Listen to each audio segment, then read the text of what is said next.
Okay, folks, we are live. So for those listening at home, welcome to the Dungeon Musings YouTube channel. My name is Kevin Madison, and I'll be your friendly dungeon muser, I guess, tonight, because tonight we are having a session 0, playing a game we actually have not yet got to the table on the channel, and that is Kevin Crawford's outstanding revised edition Stars Without Number. This is a science fiction RPG with a bunch of options and a bunch of rules for sandboxing in a kind of a far future sci-fi setting. The default setting for the game is in the year 3200. Yeah, I mean, it's a really interesting game. I've used the tools from it for a lot of things in the past, for generating story or generating character, NPC personalities, and game hooks and stuff like that. And tonight we're actually getting the actual game to the table, so it's going to be an interesting exercise. And with me tonight is a veteran of the channel, Jeffrey. Hey musers, I'm Jeff, and tonight I'm going to be making 2 characters. One with the base rules and one heroic. Okay. We're also, for those listening at home, I've included a link down below in the description of the video to the free rules for this. You can get a free PDF of the rules there. I can't remember what the difference is between the free version and the deluxe version, or whatever the expanded version is called. I think there's only a couple of things, so we might be using stuff that is not in the free edition tonight, but probably, I think most of that stuff is GM facing. So most of what you'll see tonight is going to be in the free edition. One exception to that is we're using a product called the Codex of the Black Sun. This is the space magic book for it. It's fucking awesome. It's a really, really cool supplement. Yeah, but otherwise we're using the rules that are contained in the free edition.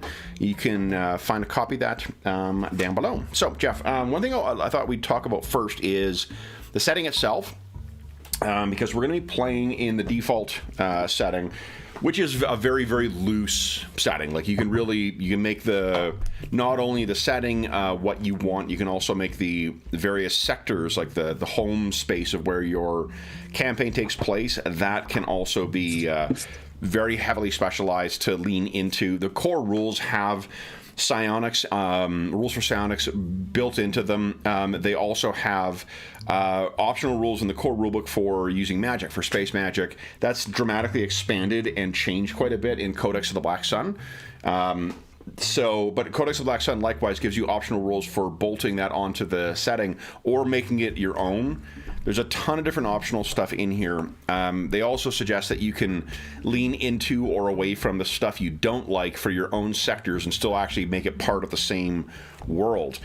The overarching history of the world, of the setting, is that there were 2 waves of colonization that led up to around 2600, and then around then, actually late in there, 2665, there was something called the Scream, and then the Silence. At the time, technology had developed to the point where there were jump gates that made easy travel across massive distances and whatnot. The Scream was this like psychic pulse that effectively killed or drove insane every psychic in the galaxy, and then also destroyed ships that were in transit while they were moving through the jump ships, and made the jump gates no longer function.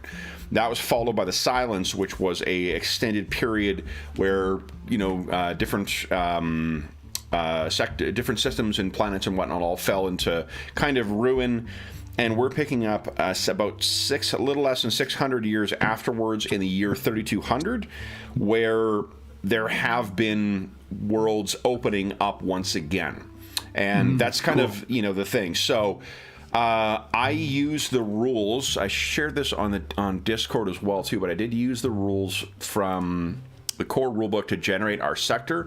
You're supposed to use a graph paper, but I didn't have any graph paper, and I don't have a printer anymore. So I just sectored it out myself here. There's 27 systems in our sector, and the first 20 were randomly placed, and then I placed 7 extras as to sort of fill out clusters. That's what they recommend you doing.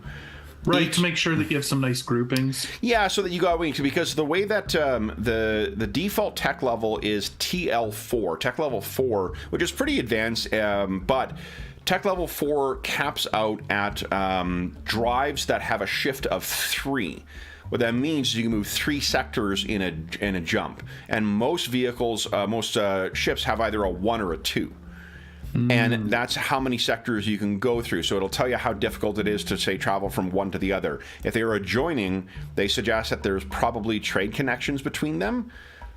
And then there are options for creating. You don't have to do this. It says expressly you don't need to do this. But I wanted to see what a full sector would look like and then start thinking about it afterwards. So for each of these systems, I have generated the tags. You generate 2 kind of like special things about the planet.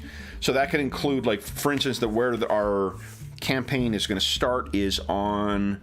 It's the one located at, I believe it's 7-3 in here. I think, let me double check here. At 7-3... Yeah, okay. 7-3, what I rolled for the tags for that were Rising Hegemon and Badlands World. So there's different like story ideas or setting ideas you get from putting those 2 things together. There's 100 different ones, tags in the game. And I generated 2 tags, an atmosphere, a temperature, a biosphere, a population, and a tech level for every single one of our systems. And I also generated what other interesting thing was in the system. So you'll see, like, anything that's got an R on it, that's a refueling station. An orb on it has some kind of orbital interesting device or object or something. Anything that's got a mine on it has a gas mine on there. So those can play into anything else. Is just like every other star is a system. And then the connections, the lines between them are just indicating that there are connections between the different systems. So what I wanted to do is then there's another option to roll up the society. So you can actually roll up the society and get some characteristics for it. And what I rolled for this one, I have not done it for all of them. I just did it for the world we were going to start on. I felt like a Rising Hegemon and Badlands is an interesting combo because on initial blush, it made me think of arcologies. Like there'd be like arcologies across the planet that are sort of, probably coming together. Even though the world doesn't support life or a huge amount of life anymore, maybe this is because of collapses of other people, it's been their advantage. And then I rolled, interestingly, on a neighboring system. There was mining. It was a shit ton of mining and tectonic instability. So what I figured was that part of the reason they've grown up here and managed to seize a place as the growing hegemon is not only because of the local population, but they're funding it in part from this crazy mining that's going on in a neighboring system. There's also asteroid mining going on in, I believe, this system right here. So I had that just as a rough idea. I'm like, okay, well, we'll see what comes together. And this is what I rolled then for the origins of the setting. Was that it was an ancient first wave colony. So this is something that dates back about almost like about 1,000 years, or a little more than 1,000 years. That there were, after that, there were several founding groups after the first wave. That the society is a unified world government. That there is a former bloodline of former rulers that are now resentful and causing problems in it. That there are the local environment augments humans here. So there's something about here that is also beneficial to humans living on this. And it was originally founded as a factory world. So I was like, okay, cool. So this is something that was founded 1,000 years ago as a factory world. Perhaps that's what these arcologies originally were. And if it's had successive different founders who have come on it, that means it probably had some kind of cataclysm at some point, right? So at some point, maybe one of those transitions was not very pleasant, and that led to where the Badlands world is. It's not radioactive anymore, and it's not hostile to human life, but it's the legacy of 500 years ago. Maybe there was some kind of war. For rulers, I rolled up that the rulers have little control over the ruled, that they are on the brink of collapse, that the source of legitimacy is from a ethnic or legal group, ethnic or a religious group, that the main conflict of the ruling class is divided power amongst them. So they're not very strong. They're on the verge of collapse. They're all fighting with one another. The basic form of rule is the tech. So they actually have the highest tech on the planet. But the main conflict among them are cherished customs. So part of the either religious or the factional conflict between them, the ruling elite, is rooted in the traditions of the society. And if you've had multiple different rulers, then there's probably a legacy of a lot of different traditions. For the people who are ruled, they, for one, consider themselves a single group, which fits with it being a world government, that they are generally content, that the last major conflict with the rulers was a reluctance to support a vital war. And then I got an idea for that based on something else I sort of came up with. The populace has a keen unity in pursuit of their own interests. Their main conflict is inside the ruled is conflict between economic status. So there's economic tensions between even though they all think they're part of the same, there's economic tensions between them. Maybe that's based on the mining. As a unified effort, they all went out and undertook this kind of global effort to start mining, but that's led to some haves and some have-nots from it. And they have it trending. What's trending is that they embrace self-improving tech or ways. So what I was thinking is that, while the rulers are squabbling and fighting amongst themselves, it's the people who are unified in their pursuit of, fortune and improving their lot. And then we're starting to see a little bit of simmering tensions, maybe because the people, the ruled, are the ones who are actually driving a lot of the growth and a lot of the development, while the rulers don't really do anything and fight amongst themselves. Right. And then the flavor I got was, for one, it was West African culture. Outsiders are not new members, and there's a constant small-scale exploitation of outsiders. Ingenuity is the prime value, and novelty is embraced. So, the culture likes they're enjoying seeing new things come and change. That might be a reason why the rulers are kind of out of step with things. They're fighting with each other over tradition, while the populace wants to know what the big new thing is and are happy to embrace that. The corrupt rulers are the vice. The real problem here is corrupt rulers. There's for possible patrons, there's someone who has the wrong idea about outsiders. And then the custom I had was only certain locals can talk to outsiders. So that led to an interesting thing. There is a term among West African, traditional West African societies, particularly in the Kingdom of Mali, called the griot, or I maybe mispronouncing that, but that's effectively kind of like a bard or a counselor to rulers or whatnot. In it, and I thought, well, maybe that's what they call these people. Maybe that'd be a fun way of having what your characters are. Your crew are griots. You're able to deal with and interact with others.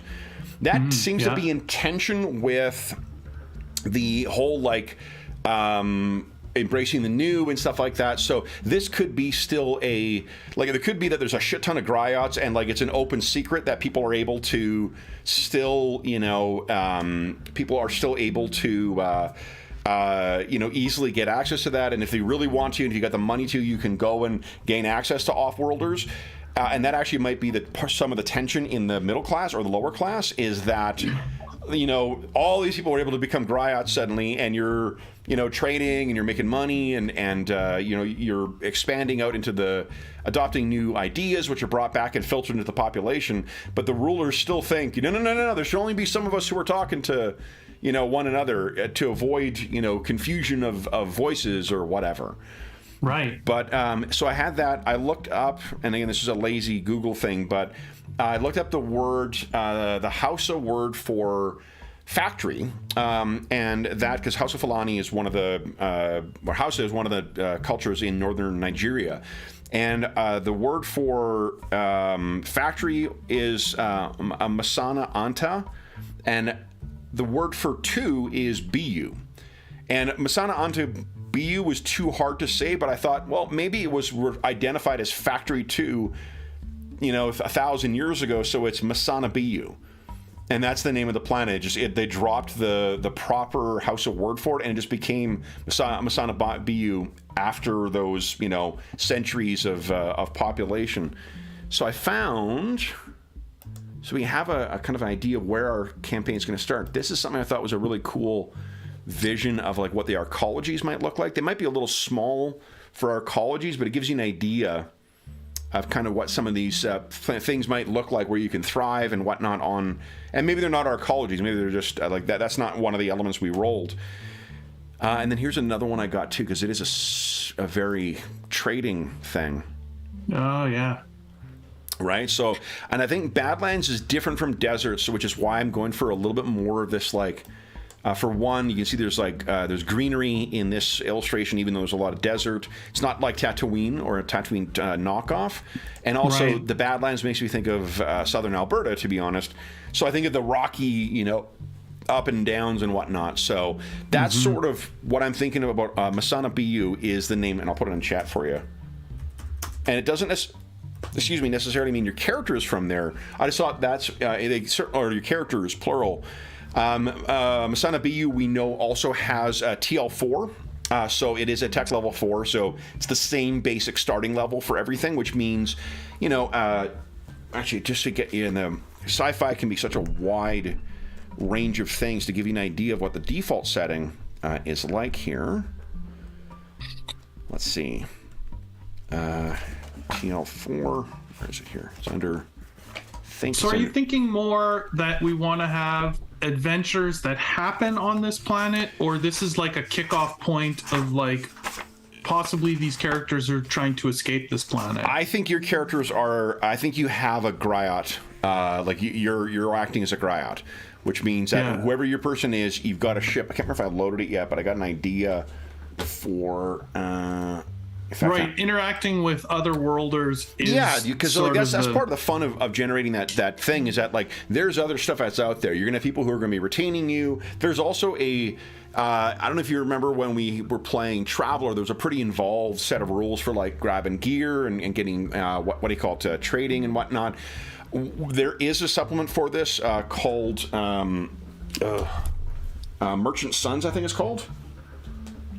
Which allows you to do that full like thing. Sons of Gold, that's what it's called.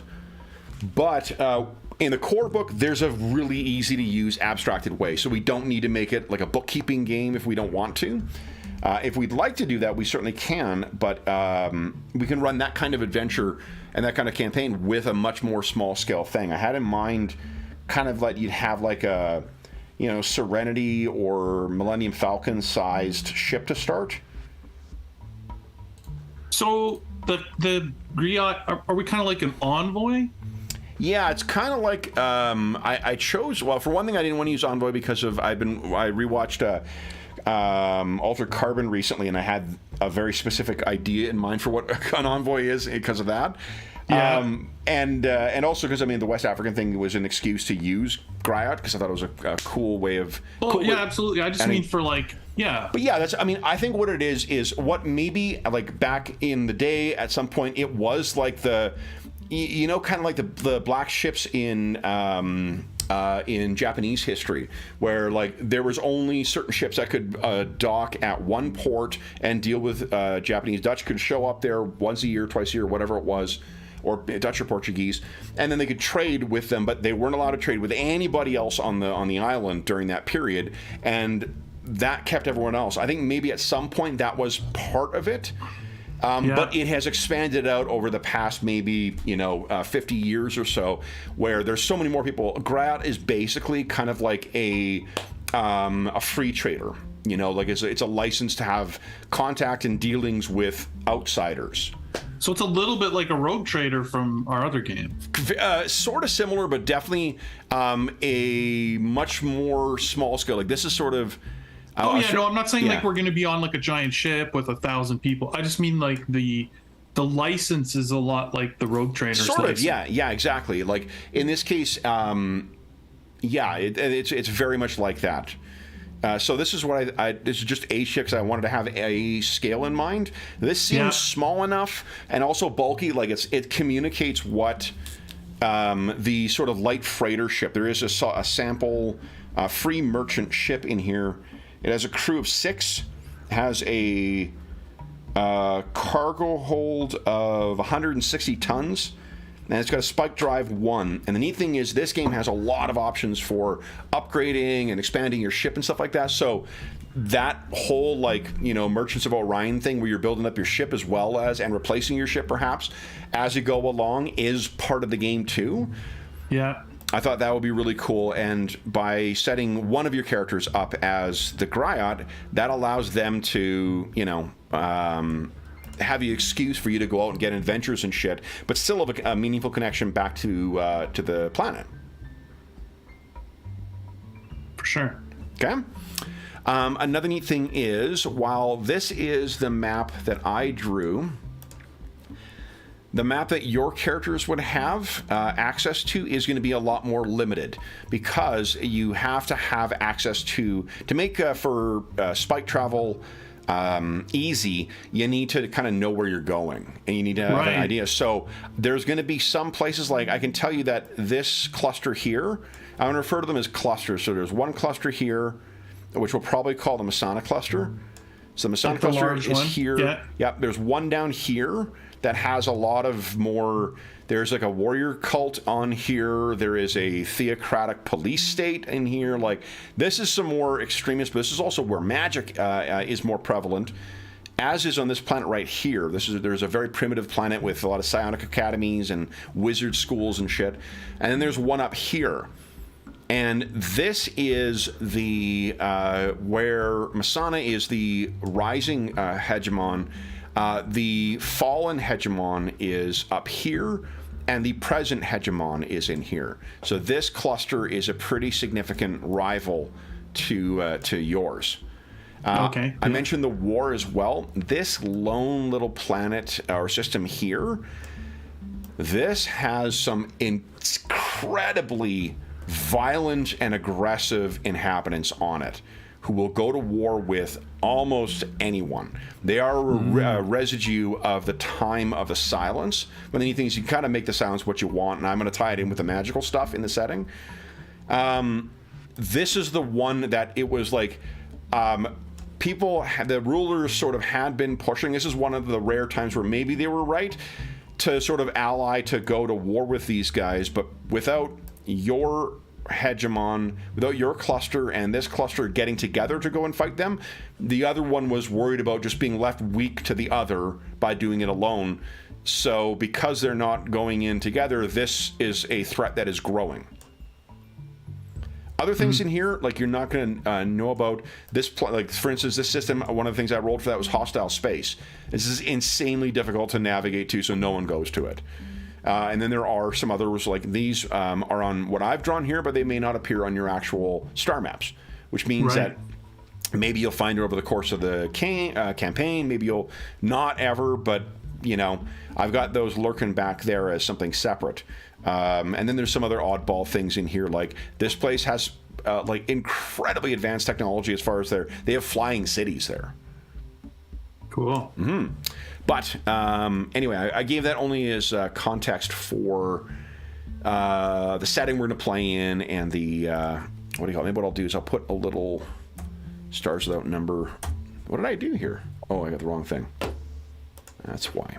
So that's what I'm thinking, is that it'd be fun to, that gives us a reason for why you might be off planet.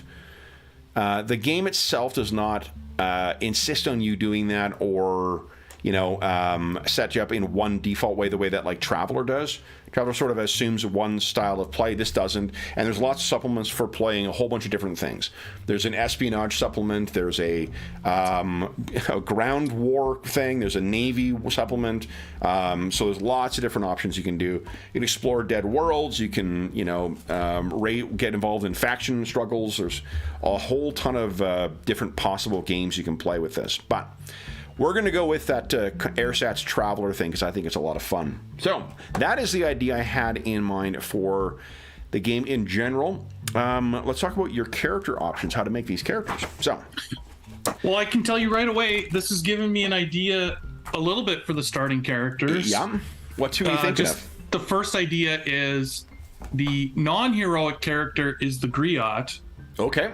And they're best friends, and sort of the heroic character is always pushing his friend to like, hey, we can go do this or make this big trade. Like, he's always sort of pushing the adventure and like needs his friend with the griot license to like pull these things, these, you know, scams, stunts, whatever you want to call them, these adventures. He probably calls them adventures. Nice. Yeah. But a lot of them are like, you know, so he's always talking his friend into like, oh yeah, let's go do this or whatever, you know, like, so it's... Love it. So the way you make your, we're gonna roll your stats and everything else as we go along, but just so you're thinking forward, there are 4 classes in the core game. They are the expert, which is like the skill heavy character. There's a psychic, who is, you may not be surprised to learn, a psychic. There is the warrior, who is everything from a street thug to a trained, you know, assassin to a standard warrior soldier. And there's the adventurer, which is a neat class where basically you get half of 2 classes. Cool. There are also arcanists in the game because we're using Codex of the Black Sun, so you can also build a partial arcana using the adventurer. You can use full arcanist. Yeah, lots of different options. The skill-heavy griot, depending on how you see the character, I don't see. So, oh yeah, actually, one neat thing we did too. Let me tell you about magic in the setting. Because they give you an optional, there's a bunch of different options in Codex of the Black Sun for how to set up magic. Like, not only in the default setting, but also, like, do you want to run a science fantasy one? Do you want to run a swords and sorcery one? Do you want to run a swords and planet one? Or planetary romance? Lots of really interesting options and ideas for how to, you know, present the magic in the game. Let me find it here. Where is it? Okay, it was problems. Where did I put it? I have so many pages of notes from creating all this random stuff. I organized it pretty well. Here we go. Okay, so magic originated back in basically the between the first and second era. So magic has been a presence in the setting for more than 1,000 years, perhaps longer than, or more, up to perhaps 1,000 years. It was first a rebel group that in this sector that gained and used magic. They took it up to pursue conquest or control or other things. They used magic to defeat a seemingly invincible foe. A zealous religious uprising broke them. So witch hunters broke them, and there are still particular structures used by magicians that still remain. Some of those orbital structures I mentioned on the map, those things date back to the time of the great mages. Or whatever we want to call them in the game. Current attitude towards it is that it's uncommon but not unknown.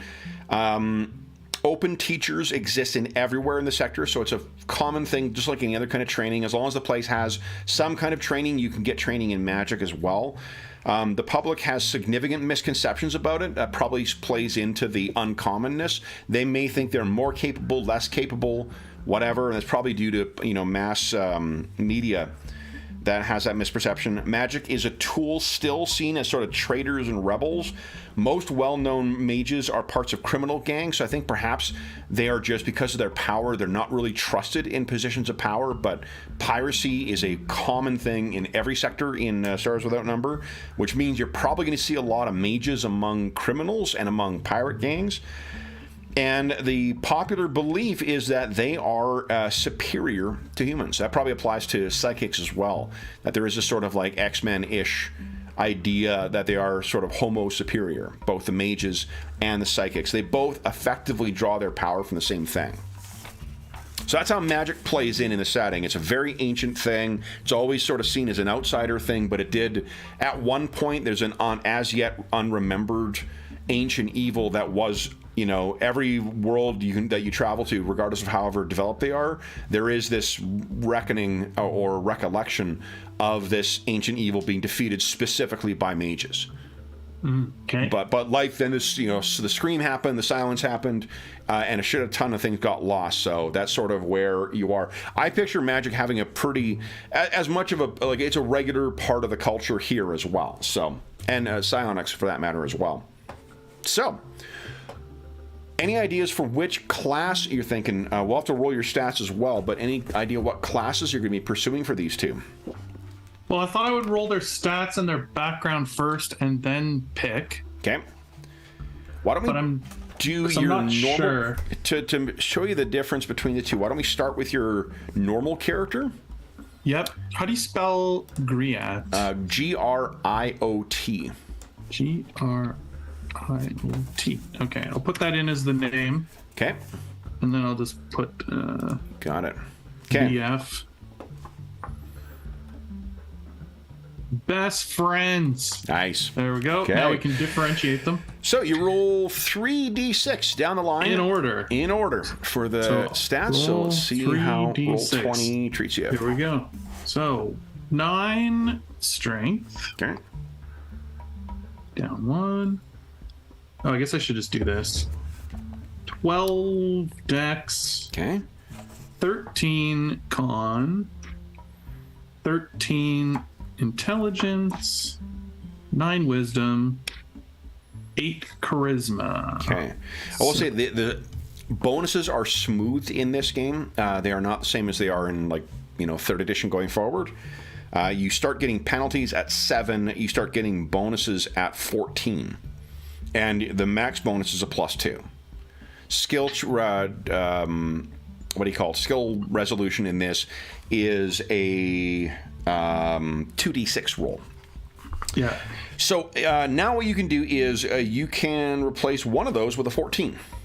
Yeah. So let's give this character some charisma. Okay. So let's change the charisma to a 14. All right. Would make sense. Okay. Skills start at 0, which is basic proficiency, and go up. Let's see here. We'll start with the background. Give us a D20 roll, please. Okay. 1d20. Go 5. A dilettante with money, if not purpose. That's interesting. Okay. So the free skill you get is connect at 0. So you can alter your connect at 0. Okay, so dilettante. Connect. Oh, I see, because it's normally -1. Yep. Okay, so it goes to 0. Okay. And then you get to roll. I think it's 3. Let's see here. Yeah, if you roll randomly, I believe it's 3. If you choose, it's 2. Okay. Or something like that. Yeah. So let's see here.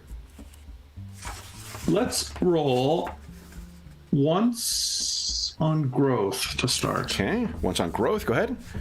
So roll. This is a 1d6. 6. Here we go. 2. Plus 1 to any stat.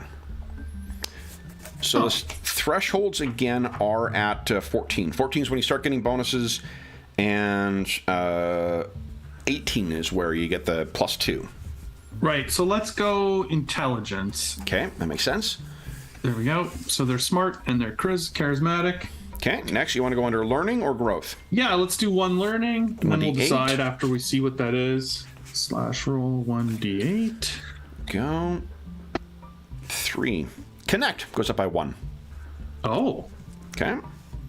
that's good. So they're very good at connect, which would make sense with so far what we've got.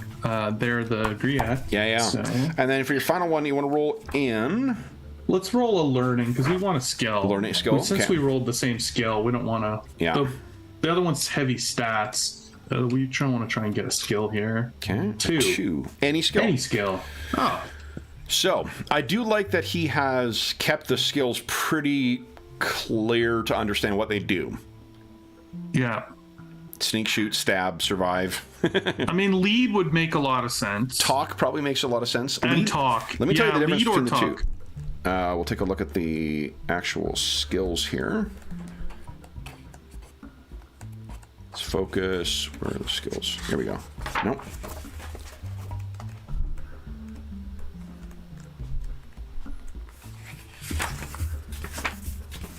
It's psionics. I thought the skills were just before. Let's see, where are they? Systems, maybe it's under that. I thought the skills were right after or before focuses, but they do not appear to be there. Let's see here. Oh, they're on page 8. Page 8? Oh, perfect. Yeah.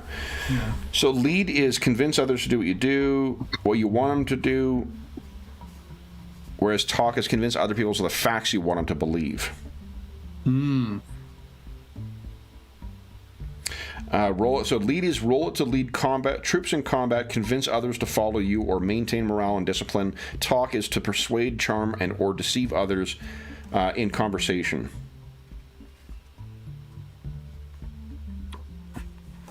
Let's go with lead. The lead, Ken? It could be either, but I like lead. Lead is like you're actually trying to get them to follow you. Talk is you're like convincing them you're right. And I feel like, if anything, the best friend is the one convincing the griot that he's knows what's best, and then the friend is leading people to do what the other friend has suggested. So. All right, so the next thing you're selecting is your class. Which of those 4 classes are you thinking fits for this character? Expert, psychic, warrior, or adventurer? It's a combo of those others. Yeah, let's go with... The expert is the one who has skills, right? Expert is definitely skill-focused, yeah. Yeah, let's go skill-focused for the griot. I kind of like that. Okay. So then what you get is, let's see here, you gain a free level in a non-combat focus related to your background.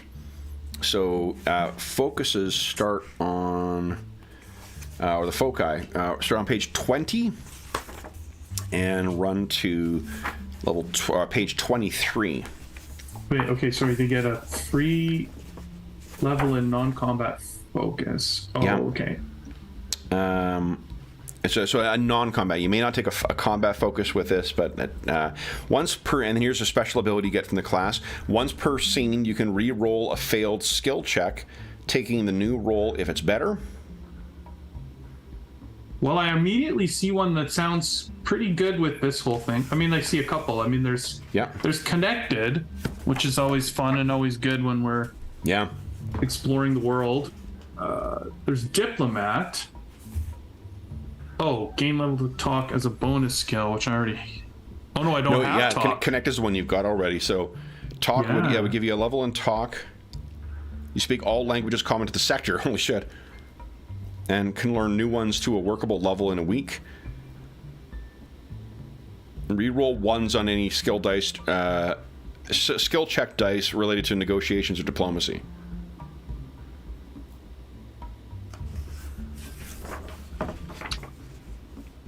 So those are good choices. I already have connect. Or connected. Yeah, you just get one more level in it, but you do also get to select another focus, like any focus, as part of your character generation. Pick a background. Oh, I see. So I could end up with both of these. Yeah, you could take both of them. Okay, so foci go under... Yeah, you can pick one level 1 of your choice, which can be anything, fighting or otherwise, and then you get one from your expert class that has to be non-combat. Okay. So let's start with diplomat. Okay, so if you do it, add, did that work? Oh, yeah, looks like. Add? There we go. Awesome. This character is fantastic. Okay.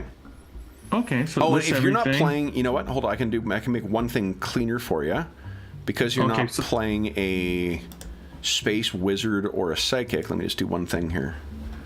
Oh, sure. Where is it here? There you go.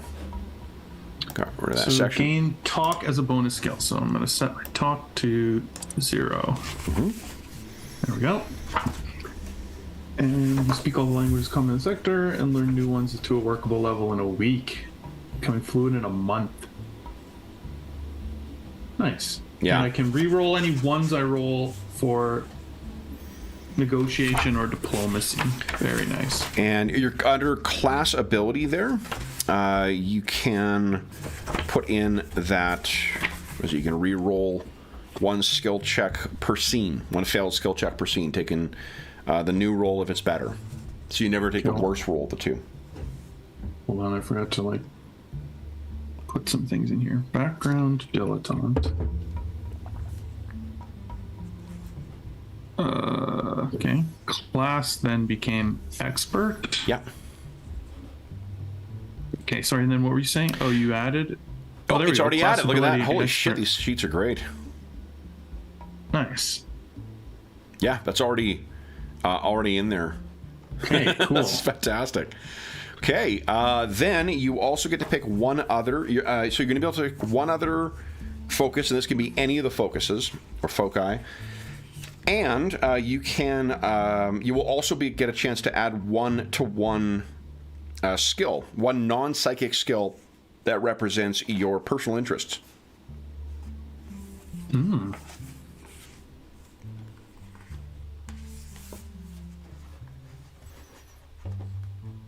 I feel like, let's see, it could be something like trade.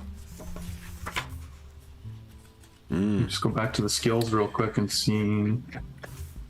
Let's see what. Ooh, that's Wanderer. Trade. Find out what you need on the market and sell what you have. I mean, that's pretty good if we're going to be trying to do any business deals to like improve our ship or whatever. Yeah, Having access sense. to trade makes a lot of sense. Okay, so let's set trade to 0. And then you said I get one more focus? One more focus, yeah, and this can be spent to buy your for your same focus up to level 2, or you can select a new focus, and then you will gain new focuses as you gain levels. Foci. Right, okay, so I could either go diplomat level 2, or I could go with the connected one. Mm-hmm. I kind of like connected. I mean, it sets my connect to 3.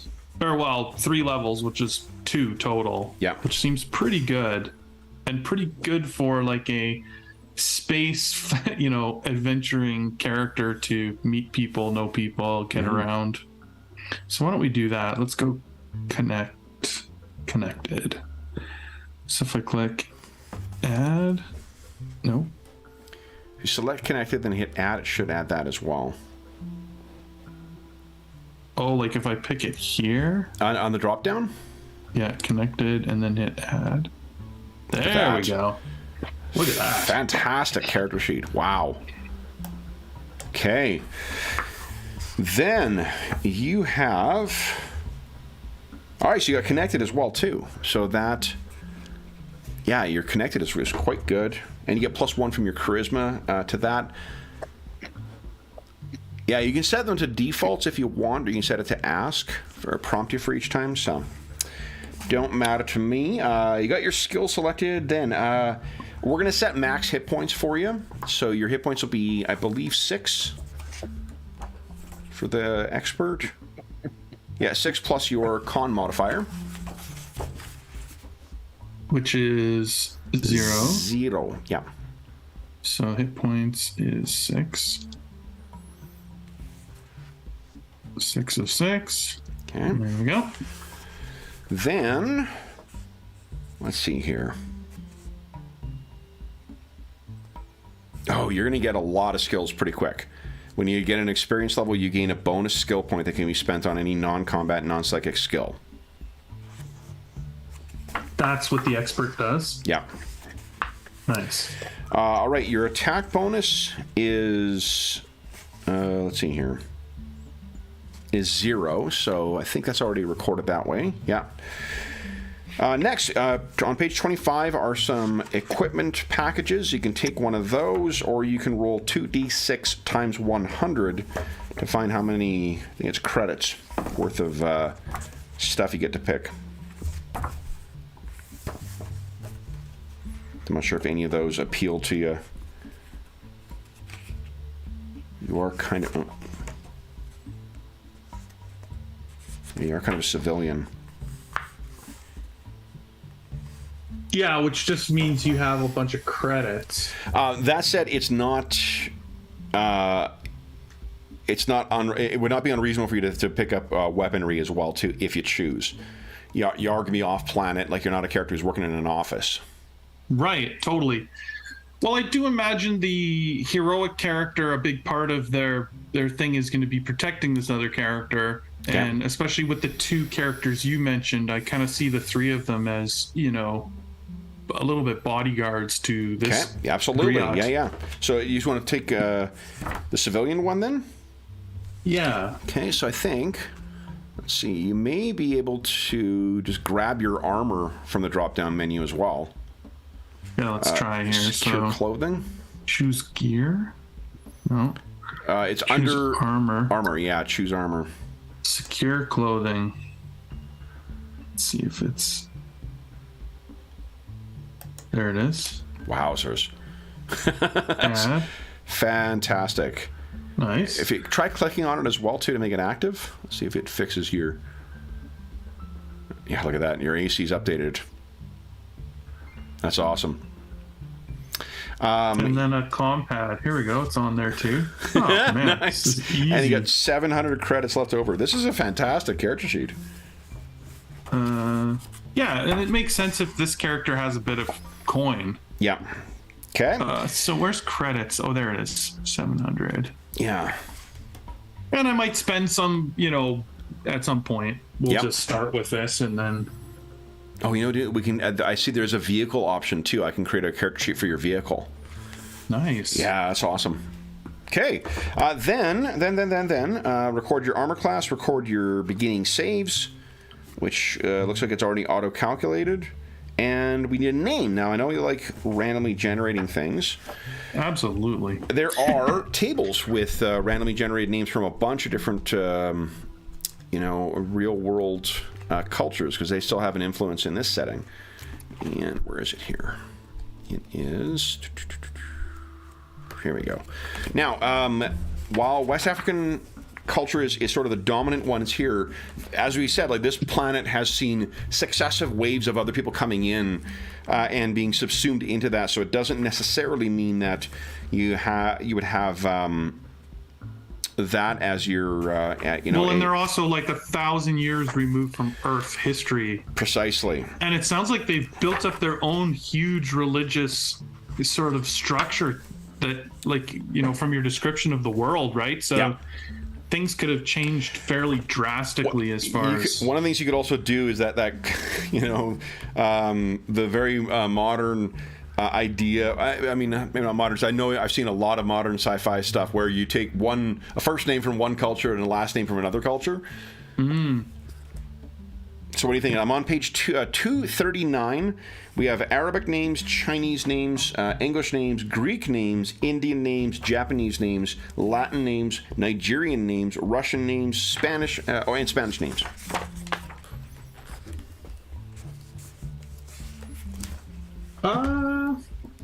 Yeah, let's roll a Nigerian name. Okay, Nigerian first name. Now, is your character a man or a woman? Or at least... I was thinking... Maybe I'll roll it. Okay. Because you know me. Okay, so if it's a 1, it's a male. If it's a 2, it's a female. Female. Female trader. Go ahead and give us a D100 roll. Okay, D100. 1D100. 83. Somanabo. How does that sound? Where's that? I'm on page 242 under female. How do you tell which column is which? Well, the first column is male, second column is female, third column is surname, and then it's place names after that. Oh, okay, I see it. Yeah. Yep. Okay, so, whoops. Sonabo. And then what culture do you want the last name to come from, or surname? Let's go with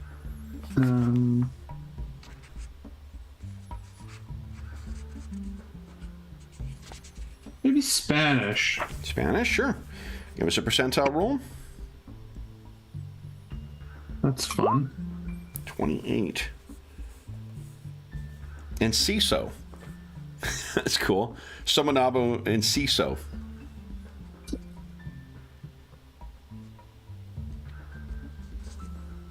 There we go. Very cool. All right, and why don't you give us one more percentile roll? Yeah. I'll tell you the name of which arcology you originally come from. 59. Konshishatse. Konshishatse is the name of the arcology that you come from. I'll put it in. There you go. Is there a spot for that? No, just if you, whatever. Masana BU is where you're, the home world you're from. Maybe under faction? You can Yeah, put I was going to say, maybe I'll put it under faction. Actually, you know what? Maybe under faction you could put Griots. Because I'll bet you they're probably, there's some sort of a, alliance between the Griots. And I'll figure out, you can build the factions up as actual things, and we can do once a month, we do a faction turn, and factions can take actions in the sector or on the planet. And you said that was GRIOT? That's right, yeah. Okay. Beauty. Okay, then we just need to talk about this character a little bit to give her the final touches here. What do you think? What can you tell us about Sominabo? Or Ms. Enciso? What does she look like? What do you... Yeah. Oh, that's what I was looking at before. Sorry, to give you a sense of the tech level here. So because it's tech level 4, what that means is... let's see. Where are you? Here we go. Tech level 4 is called post-tech. Because as if like tech from after the Scream. Baseline for modern post-silence worlds. Costly but feasible creation of interstellar ships. Basic gravity control with large heavy devices. Expert system creation and sometimes VIs, which is like AIs, but sci-fi. Varying degrees of cyberware development, basic genetic manipulation of humans and other life, limited limb, organ, and tissue cloning, starship or small building-sized fusion power plants, and energy projection weapons of various kinds. The next level up is pre-tech, level 5, which is kind of where things were at the time of the collapse. I'm on page 63. And then tech level 6 is impossible effects, indistinguishable from magic. So that is where what type of setting she would have grown up on. And if she's a dilettante, it means that she's coming from probably the rich. Yeah, like I'm almost imagining her parents were part of this religious ruling class. Yep. And they've obviously fallen out, like maybe they've lost their power, because I mean you're supposed to start like your money's run out, right? And I think that like they sort of saw the writing on the wall here that like things are changing, because I know you said there's a lot of conflict in that. Oh, okay, so do you think her parents, did they turn to being Griots before she did, or was she sort of pushed into, did she decide to do it herself, or did they push her into it? I think she was her parents sort of pushed her into that instead of following they broke with sort of like keeping these religious traditions to like now their daughter is a griot, because they think that will give her opportunity to maybe get ahead in life beyond this sort of the strife of their. So she may have some resentful like extended family members. Yeah, I think so. And I think they use like the last bit of their personal wealth to secure this ship that they have. Okay. That she's using. Are her parents still alive? No, maybe they're dead now. Maybe they were dead finally parents pushed is the up. most boring thing to, I think, for the boring option for characters, because they're I always guess you can't interact with them. Yeah. Yeah, and also because they, especially for characters who have made, if they're supportive of that decision, there's something fun to have them still around then, because they may be dealing with the political consequences of that. And also it gives you a little bit of, I imagine that she's got a bit of a hoity-toity accent when she speaks House of Filani with people. Right. Maybe they're still around, but they're in sort of a disgraced position where they're like sort of forced to like, keep up whatever the traditions are of their position, but they have no power at this point. Like they're and that may be because the interests of the ruling class and the ruled are so different on this planet that it could be that that they're sort of like in a nowhere zone right now where they don't really fit with a because these people are pursuing all the new tech things and whatnot and cybernetics and whatever, and they're not really into that stuff, and enjoying off-world content and culture, but at the same time they know there's no future amongst the ruling elite for you, so you may be their bridge to sort of the to the other cultures perhaps. Right. Do you have any brothers or sisters?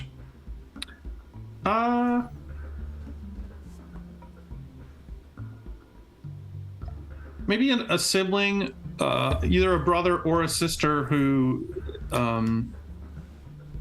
did stay with the sort of religious... Let me give you something to work with here. I'll give you some, because I know you like random stuff.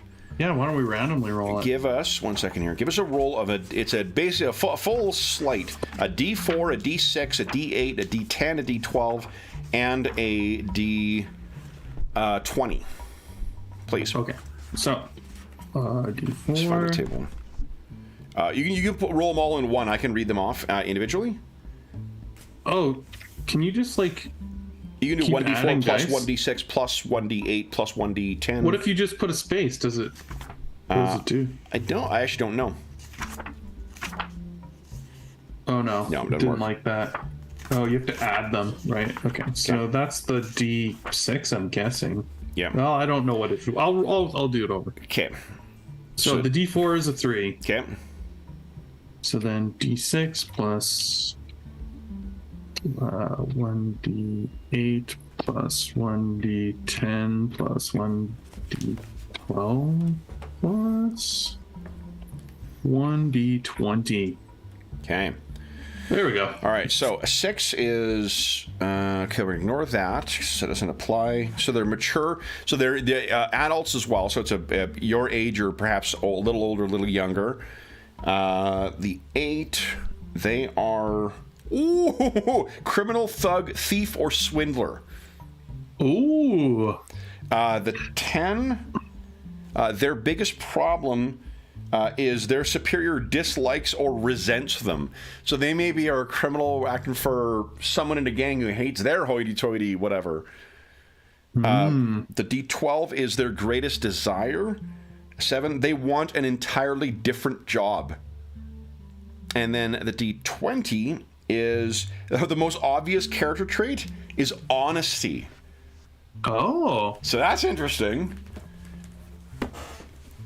Maybe this is the parents' first unsuccessful effort to push someone out into things, and rather than becoming a successful griot, they became a criminal, which was so poor suited for their nature, and that might be why their boss resents them, why their boss in the criminal organization resents them. Yeah, maybe they tried to get in with the because you said it's sort of based on factories and trade. Maybe they thought that their child could start a life outside of the religious part on planet. It was founded by, and then fell into. This was founded as a factory planet, but that's 1,000 years ago. Oh, okay. Yeah.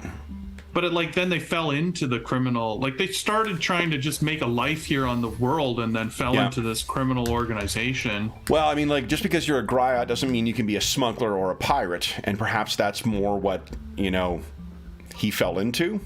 Yeah. Could be. I'm trying to think of a crime that doesn't necessitate violence. What if they are a smuggler? What if they're doing the same thing, but they're doing it illegally? That could be, yeah. That they're still clinging to the same status, and well, how does the griot system work? Maybe they're a disgraced griot. Like maybe they started in the system and then were like did something illegal or did something and fell in with the criminal side of it and is like, you know. He could be off, and he or she could be off planet then as well. Right. They could be elsewhere in the sector, and you know they're out there, and they're just terribly suited for their job because of the honesty. Right. Yeah. They're an honest smuggler or whatever. You know, like it doesn't work, right? Yeah. Okay. Have you got anything illegal in the hold? Damn it. Yes, I do. Okay. All right, cool. So that gives us a family member. Anything else like this? How long do you think she's had this ship? Okay, character sheet for it now.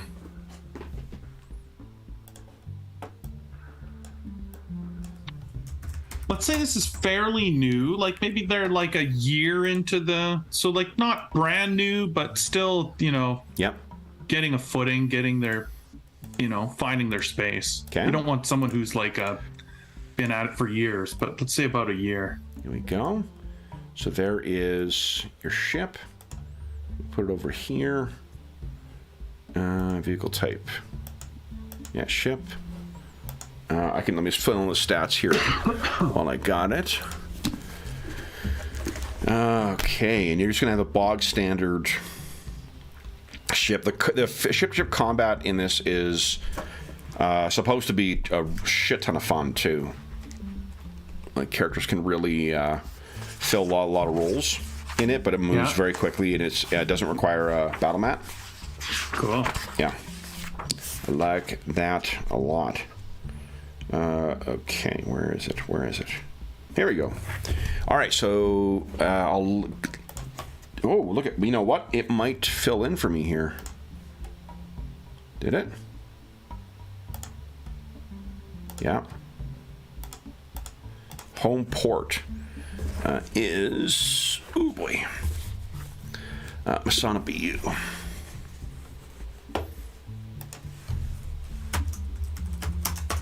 BU. Operating costs. Let's see here. Oh, you know what? It did fill in everything. That's fucking awesome. Super cool. Let's see here. Multifocal laser. And is that right? Yep. So I've imagined some tension in this character's backstory and the friend character that is coming next. Yeah. I like to think, or I'm thinking that like the parents have maybe part of their diminished status has to do with their disgraced son that is now off world or whatever, and so a lot of pressure is riding on Seminobo. I have to get used to her name. I should give a nickname too. Bo. Yeah, I might just call her Bo because it's shorter. Yeah.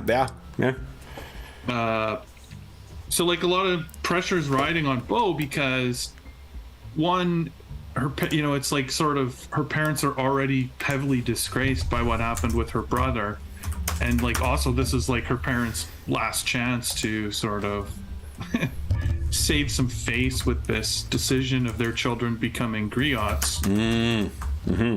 And so there's like, and then I'm thinking that like, you know, this other character that I'm going to make, the sort of best friend character, is always the ideas that they're pushing on Bo, you know, sometimes are on the fringe of like, well, this isn't exactly legal. And it's like, you know, I can't be caught. Like, look what happened to my brother. Like, there'll be tension of like, if we do this, you know, you got to promise me we're not going to get in trouble because I can't end up like my brother. Yeah. My parents are relying on me kind of thing, you know? I like that there's some tension there. And interesting. It's neat seeing how you stitch the stuff together from it. Like if you're of that mind of trying to, you know, what do you call it? No prize it, so that you can just make sense of whatever you've rolled together. It can be a lot of fun for the setting. Yeah, totally. And for the characters as well too. It's been that's why I'm glad I did that to start with, just to give you something to work with instead of just trying to throw stuff together in the abstract. All right, so I think I've got your ship together already. I just need to put your maintenance cost and the operating cost. Awesome. So operating cost is 400. No, that's wrong button, Madison. Okay. Maybe they're even matching ships, like sister ships. Oh, that'd be super cool. Yeah. It'd be like what do you call it? Kit and whatever the fuck the evil Kit was called. Yeah. Kit and evil Kit. Really showing my age here, but yeah, wait till we start playing G.I. Joe and Transformers seriously. and stuff. I love how excited everyone is about G.I. Joe. It's so great. We're all about that age, right? Yeah. It's to be honest, it's a really fucking good game. Like it really seems like I did some more reading of it last night. And it looks like a fucking solid game. Like, it looks like it's going to be a lot of fun. And it's clear. One of the things that Savage Worlds does so well with their settings is if you get into the setting, you know exactly what you're signing up for. And G.I. Joe has a clear mission purpose. You're fighting Cobra. That's what you're doing in this game. You ain't going to be, that's the entire game. No ambiguity. I'd like to give her a weapon. Okay. But I want to make it like... okay, your ship is ready for your approval here, too. Cool. I'd like to give her a weapon that is very, like... not exactly, like, ceremonial, but pretty close. Like, it's much more like... it's like her grandfather's pistol, or like some badass, like some kind of gun that like the other characters kind of laugh when she like threatens to pull it out or use it, or like she's not very good at shooting it, but her dad's like, you got to take this with you. This is for protection, and she carries it around and like she doesn't have bonuses to either her dex or her. No. Yeah. Okay. I like it that it's like just like a. I don't know, not exactly ceremonial, but pretty close. So right? You got like what, 700 credits left over, right? Yeah, so you get something like, like a laser pistol is only 200. Yeah, that's probably pretty good. Yeah, and let me see what the upgrades. Maybe you can afford an upgrade to make it something, a little more fancy, like something interesting. Yeah. It is definitely something I think that players could really get into in this game, is the amount of ways you can. And to be honest, almost all of his games, like this one and Worlds Without Number, there's lots of fun, clear rules for how to tinker with your shit. Like there's rules for cyberware. So where's the upgrades stuff? Upgrades are on. Where is it here? Page. Where's that where you're going right now? I'll tell you as soon as I get there. The layout is quite good as well in these games because he lays them out in InDesign, or at least he did before. So he sees what it's going to look like kind of in print right from the get-go. It's pretty cool. Here, mods are on page 90. 90. Okay, here we go. Oh, these might be a bit much. Like 10,000 credits. I'm seeing 5,000. Oh, that's a lot. That will be an aspirational thing then. Oh, okay, yeah, 2,000. I'll just see if any of them are. Oh, yeah, there is some. For the mods? Yeah, they're not all that high. Oh, yeah, extended magazine is 500. Right. High efficiency is 5 times the normal device. Ooh.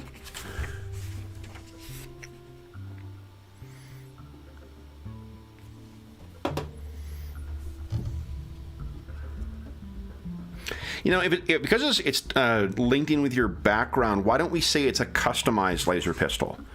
So spend the 200 for it, but you'll get the benefit of that, so it'll give you a +1 to hit. Oh, okay, cool. Yeah. Okay, so I'll put laser pistol. So I like that backstory for her. Yeah, and I mean she's not very good at using it. I like that idea of like. So add the laser pistol. Bow and CISO, I love it. The weapon or armor has been carefully tailored to a specific user. When used by that person, to get +1 to hit or +1 armor bonus. Oh, okay. So it's just +1 to hit. Yep. So there must be a spot for that, I'm assuming. It's probably AD, right? AD is, attack bonus. Yeah, I'll just make it 2. There we go. Okay. And I'll put customize. Put something here. Wait, do all laser pistols have the bonus? Hold on here. call it Bo's laser pistol. Okay. Awesome.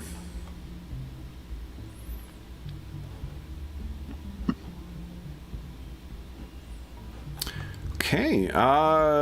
Do we have anything else to do here? I think we've got a clear idea what Bo is, and maybe we'll come back and revisit some other stuff about her once we learn more.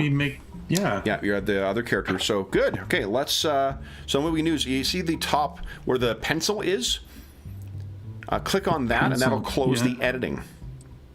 Oh yeah, okay. That locks her in for now. Perfect. Yeah. It's also got different, I think, an easier to read display then too. Yeah. Pretty good. Okay. It's very connected. You want to break her in with a skill roll? See what that looks like? Yep. Let's see how good she can talk. See, it might prompt you for which modifier 0. Attribute. So we'll use her charisma. Let's see here. Good stuff. Good stuff. Yep, great. Okay, cool. And remember, you can what is it? You re-roll any ones with your diplomat.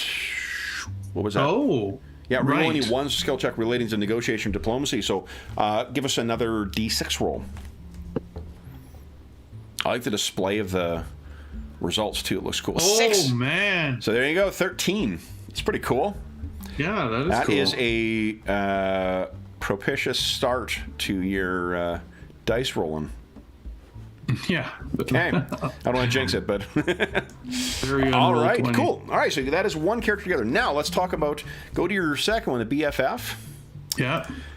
Then we're going to go to okay, good. We got this open. We're going to tick on a heroic character. Do you see this character using psionics or space magic?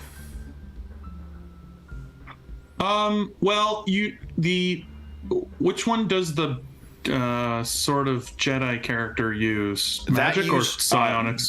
Magic. Both the characters that I've got there, neither of them use magic. But the thing is the one that is that character, there are different kinds of magic characters. Broadly speaking, there are arcanists, which use actually cast spells and stuff. And there are, or maybe I'm getting this background here. Hold on. Oh, yeah. And they're adepts. What adepts do... there are arcanists, magisters, and adepts. Adepts are kind of like quasi magic users. They're more like this game's version of paladins or rangers or monks or that kind of thing. They're not full on casters. So if you are interested in playing a caster, neither of the other crew members are like that. Oh, okay. And remember, you can build an adventurer which is a little bit from two different ones. Oh, right. Yeah, and I believe the heroic version, the heroic rules allow you to actually build, you might get the full class abilities from each. Let me take a look here. So yeah, you roll stats differently.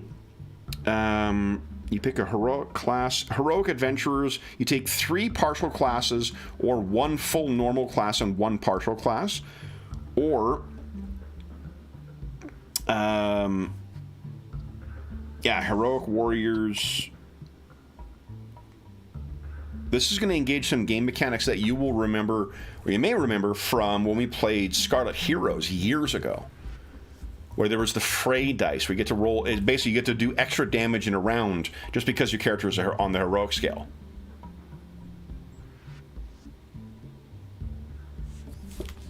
Right. So that's what you, sorry, wasn't that everyone gets one. You have a heroic class, but with a heroic adventurer, you can take a full class plus a partial class. Right, so you could be like a partial psychic warrior or whatever. Yeah, totally. Okay, so let's start by rolling. So here, so if you're thinking psychic, are you thinking psychic or are you thinking space magic or undecided? Undecided a little Let's bit. leave it there for now.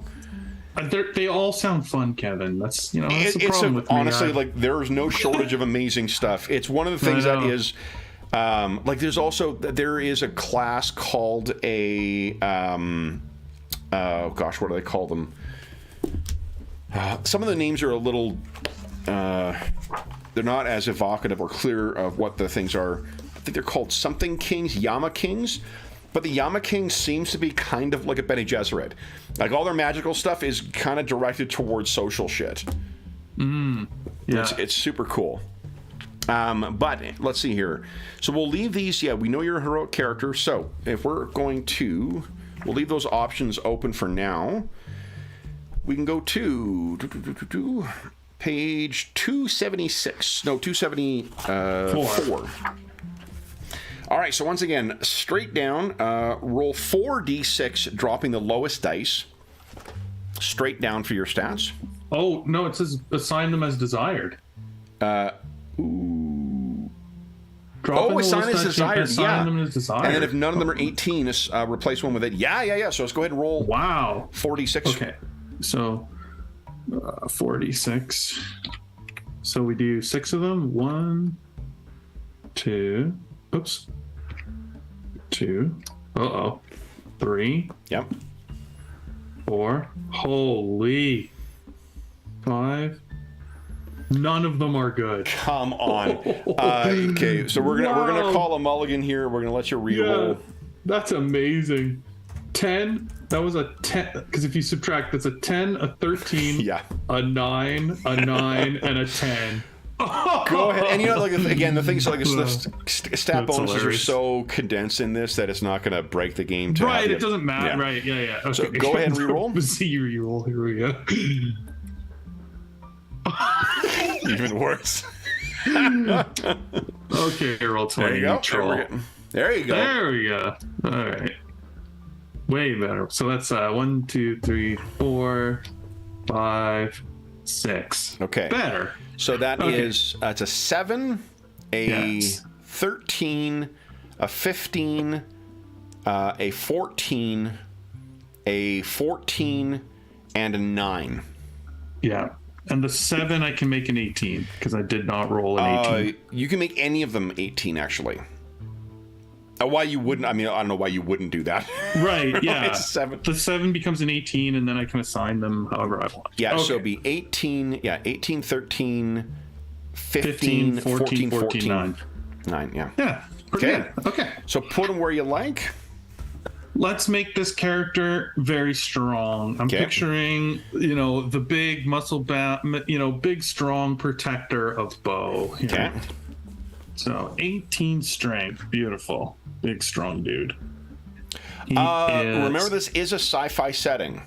So if you want 18 dexterity is like more. Yeah, I mean, if you want to make use of the weaponry and whatnot. Right. I see what you're saying. Yeah. 18 dexterity is actually more the. But it'll still make him big and strong. So I'll still 15. put the 15 there. Yeah. Okay. You got 2 14s. Now, I definitely think he needs to have. I mean, I understand there's some overlap here. 14. I better give him a 14 Constitution. Okay. But then he's got to have some either charisma or intelligence, like some connection. Maybe I'll make him intelligent. Okay. Some way that he connected with Bo and they became such good friends. Mm-hmm. So then that's maybe make him not. I know charisma is always they say it's the stat dump, but I'll put the 9 in charisma. Okay. He's not the charismatic. And then you're 13 in wisdom? 13 in wisdom. Nice. Okay. The stat bonuses are so flat in this that it's not like. Yeah. Okay, so let's see here. Then we do your background as normal. Just give us a D20. So D20. Let's look on page 6 or something. Page 9. Or 9. I like to bring it up so I can see. Yeah, for sure. The character sheet is so great too, be able to grab the background. Yeah. Here we go. Oh, really high. 19. Vagabond, roaming without a home. Totally makes sense. Man. I got some other pretty crazy worlds in the sector as well, so there may be some interesting things you'll find. Okay, so you've got survive at 0.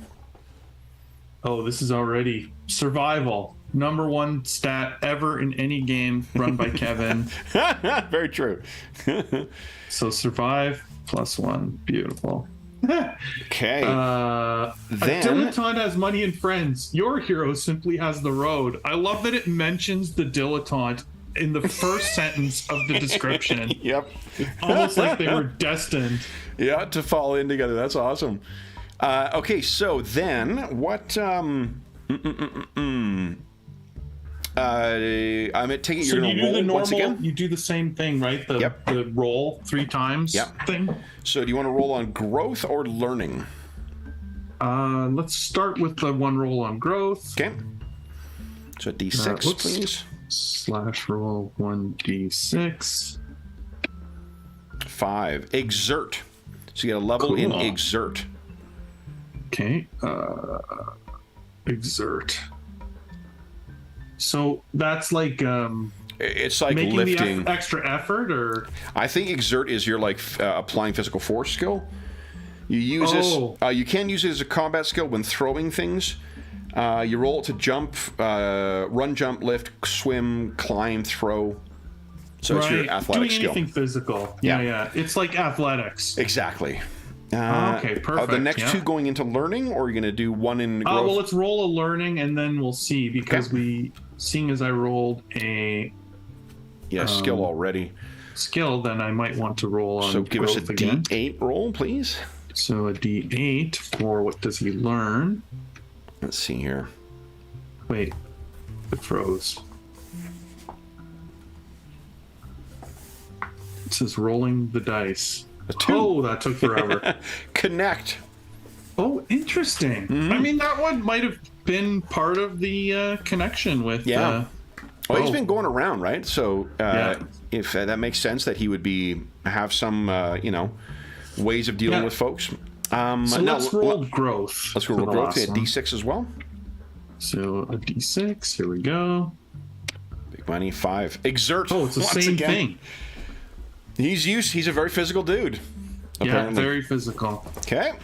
My character's both piled up on one skill, which is interesting. Okay, so then for heroic character classes, you pick a class now. So are you going with heroic? These are on page 275. Heroic expert, heroic psychic, heroic warrior, or heroic adventurer, which takes 3 partial classes or 1 full class and 1 partial class. But it's the normal version of the class you would get then. So either you take the heroic version of the expert, psychic, or warrior. I see. Or you get a bunch of normal, mix and match some normal versions of the classes. Oh, I get it. Okay. Let me just quickly look at these a little bit. Mm-hmm. I'm almost tempted to just roll it.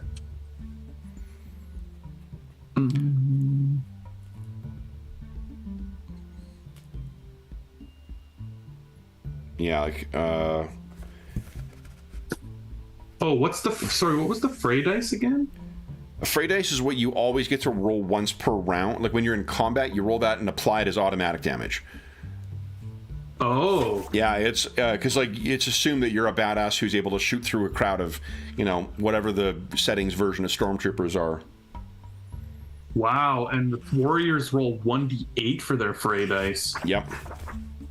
Wow, that's pretty potent. Yeah, what that means is you can do you have less hit points on it, but you do hit dice in damage, and you take hit dice in damage. Wow. Yeah.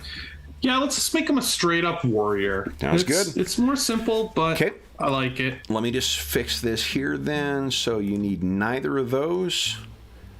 And then I can close this off. There we go. Okay. So, I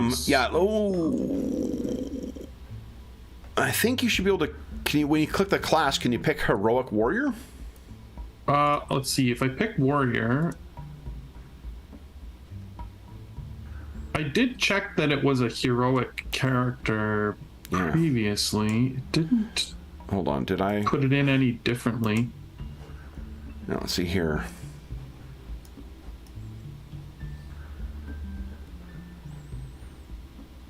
Was there another heroic? Let's see here. Wonder if, let me just try this here.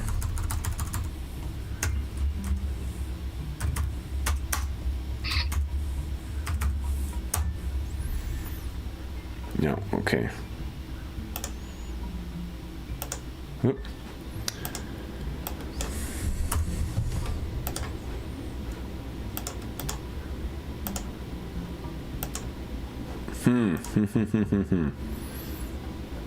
We can probably just add the extra stuff. Yeah, because we can edit that. We can put, now that it's in there, because I think you do get the normal warrior abilities. There's just a couple modifiers to it. So if we put, let's do this here.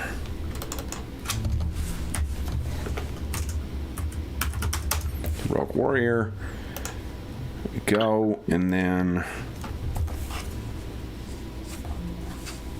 Oh, so the main advantages are my attack rolls always hit lesser foes. And I always win initiative unless I'm surprised or I'm fighting another heroic warrior. In that case, we roll initiative but then act before everyone else. Yeah. Okay. I really like the initiative win. It really helps you protect, like if your main goal is to protect someone else, well, always going first really helps with that. Heck yeah. Yep. Okay, let's see. Once we're seeing as an instant ability, you can choose to negate a successful attack roll against you or turn a missed attack roll you made into a successful hit.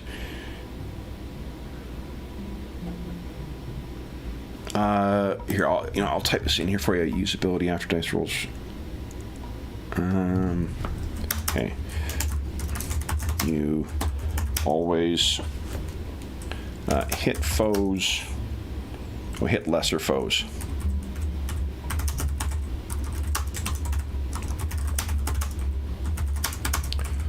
Or fewer levels. So I also gained the normal stuff from the warrior. Yeah, yeah. Which is like, what, page 15 or something? Close. 17, 18. Well, surprised or...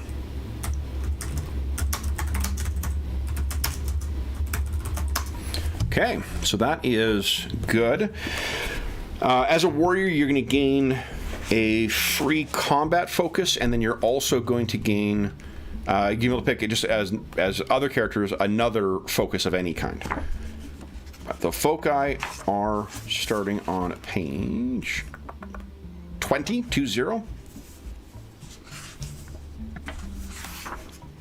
Remember, you can take just 2 levels in one if you'd like, or you can take a, 1 in one, 1 in another. Yeah. So let's see. So there's close fighting, there's armsmen, die hard. Might work good if you're trying not to die. Well, so remember, heroic characters do operate at a very different scale. Right. So if so they are a little bit harder to kill already. They are, yeah. So like let's see here. You have half the maximum possible hit points for your class, but you take damage like on the page 276 is the heroic damage table. So like on a roll of 1 you take no damage, on a roll of 2 to 5 you take 1 point of damage, 6 and 9 2 points of damage, 10 or higher you take 4 points of damage. You never take more than 4 points of damage from a hit. And you've got the ability to once per scene negate a hit as well.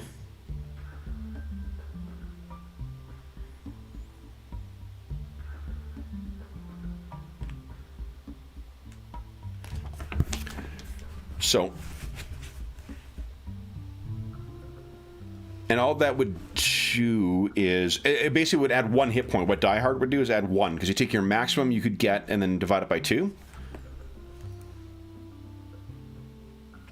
Sorry, what was that? For Die Hard, what Die Hard would effectively do is add 1 to your maximum hit points, because you remember you divide it by 2. Oh, okay. There is an interesting one here. Mm-hmm. What's that? That is called Unique Gift. And it is like, I mean, it might be a little tricky because it's like, I think not really defined. First time making a character, why not just pick one of the ones that exists? Yeah. Yeah, it's cool having that in there, but just for a first time. So many of them are just like, so I do notice, Kevin, that a lot of them are melee based. Well, Gunslinger uses shoot. No, but I'm just like, are they expecting that that's a big part of the game? I guess. What do you mean? Well, like that melee combat's going to happen quite a bit. So Sniper is one that uses shoot. Gunslinger uses shoot. Right. Armsman is a melee one. It's not a melee. Like there's a lot of. It's a sci-fi game, so like there's a lot of shooting that goes on. Right. For it. I mean, there are equivalents of Sniper and Gunslinger for Armsman is for bladed weapons. There's one called where is it here? Savage Fury or Shocking Assault, which are melee focused things, but the rest, that's only 3 I count. Well, unarmed combatant, if you want to be a scrapper. Like you can definitely play a melee focused character, but our range weapons generally do more damage and also do more shock damage. What shock is that unless you have the armor class that's related to whatever the shock score is for the weapon, you automatically take damage from it. Right. Like if you're and I was just asking just because I saw a lot that said like this is melee. Like it may just be those are ones catching your eye. Right. But no. Okay. What do you see this character being particularly good at? You want to do a mix? Well, like basically whatever combat would be common. So if we're saying that there's probably going to be a lot of gunfights, then probably like gunslinger. One of the things that the character, one way to look at this is the way you choose to optimize your character is the way that is the most optimal way to play them. The game itself is a very bare bones as far as like providing adversaries and stuff like that. So it is not like I'm going to an equivalent of a monster manual and there's going to be preset like types of things. This is a sci-fi setting. Most people will use guns. Right. Yeah, right? That's what I'm getting at. Yeah. Yeah. That said, there's going to be circumstances where, there's all sorts of opportunities for Captain Kirk to punch people in the face, and there's a fair amount, I mean, not a huge amount, but I mean, really memorable melee combat in Star Wars, right? Yeah. Oh, absolutely. Yeah, so that's the way to think of it, is that, like, the way, whichever way you see your character, them participating in violence is a more important way of thinking of it than, well, what am I most going to see? Right.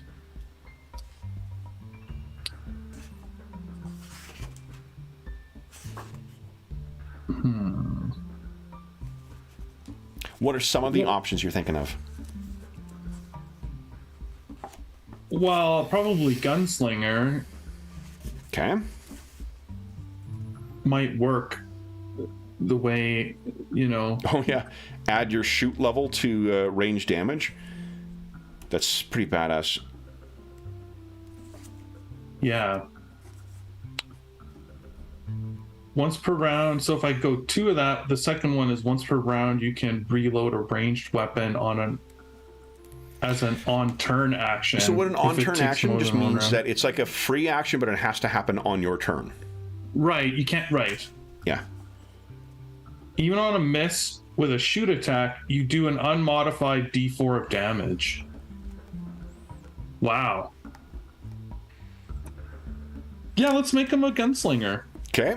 You would also I do almost never play the gunslinger character, so perfect. This is it's a good departure. I always like to try new things. For sure. So go ahead and select that. So foci. You may need to enter. I don't know if you can select the second level or if it displays both levels. Let's see. Oh, I can just change the level to 2. Oh, yeah, look at that. Beautiful. Okay, great. There we go. All right, so then I'll make sure you add your level in shoot then. And then you can get to pick one more skill as well. Oh, there we go. Fixed it. Okay, so level of shoot. Okay. You gain lucky in combat. So you can pick one more level in any non-psychic skill as well. Oh, one more. Okay.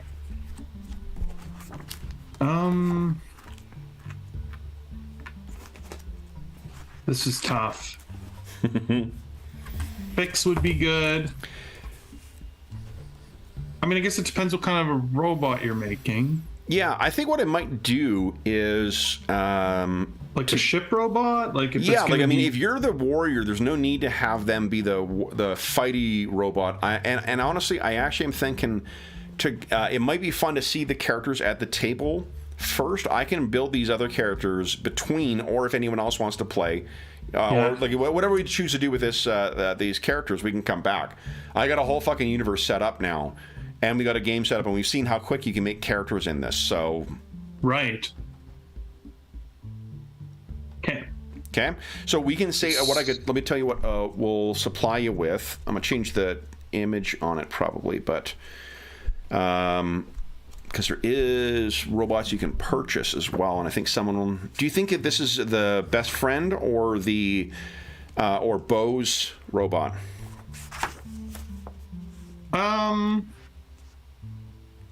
Yeah, repair bot. Yeah, well, I'm imagining maybe it came with the ship. Okay. Like, sort of, like... Yeah, okay, yeah, absolutely. Right? Like, you know, you need a robot that can fix the ship to come with the ship. Like, So you know what I'll do? Hold on. Let me change this.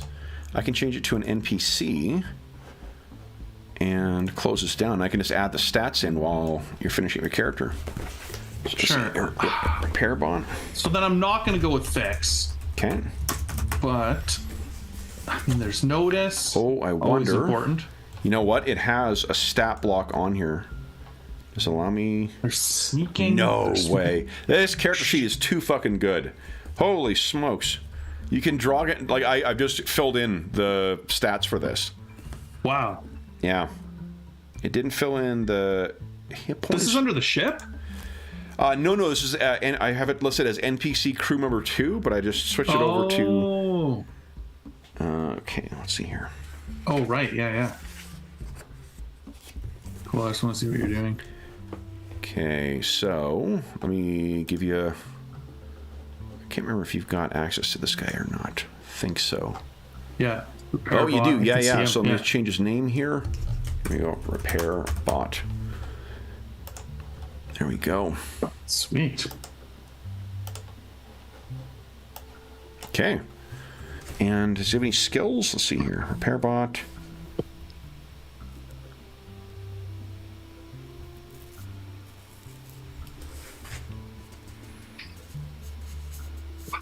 I'm gonna... Yeah. The skill is hard. Skills +1. Oh, great. Yeah. So we've got the repair bot is ready to go. That's pretty awesome. Okay. So you still haven't decided the last skill? I'm gonna roll it. I'm writing down the ones that I like. Pilot could... so notice, pilot, punch, shoot, sneak, survive. Yeah. All right. Definitely. Punch, shoot. I might want a second level of shoot. I do get a bonus from it. The sneak would be great. I don't care about stab. Another survive would also be good. Mm-hmm. What I can do is fill in. All right, so I'm gonna roll. That is 5. Okay. Oh, let me look at the sector. I might have a place that you're from.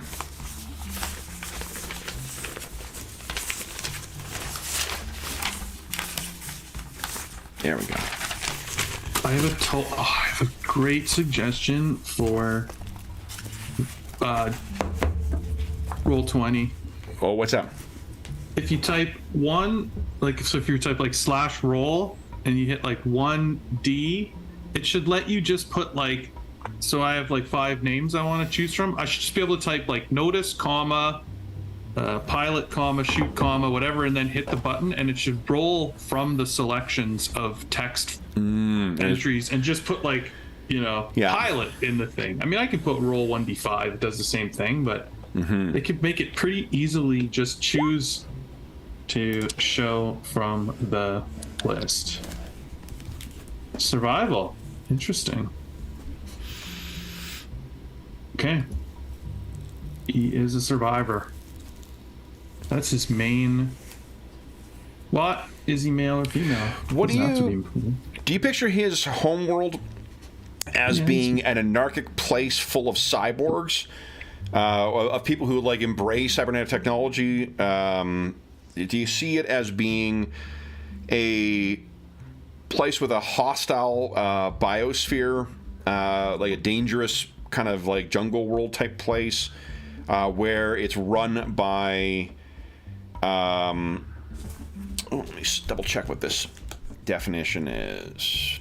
I mean, that sounds like where my rogue your rogue trader character, a place torn by disagreements.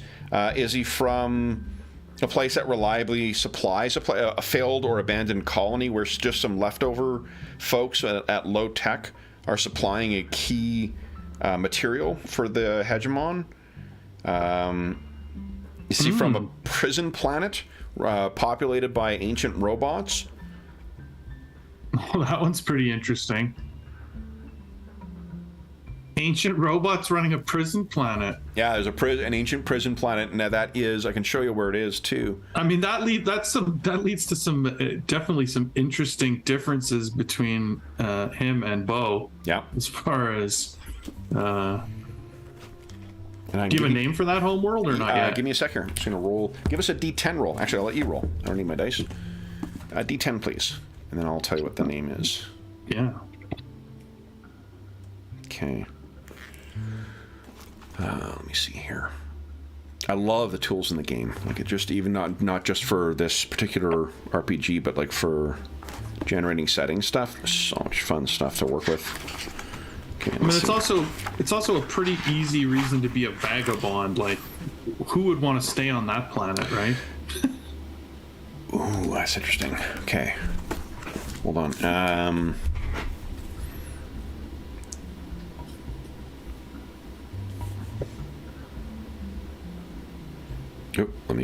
Okay.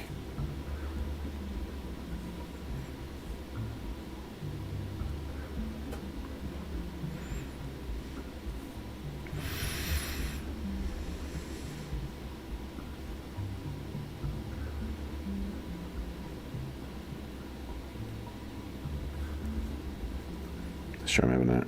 I should have done something on the computer.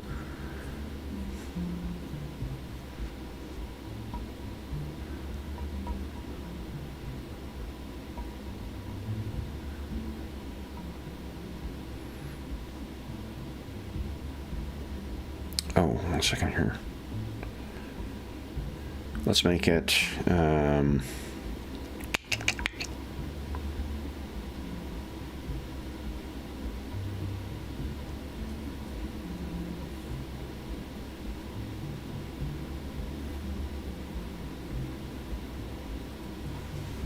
The planet Jela. Jela. Jela. Let me mark that on the thing here. And I'll give you more information about that between now and next session. So would he have a faction or would he have none? His faction, he may be in with the Griot as well. If he's acting for her. Yeah. Right. Yeah, I'll put Griot for now. Like, that makes sense. He's working with them in the sector. I mean, maybe he's essentially her bodyguard, her, Yeah, and I mean, it speaks also like a guy who got off of the off of the planet. And it's a mix, incidentally, of Swahili and Romanian is the languages I was working with. To give it a different feel. Okay, so did you select did you roll which extra skill you took? Yeah, and it came up survive again. Oh, I mean, it's that makes sense that you're a pretty tough character who also knows how to take care of himself and shoot. Right. Well, and it makes him kind of right now definitely reliant on others a little bit too. Like, he can't pilot, he can't, do a lot of these things. So, I like that he's not just a total Han Solo type where it's right. Like, yeah. Okay. So then, let's see here. I don't think there's anything else from the heroic side that we need to figure out here. I'm just thinking about the equipment package. Yeah, I think that's it. And then we just got to talk about the character a little bit. Yeah, round them out a little bit. Is there, I wonder, I'm just going to open up the cog a second here and see. Does it just show you the fray dice?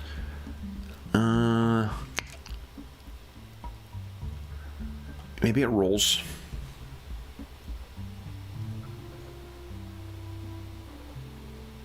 Oh, there you go. So the heroic is in the deluxe edition, is not in the standard. Okay. All right. So. Let's talk about Frey and about the defying doom as well, how that works. So what are you thinking for his starting gear? Is there a package you're going to go with? Yeah, I was considering a package.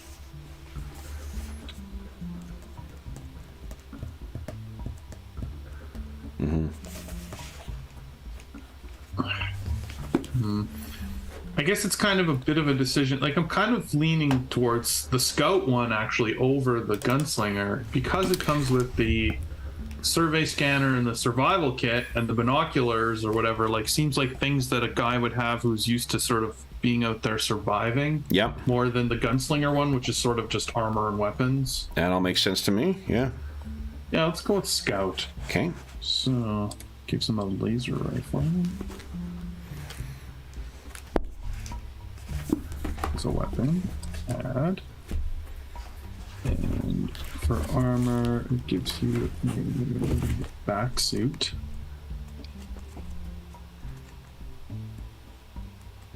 Equip. Gear. And get. Oh. Where is, like, melee stuff? Oh, I guess it's probably under weapons. Yeah, that'll be like the knife.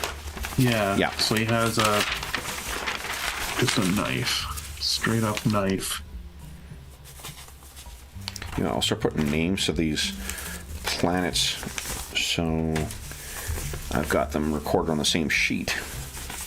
Less likely for me to misplace it at some point. All right, so the homeworld has robots. Okay, this is Jayla. Huh. I don't see knife on his list. Interesting. Under the weapons? Just under weapons, yeah. Oh, because knife is, small primitive weapon is what it'd be. They have just sort of like the primitive weapons and the advanced weapons. Yeah. Sorry, I should have explained. Oh, I should have remembered. Oh, right. Primitive weapon. Right. Yeah. Okay, and this one is Sonic BU. Oh, there we go. Small primitive weapon. I'll just rename it knife. Okay. Makes it easier for us to. There we go. Okay. Then gear. Survey scanner.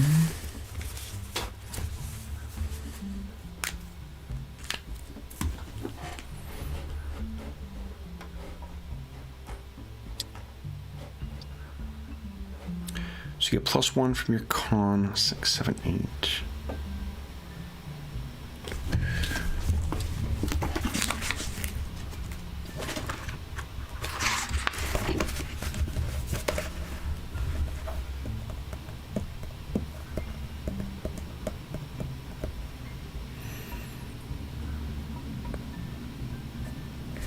Ooh, round it up. Your con modifier is helping you here. Perfect.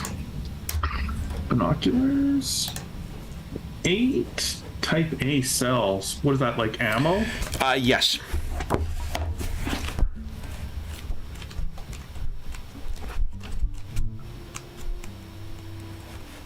I mean, it's power cells, I believe. So it's just power. What do you say? Type A. Yeah, I found it. It's in there. It's just how many times you reload your laser rifle or whatever. Right? And how long it takes to recharge. Type A cell recharges in 30 minutes. A B cell in 24 hours. A is typically used for personal equipment. B is for vehicles or heavy gear.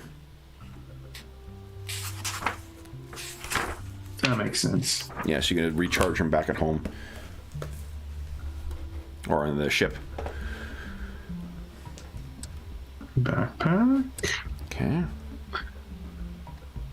Cotton pad.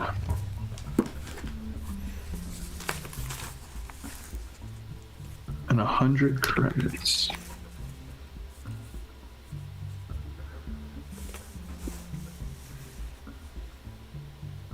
Okay.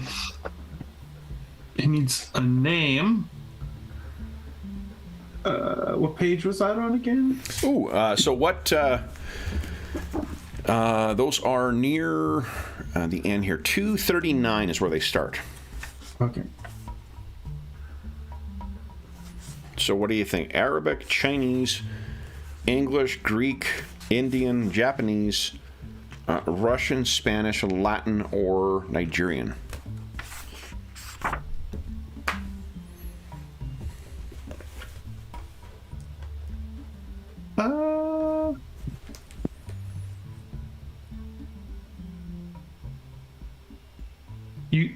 Does this planet have like a history that's? I don't. It has the name is a quasi Swahili, quasi Romanian thing, but that's just. Oh, okay. I think it's a prison planet, so it could have any mix, like even more so than others. Yeah. I just love Japanese names. Sure. Okay, so give us a. I tell you, this is. We've been talking about this guy as being male. Does that sound? Yeah, I think he's going to be a male. Okay, give us a percentile roll. 30. Katsu.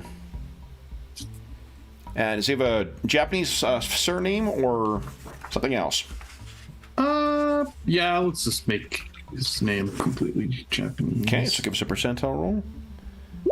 25. Katsu Kikuchi.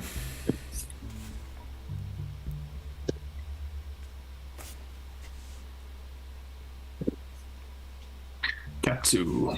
Okay. All right. So you got your gear, you got your skills, got your foci. Looks like everything is in here.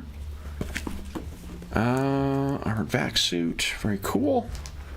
All right.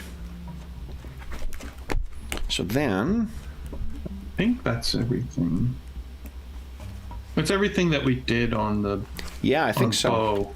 Yeah, so let's talk about the character in general then. So how do you think Katsu got himself off the planet? Cleverness, brute force? I'm imagining cleverness. I mean, he's pretty intelligent, and so I'm gonna put the. I don't think he would have like shot his way out, kind of thing. Yeah. Let's put the names of the planets on the actual map here. 7, 3. Did someone help him? Did he do it himself? If he didn't do it himself, did that person get off as well? Did they die? Was it a robot that helped him off? Yeah, maybe it was one of the robots. Mm-hmm.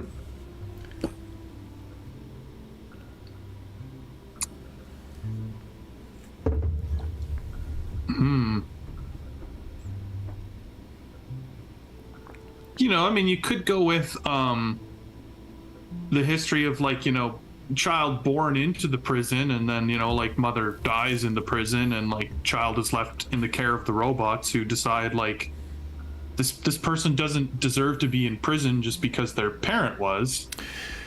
Okay. Yeah, and that's... You know, like that sort of history. Of, might like, I throw something in here? So what if there is... Because we know that the griots are out here, too. Maybe this is a connection with the brother. Maybe you've got a connection to him as well. So we know there's a prison planet with ancient robots that are on there. What if someone was clever enough to hack them to put like, they would normally keep everyone on there, but what if what they did is put in some kind of virus so that they think that like in one section in one part of the planet, when the children are born or when the parents die or whatnot, that they get pardoned. So then people can come and collect them and take them off. However, when they show off to take them off the planet, the option they're given is you work in servitude until you pay off your debt, or you fucking stay here and we'll reinstitute your sentence. So maybe you got press gang, because that's already a source of labor then of getting these people, you know, get them off planet, force them to work for you. Right. And it could be when you were a kid. And then perhaps that's the brother who was the honest one. He was like, I can't keep this kid here, or perhaps the other kids as well. Or if it's only just you, maybe he got you out and introduced you to your sister. Maybe he had adventures with him at some point. Yeah, right. Maybe I was a part of his crew for a bit. And then, yeah, met the sister. And that gives you an ongoing issue to deal with, too, is whoever this criminal gang is that is basically like harvesting kids for indentured servitude. That's a problem you've got in your head that you know that's going on at Jayla. Right. What if the brother even sent me to bodyguard the sister? Like, you know, like, okay, my sister's getting into this. She is in way over her head. I need you to go and protect her. Yeah. Like sent by the older brother to protect the younger sister. Yeah, sort of in his stead, yeah. And he's still out there doing whatever he's doing. And maybe that's why it might be part of the reason why he's in trouble with his superiors. Right. Because he's let this valuable asset go. Oh, yeah. Like, look how deadly you are. I mean, you're like incredibly well-trained young warrior. And he just sent you off soldier, and he just sent you off to go and work with his sister on her startup crew. Totally, yeah. Maybe even the underworld, you know, whatever criminal organization he's in, like, was responsible for some of this gun training, this gunslinger training that I have. Yeah, yeah. You know, so they invested in Katsu, expecting him to be part of their crew, and then the brother sent me off to protect the sister, like you said. And I think we need, hold on here, I like it. It's already a little bit of an interesting backstory, but one that doesn't come with heavy baggage of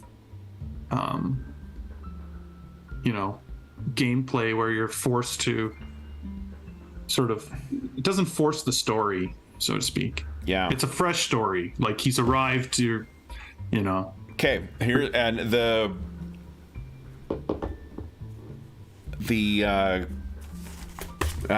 prison, whatever of the prison breaking gang, they're called the Svoboda Circle.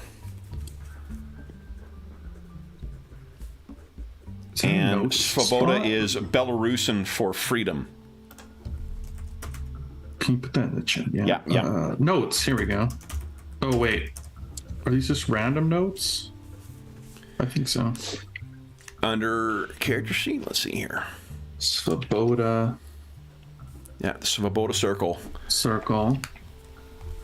So there we know. And we know a faction. So we just identified another faction in this cluster. Yeah, and we should name the brother. Oh yeah, he would be, I guess, a Nigerian name as well. And give us a percentile roll. Here we go. 18. 18. He is Asakwara. Yeah. Okay. So I'll put that in the notes of Bo, brother. And I started at my list of circles here. Guara. So the Svoboda circle is one, and Griots are another. Cool. So we've got a criminal faction. We've got the Griots. I think I'm going to put the Elders as a faction. So the Elders of where are we here? Elders of Masana will be another faction. I'll flesh out because they seem to have some influence. Okay. And I think the Miners Guild, the one that is actually mining that other place, and perhaps even back at that place with a scarce resource, they would be likewise collecting a bunch of stuff. So let's see here. What else do we need to do before? We need illustrations for you guys. We need sci-fi pictures for Bo and for Katsu.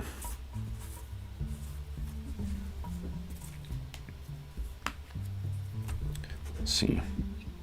Okay, so we need. Do you think Asakwara? Do you think they call him Wara?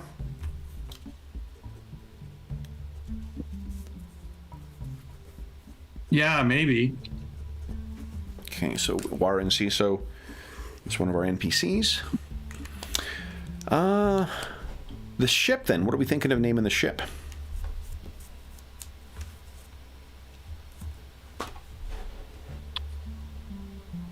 That's a good question, too. I'll put a token down here so you can look at it. Here we go. A lot of questions to answer all at once. Yeah. So we got, and the ship, it can hold up to 6 crew members. So you the 2 of you, and then 160 tons of cargo.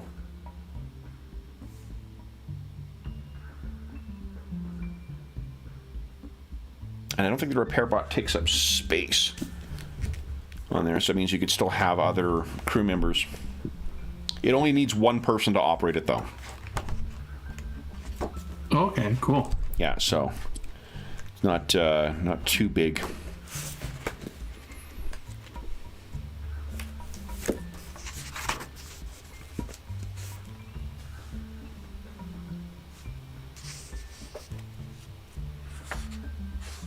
Okay. There's definitely some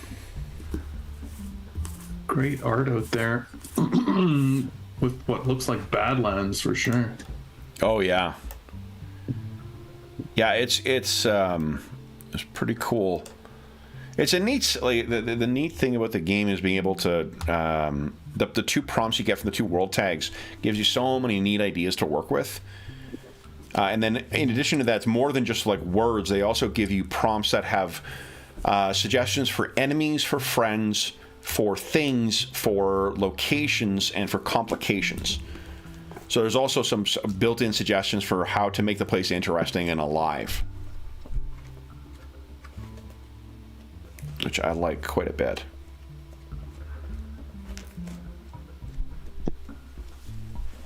Okay, whoops. Like this one's pretty sweet. I'd have to clip it. Or I guess I could do the big one for now.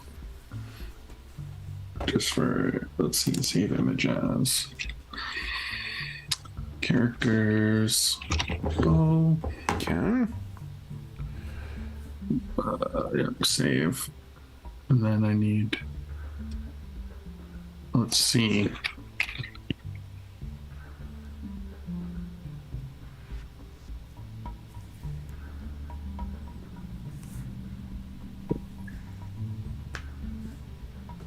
feel I owe a general apology to all the amazing artists out there on the internet who I constantly steal their artwork for my game characters. Problem is, so few of them are properly tagged, right? Like, you just... Okay. Oh, 100% agree. Yeah. Maybe our small exposure helps them sometime. Oh, that's a creepy alien. Like the sounds of that. Dave sent me last it's like night. Literally a full-on alien. Yeah, Dave sent me something last night. He's like, the first 10 minutes of the new Resident Evil. He says, you'll find something in that sequence that you love, and did not disappoint. I won't spoil it for anybody, but yep. The new Resident Evil, the game, or no, the TV show on Netflix. Oh, yeah. Is it a cartoon or a? No, live action. It's canceled, but yeah, of course. So. There's this one that I got a couple that I like. This one's pretty good. Okay. Oh, this one actually has the artist name on it. There you go. That I like. Okay. What's this one?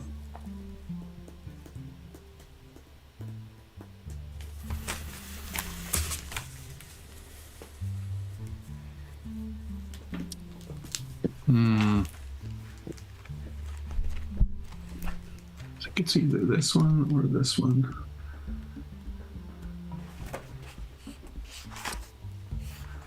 Let's go with this one.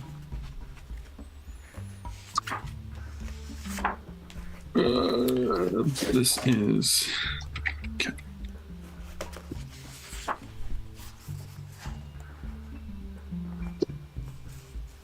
Let's see.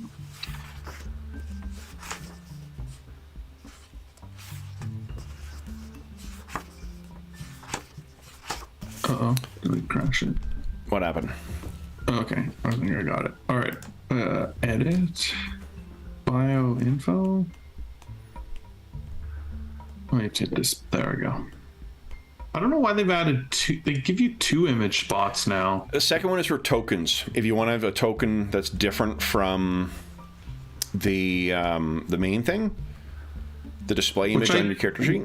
Yeah, which maybe I'll do with these, just not today, because you could clip. When you see it, you'll see that the other image could be clipped to be a better. Oh, yeah. Just be a token of her. It's like it's a cool image because it's got like a crew. Yeah. Which, you know, with her connected status, it's like those aren't even necessarily her crew. Those could be a range of her crew or brother's crew. Who knows, right? Yeah.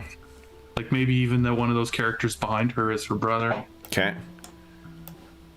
But I could clip it so that it's just her for like the... Yeah, or even just a headshot too, like depending on... that's what I tend to do with the ones where it's... if we're using Battle Mat, just because it's easier to just see that, or even put them next to your guys' faces. Okay, very cool. So we got Bo. And there we go. We got Katsu. And while you're doing that, I'm looking up quickly the rules for trade. I need a ship name. Oh yeah, Katsu as well. Okay, cool. Let's take a look at.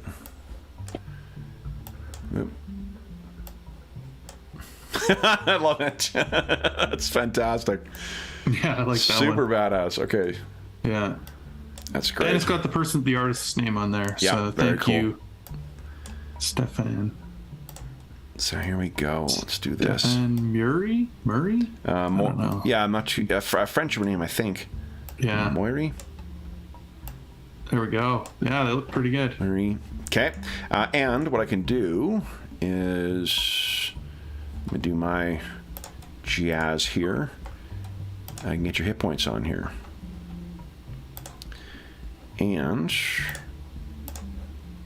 there we go. Actually, this will be easier for me. I can see your AC now. Your AC is in the green, and your hit points are in the red. Points. Give our nameplate. And AC. There we go. Yeah, great. Oh, 1 second.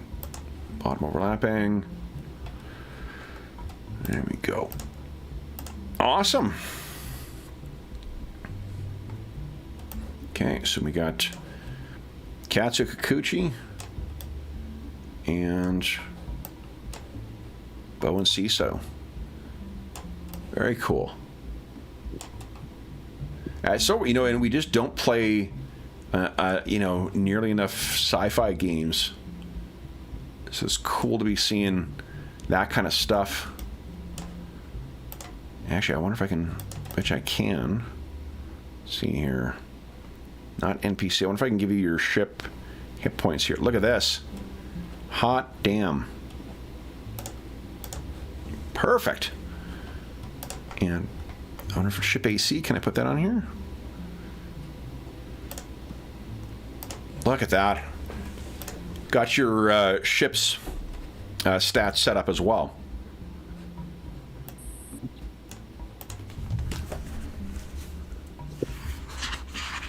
Okay. Are you looking for a ship name right now? Yeah, I'm just trying to decide on... Okay, while you're doing that, I'm going to quickly find rules for...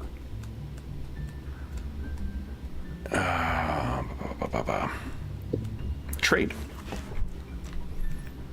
No,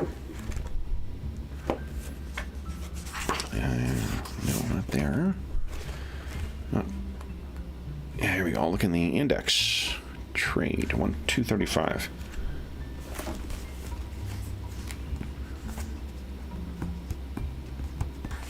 Yeah, they also give some, Kevin Crawford gives some good insight into what you can expect to earn for these different things. You also have some modifiers on the ship, or some mods already onto it.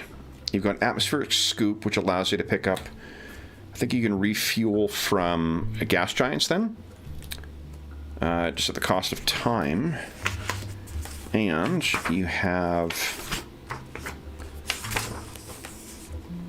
atmospheric operation, so you can operate in the atmosphere. Where is it here?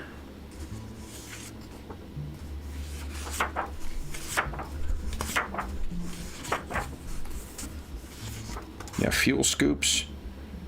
4 days of processing and refining, and you can refuels the ship. You've also got fuel bunkers. You can carry one additional load of fuel, which means you can do one extra jump than what you could normally.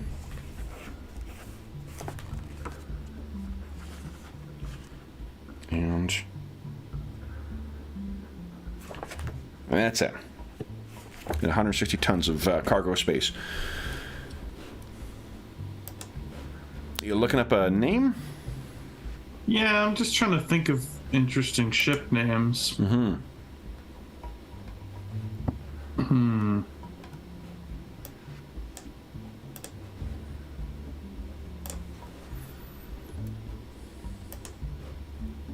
Do you think she gave the ship the name, her parents gave him the name, or it came with a name already attached? I'm thinking that the parents named the two ships. Oh, okay, yeah. Right, because they were sort of, Yep. And I was trying to think of two names, which makes it a little harder, but, so maybe something connected or something interesting that way.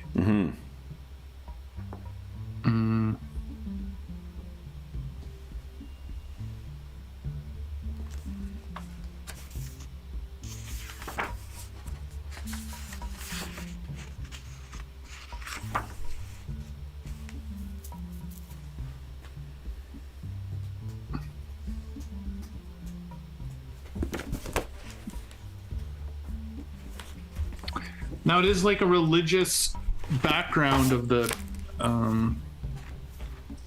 planet. Yep. She could go with something really simple, like like hope and pray, or like the two ships. Yeah. Whether they gave her brother hope or pray is an interesting. I feel like they give him hope and they give her pray. Okay. I mean, we can look up the names in like a different language or whatever if we want to. If you want, here, smarten it up later. Here, I'm going to tell you if it's in. The planet's name is in Hausa. Let me see what. Let's see what. Prayer. Adwa is a prayer. Okay. Yeah. At least that's what the internet tells me. Yeah, well, we'll have to trust them as we do with so many of these things. Adua. And again, this is 20 or 1,000 years in the future. Right, so I could modify it a little bit to... Yeah. Right.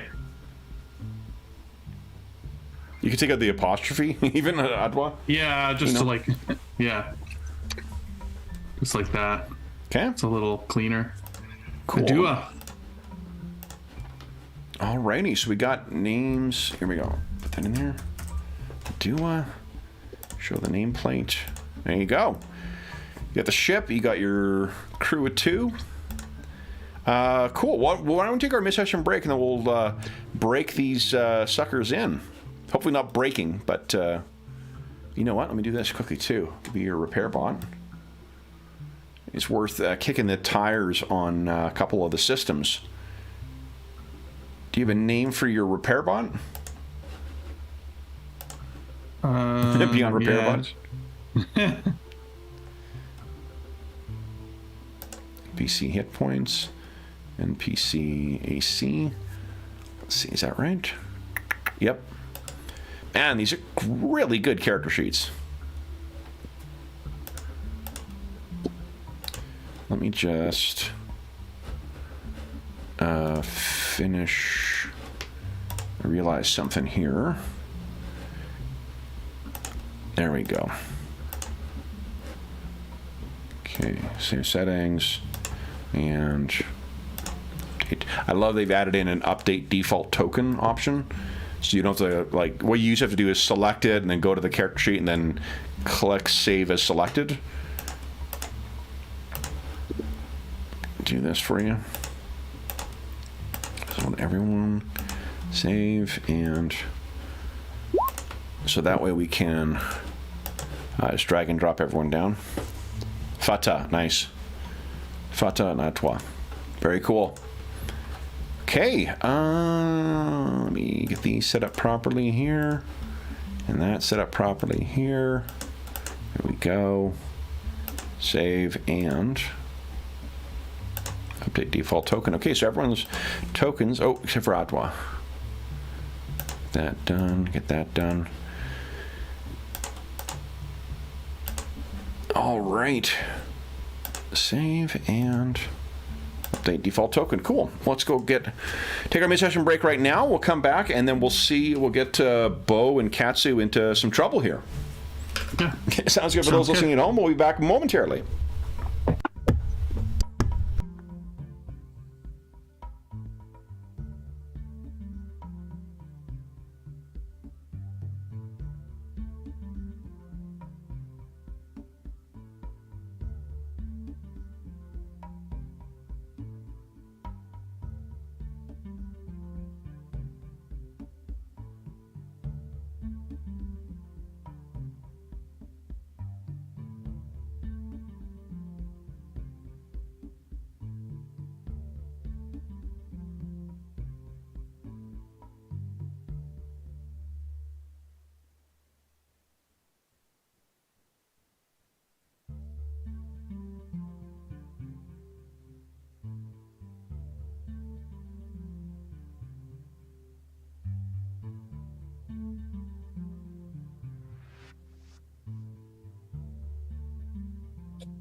Okay. Let's see here. I need to give name to another planet here. Let's see. Which one are we going to?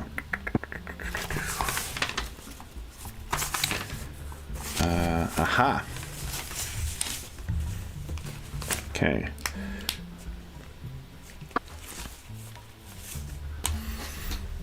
Okay, I'm just giving a name to, I can do it easier on. So, hey, everybody in chat, by the way. Hope everyone is having a great start to the weekend. Let's see here. Let's see. Oh, George is in chat, too. Hey, George. George, we're playing with magic. I know you're so adverse to playing magical characters, but you can't play a space wizard in this game. Let's see here.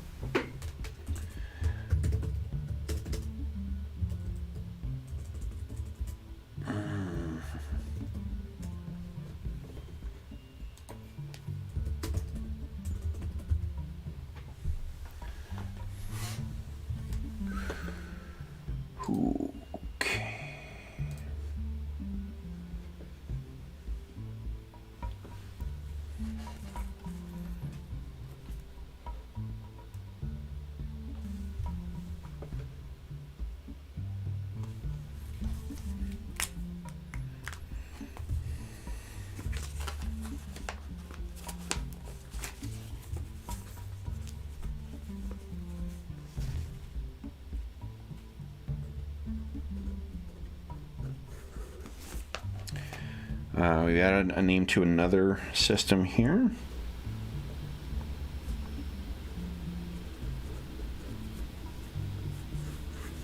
All right.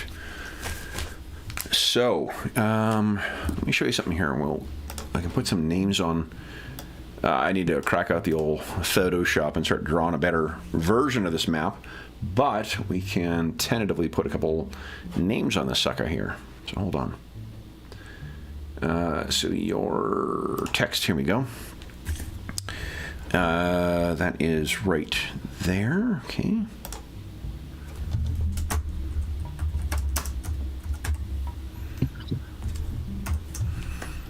And let me switch.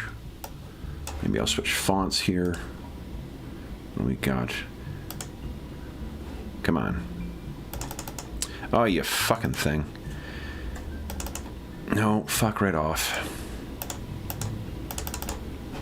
There we go. God damn it. Are you not able to change? Fuck, is that stupid? You can't change the font once you've put something down?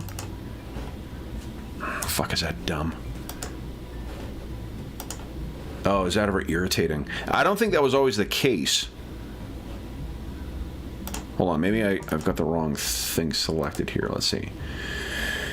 Let's try that. Mm-hmm.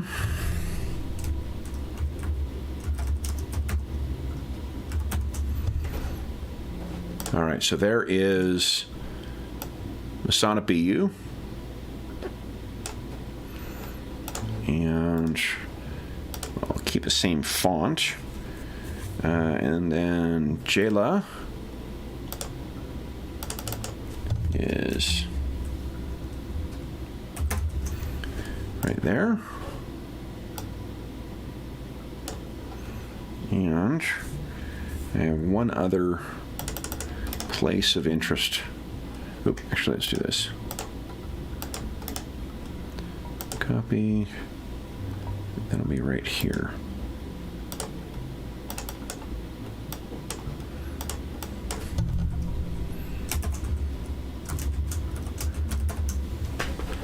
Lot 'em all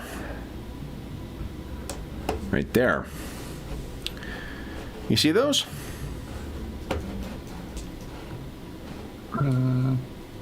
Yep. Okay.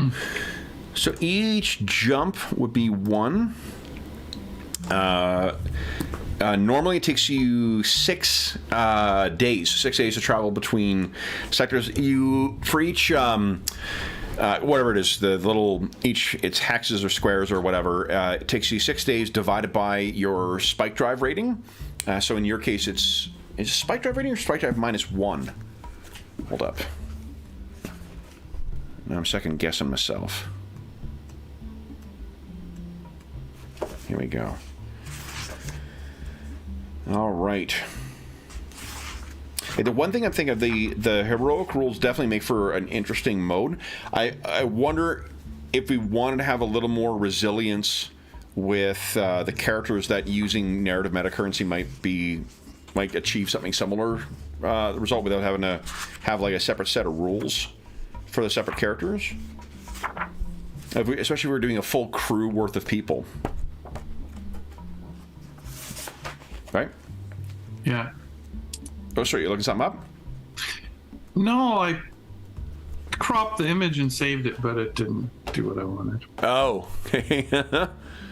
Sorry, I was cropping it, so it was just sharp, but... Let's see here.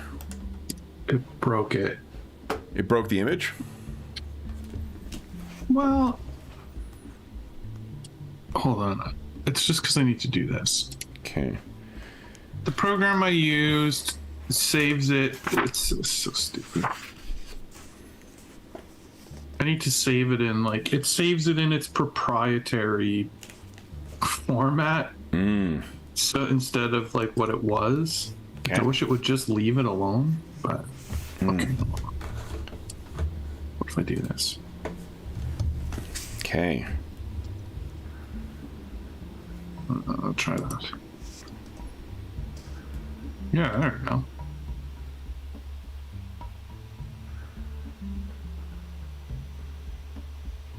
Divided by rating. Yeah. So it's 6 days for each hex.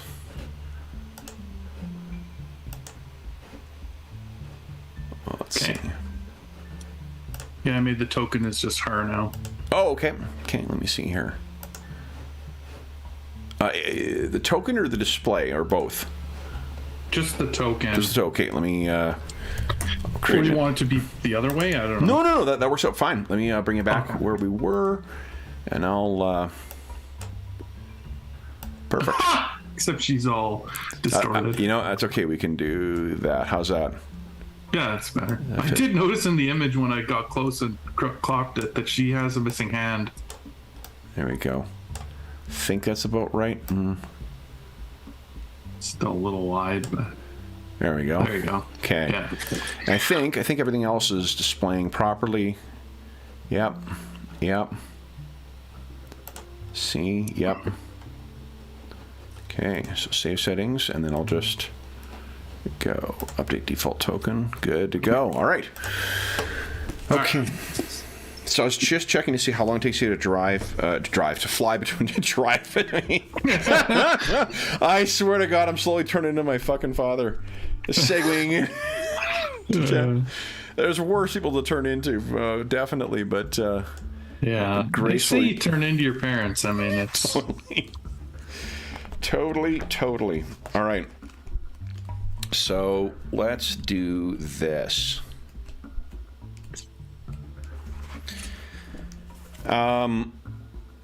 I think you are.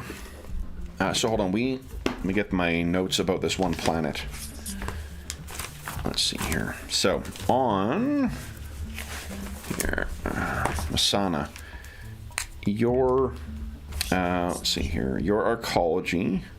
Did you write down? I think I might have it in my notes somewhere here, but do you happen to have written down what your arcology's name was again? Oh no, I don't. I scroll up. I think I put it in chat. I was gonna write it in there, and then we talked about making that the faction, and then we went on with Griot. So maybe in the midst of that, I missed writing it down. Oh, Koshishatse. Konshishatse. Oh yeah, there it is. Yeah. I'll add it to my background. Okay, I'm just gonna.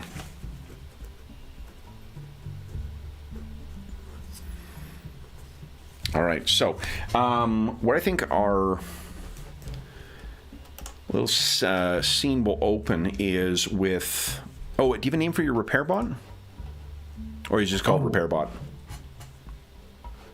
Yeah, maybe maybe she hasn't given him a name yet, so he's just got like whatever generic name he was given so far. Sure. Maybe that's something that Katsu will remedy. Okay. You know. So I think it's just the two of you right now and the repair bot on the ship. Yeah. Like we'll start off with just bare bones here. Yeah. And let's do one thing here. What am I looking for? I did finally. This is a print. You can get the print-on-demand version through DriveThruRPG. He did a Kickstarter for Perfect Bound versions of this a few years back, and I didn't back it. But I did get one of his other games, Worlds Without Number. I got the Perfect Bound version of that, and it's cool. Oh, it's so nice. So I actually, we decided like 2 days ago, when we decided we were going to play this, I ordered a Perfect Bound copy, and I'm really glad now because I think that this was a really fun character and session and setting generation system. Let's talk about heroic combat first, because standard combat is going to be pretty easy for you to figure out. So let's do this as a flashback. Let me see here. I think this will be let me see what I've got for images here. Let's do.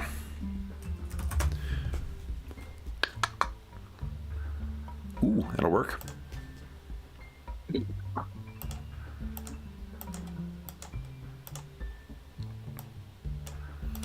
Okay, so Katsu, bring over here.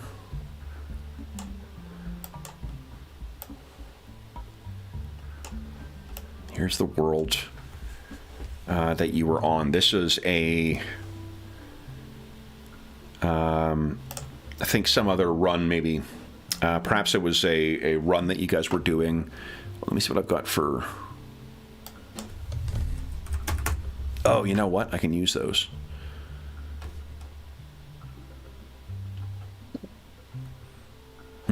Okay. So, Katsu, let me bring you over here. What we would see is a ship that is definitely not the Adwa. This is something else that we see kind of going across this, sky. And then we see something hit it from out of the air, and the ship kind of crashes down. We go into some of those curious critters, maybe look over at it, and then kind of skitter off. Let me check about the air on Jayla.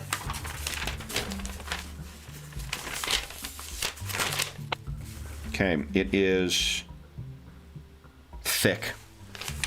So it's almost like in a sauna all the time. We see you kind of come out of this wreckage. It's a small vessel that you're in. It was probably just a shuttle running up and down from the surface. And why don't you give us? Let's get some dice rolling here.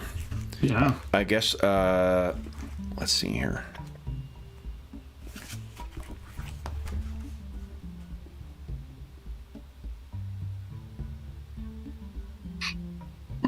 Notice check, please.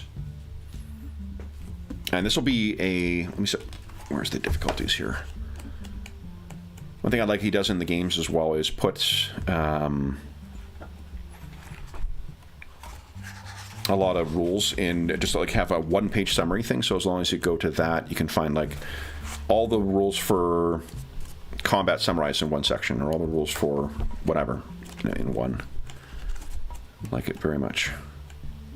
There we go. Skill checks.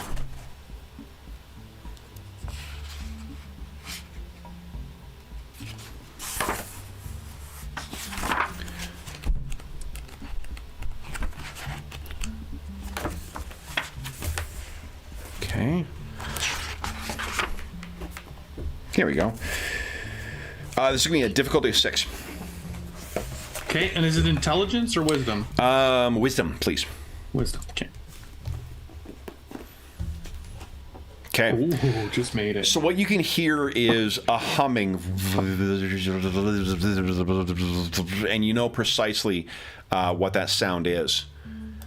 And let me show you what's going on. This is probably maybe you're somewhere near, like you sort of crash down into this pond or something along here to avoid hitting, you know, anything to completely blowing it up. Yeah, and you manage to scavenge whatever you've got in your character sheet. And let me go to the DM's layer. As noted, he's not much of a pilot, so... Well, I knew you were shot down as well, so there is definitely that.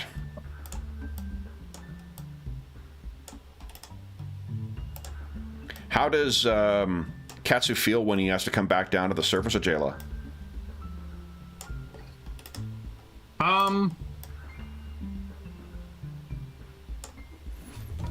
I don't know. Maybe he's a little nervous being here. You know, it's almost like he feels like he got away with something to get off planet, right? So coming back does not...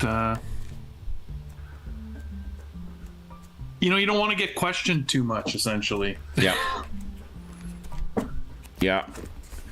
Well, and I mean, it was a glitch that got you off the planet, so, you know, perhaps... Right, exactly. It's like, you know, I don't want anyone investigating too hard to look anything up or figure, you know, you don't want to get...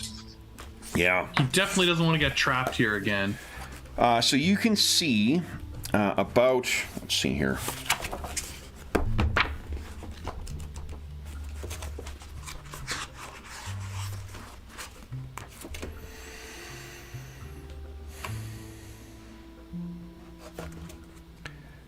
Let's say about 400 meters away and closing in. You can see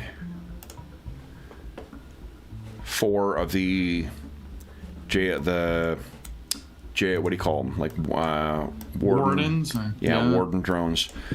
They're all closing. All these, I'm picturing maybe a little bit taller than human size, but not much. And they're just hovering slightly over the surface. You know that. And are they what shot me down? It seems possible. They don't have, what you know is they don't have that kind of weaponry built into them. Oh yeah, let's do this. Why don't you give us a... See what I know? Yeah, give us a notice. Not a notice. What would this be? You're from here, so I'll give you a little bit of a bonus. There's one called No. Yeah, let's do that. No, and difficulty is 6 once again. Okay, and this would be intelligence this time? Yeah. Oh, intelligence, yeah. Yeah. There you go. So what you know is that these things are equipped with 2 kinds of weapons. They have a like a stun rifle or stun. Where is it here?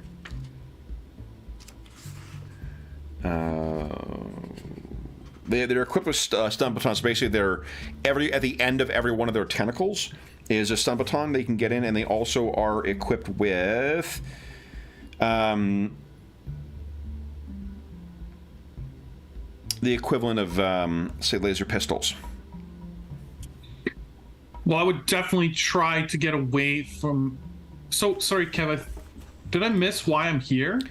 This is just a flashback. You were coming down. You've crashed here. You were coming down. You were not expecting to be fired on. And, right. Yeah, I'm just like, am I trying to hide my presence completely on the planet or not? I guess you is the most question. definitely. Like, I mean, you tell me. You were just shot down when you thought it was safe to come down. Yeah. Okay. Because then it just changes the way I react to these things, right? Yeah. I think I would attempt to move away from the ship. Hopefully, well, I guess their scanners are probably. Maybe I got to move away from the ship, like keeping the ship between me and them as far as like line of sight, like trying to essentially use the ship as cover to try and move away from the ship, drop behind some kind of cover, draw my laser rifle, and sort of aim at the ship. You know what I mean? Like cover some distance, drop, and like get my gun so out. they are 400 meters away. Your rifle has a range of 500. Right, I could open fire on them here, but I want to. I'm just checking to see what the range penalty is for, or how fast. I guess the question is how much faster than me they are. They are definitely faster than you. Yeah, I know. Like, I'm just wondering, like, what distance I can be from the ship by the time they get to the ship. Okay, so are they twice as fast? Or? I think your move. They're about 4. No, so these things, because they fly, you can assume about 10 times your speed. Okay, well then, because then I'd only be like 40 meters from the ship before they would get here. Yeah. Yeah, so then I would just use this as my. There's just danger in using the ship as the firing point because it could get damaged or it could. There's no way that this thing is getting up in the air anytime soon, anyway. No, I understand that, but it's like.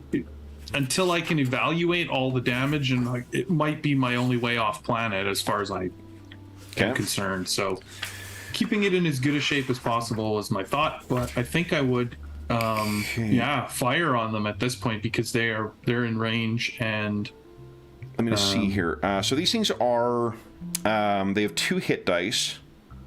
No, we'll make them each have 1, and I'll put more on here because I want you to be able to use your fray dice to see how that works. So there's 8 closing in on you. There we go. A little squadron of them. Yeah. Okay, so sorry, I'm just trying to find what the range thing does here because I can't remember offhand. Yeah, because they're within my long range, but they're farther than my short range. Yeah. Attacks beyond normal range take -2 to hit. There we go. Okay. All right. And then cover. Yeah, cover gives a penalty to hit too. So let's take a look at the... you, because of your heroic ability, your heroic warrior ability, you always get initiative. So you will have a chance to act first here. You've staggered out. You see them coming in.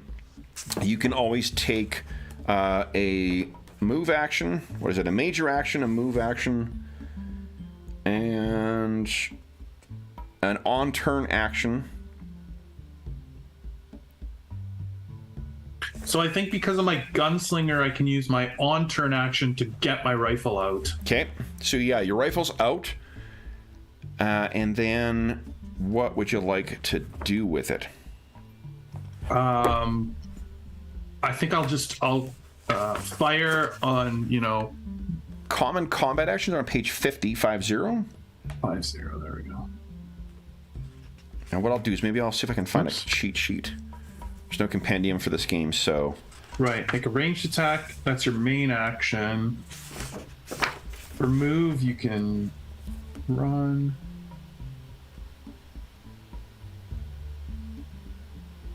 Reload is main. And go prone to get -2 to hit from range. Yeah, which I would probably do next turn, but this turn I needed my on turn to draw my rifle out. Oh, but your on turn is that's free, isn't it? You know. Is that what that means? Yeah. Just on the difference is it's not an interrupt. Is basically the thing. It's just that you can't use it as a reaction or as an interrupt. It needs to be on your turn when you take the on turn actions. Like there's a difference between the types of actions you could take are major, move, on turn, or free. And I think free actions are the ones that can be taken at any point. Right. Okay. So somewhere then, just outside the ship or whatever. Sorry, not free, instant. Instant action special can be formed even when it's not the actor's turn. Yeah. So somewhere I can lay and use my rifle, I would go prone, like right by the ship, right wherever I sort of saw them. I would sort of drop right nearby there. Okay. And fire. Okay. Now, because of your, let's see here, heroic warrior, your attack rolls always hit lesser foes. So for these things, they are lesser foes. They have equal to or less than your hit dice. Yeah. So you automatically hit 1, and you get to roll your fray dice, which is a D8. So first note, the character sheet. Should I click on the right laser rifle though anyway, just to see what it does? Yes. Yeah. Let's see what it does here. I'm just not sure. Oh, I see. I burst. Yes or no? I don't think that can be fired in. Let's see here. Probably not at that range anyway. I wouldn't assume that a laser rifle has. I don't even know if that weapon can be fired in burst, but I thought it said something about that in the. That would be like. Let's see here. Let's see here in the weapons section.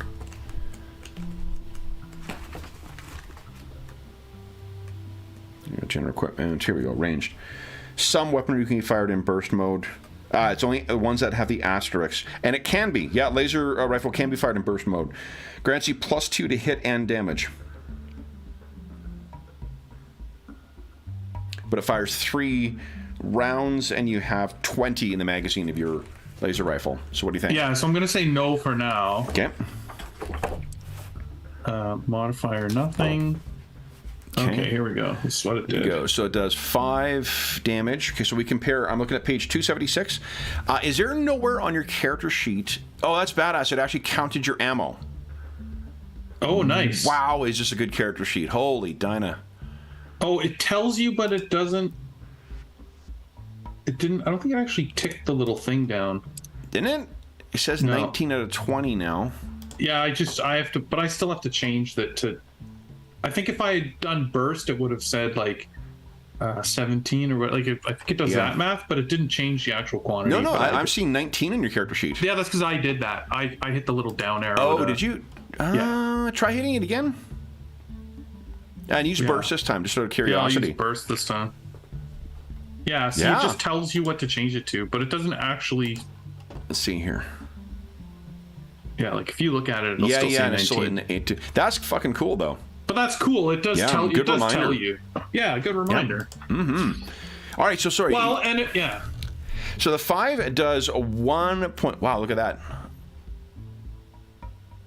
Oh, Dinah. And then, you were gonna ask about the fray dice? 5 + 2 + 2 plus doom damage. System strength. Plus attribute. Hold on, this. Let's see here. The 1d10. Oh no, the 1d10 is the damage of the weapon. Yeah, 1d8. It should be your fray. Is there nowhere on the character sheet where it has a fray dice? Just because you're in heroic mode, I wasn't sure if it would give you that automatically somewhere. I don't see it. And it doesn't roll it automatically. Okay, so your fray dice is. I guess you could edit it into the weapon. Yeah, to roll an extra 1d8. Okay, so the thing is, the way, like, if you roll multiple dice with something in the heroic mode, you look at them separately. So, like, if you got you do, okay. Yeah, like each individual dice you track to that table on 276. So your first one worth rolling. 5 damage would be 1 point of damage. So that's 1 hit dice of damage, and then go ahead and roll 1d8. 4 is 1 point. So what does it look like as you destroy 2 of these things? Yeah, like I think he's just he knows where to shoot them essentially. So it's like, he's just lining them up and taking careful aim. Okay. And it probably was exactly like you did. It's like left to right, like, or whatever, like take out the flanks. Oh, yeah, and here we go. A hero who is particularly determined to harm a target can use their main action to inflict their fray die on an enemy, whether or not they are a lesser foe. Oh. So you can still use your free die. Okay. Then these things will unload. So they're going to start firing at you. Your AC is a 15. So they have +1. So let's do this here. And I get a +2 because I dropped prone. Oh, right. So you got a 17 is what I need to hit.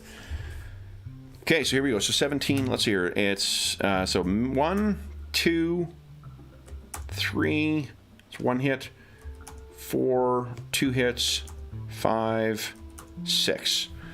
All right, so these things are firing in. 2 managed to hit you, but they do, oh, hold on. Actually, they would have been, I need a 17 to hit you. So actually one of those is a miss still. Because I also have range penalties on this, even with them moving in. So. Oh, right, they're still at range. Yeah, they're still at range, at long range for their pistols. So then that would give only 1 hit, and it's 1d6 damage, and we use the same chart to scale damage. And remember, you can always which page is the chart? 276. Just want to take a look at it for counting heroic damage. And remember, as a warrior, okay.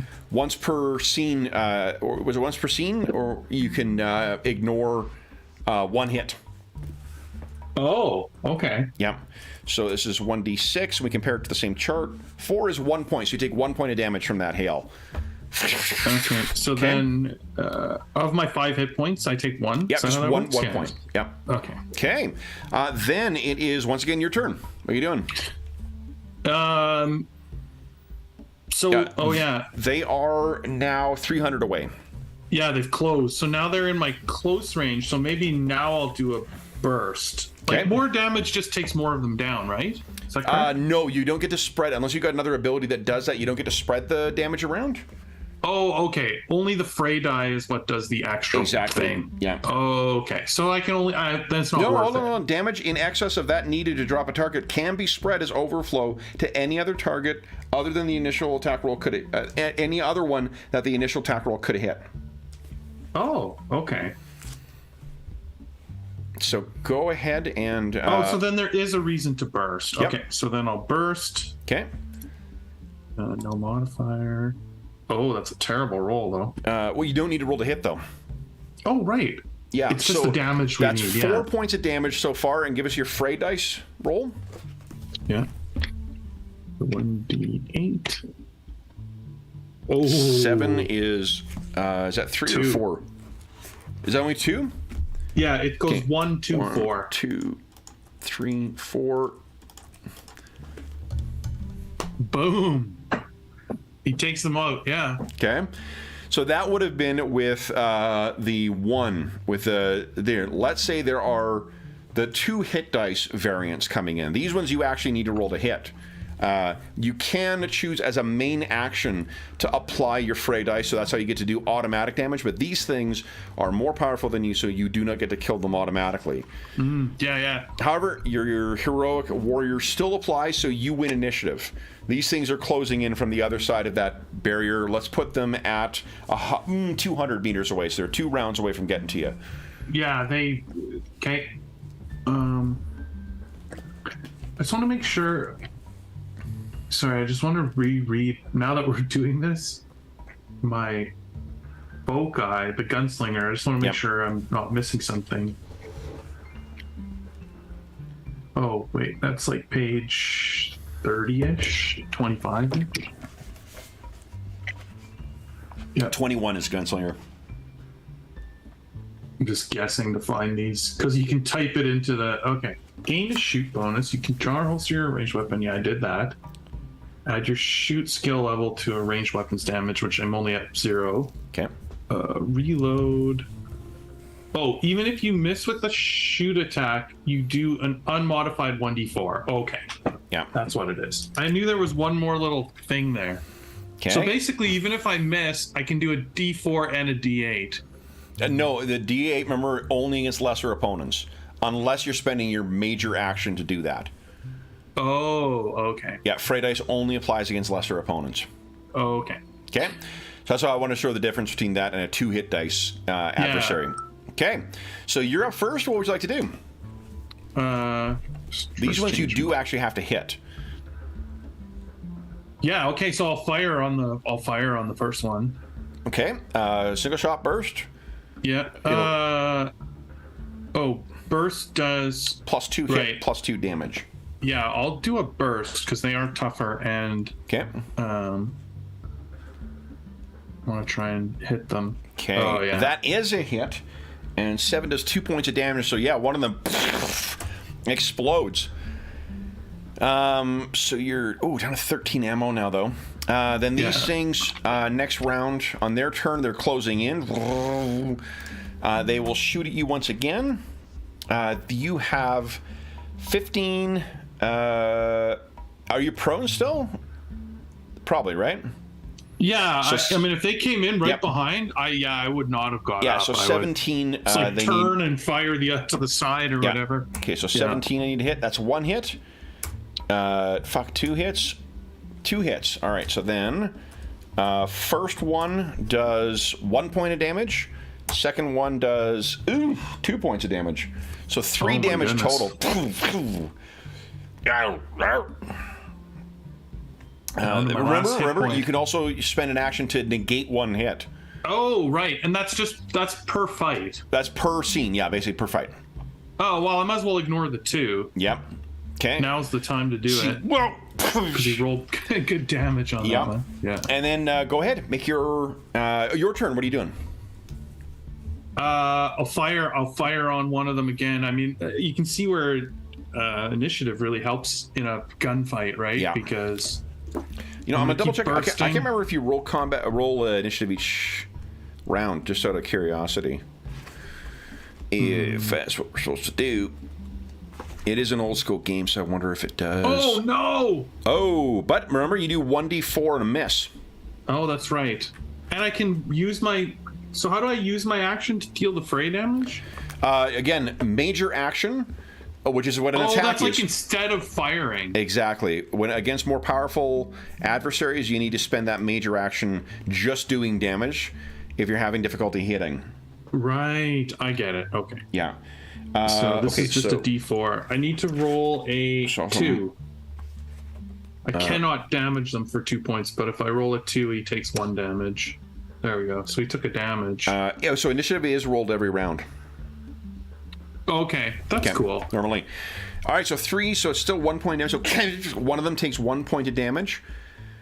Then on their turn, you got a move action left too. So if you wanted to scramble to your feet so they don't get +2 to hit you. Yeah, right, because they're closing now. Yeah, for sure, I would get up. Okay. Yeah. So you scramble to your feet. Then on their turn, they're going to zoom in. And I'm just trying to find their stun thing here.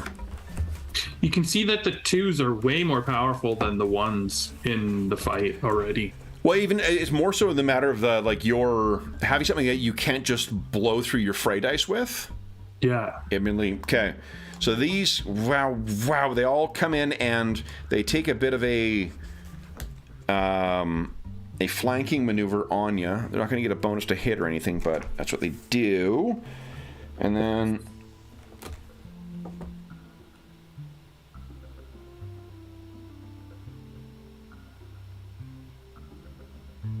this reading, there's a shock quality. Okay. Okay. So,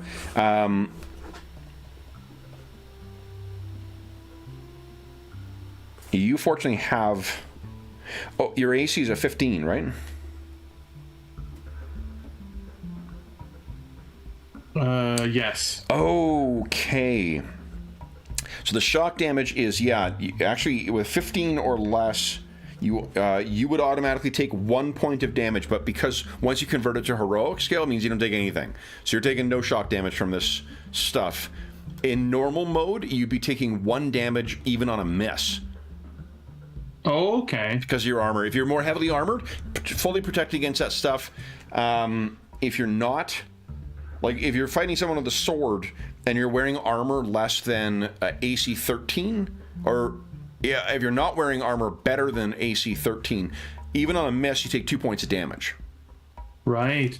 So really, realistically, better armor would be high on Katsu's list of like things. Most he's definitely. after. Yeah. Okay, so these things come in. Let's let them try and hit you. They need a 15 to hit you, and because again you're heroic, you ignore the 2. So that's a miss. That one is a hit, and then that one is a miss. So you take. Let's see here. 1d8 damage. 4 is 2. No, 1. Take 1 point of damage. From one of these things zapping you. You know if you drop, because you've seen this happen before when these things have used these abilities on prisoners. It will, it's not good. No. If you pass out, they're going to strip you. They're going to put you back in your prison gear, and they may even drop you elsewhere on the planet. So top of next round, you always win an initiative. What are you doing?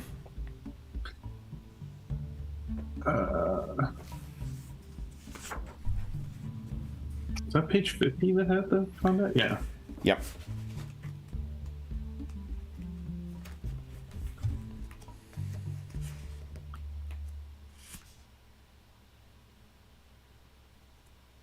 I don't know if I really have any. I like that there's advantageous. Club up. You can as a move action, shift your grip on a readied rifle or pistol, using it as a crude melee weapon rather than a ranged weapon. Rifles count as a medium primitive weapon. Which would do 1d6 plus 1 damage, 2 points of. Well, actually, they're too tough for that. And then you'd add your. Because can I not use my? There's like a penalty to shoot if if someone's in melee with you, right? Yeah, you can't make a ranged attack with the two-handed weapon if there's an armed enemy with a melee weapon within melee range. Yeah. You can only use a one-handed weapon, which is at -4. Do you have a pistol? No, I don't. Okay, because that's something where you could have used your gunslinger as an on-turn action to pull that out and then use it at -4. Right. So instead, what I would probably do is I would do that club up a weapon, right? Okay. So I should add here. I'm gonna edit my sheet. Add a medium primitive weapon. Yeah. So medium primitive. There it is. Add. And I'll just rename it Rifle Club. Yeah.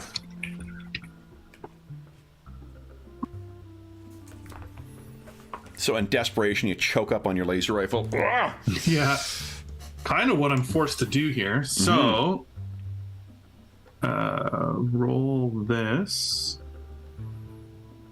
So I can't really do anything. It's really hard to hurt them with this, actually. Well, let's see. It's got a +1, which means minimum 1 point of damage. That's one nice thing with it, because you're doing minimum 2 on your damage dice. That's a 5. Now, does that include your strength bonus? Or dex bonus? Yes, it does. Just roll a 2. Okay, hold on. Plus, the attribute. Oh, it's because I rolled a 2. Yeah. Okay, great. Now, hold on. There is... The only thing is there is... Oh, I needed one more to drop one. I mean... But I'm assuming you're hitting that damaged one, right? Yeah, if I hit the damaged one, then that takes one of them out. All right, so that's one of them down. You're slowly winnowing their numbers down. Then it is their turn. No, that was your turn. So then is their turn. Yeah, I can't really do much else. Okay, I'm going to see about disarming a foe. Here we go. Execute a disarm. An assailant must choose to spend their main action doing so. If they hit, they do no damage. Instead, they and their targets get to make a strength or dex modified skill check with the weapons they're using, with the defender getting +3 bonus on the roll. If the attacker wins the roll, then they're disarmed. So here, let's just do that. I'm going to try my attack. So and they're both going to try this. Let's see if let's see if the first one hits. First one does manage to hit. Okay, so now we're going to do... Now we do opposed strength? Yeah, opposed, and you get +3 on yours. Okay, so do you just... Or dex. I think your dex is better, isn't it? Yeah. Yep.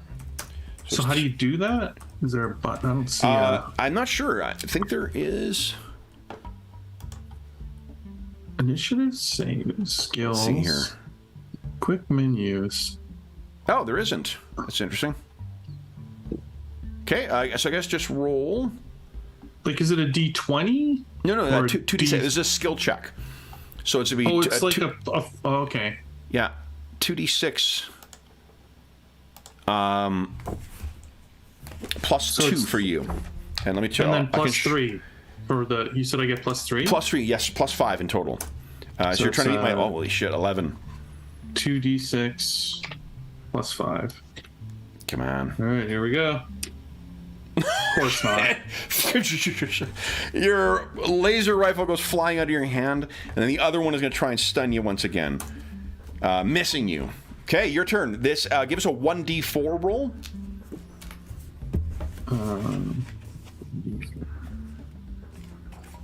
So it's 3 meters away where it lands.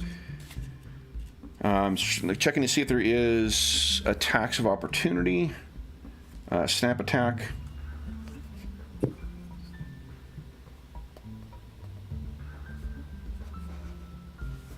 Oh, that's interesting. Snap attack is an instant action, so it's on the other side's turn.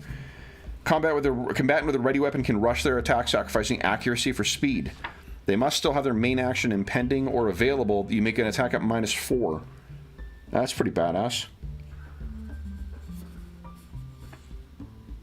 Huh. Okay, Ah,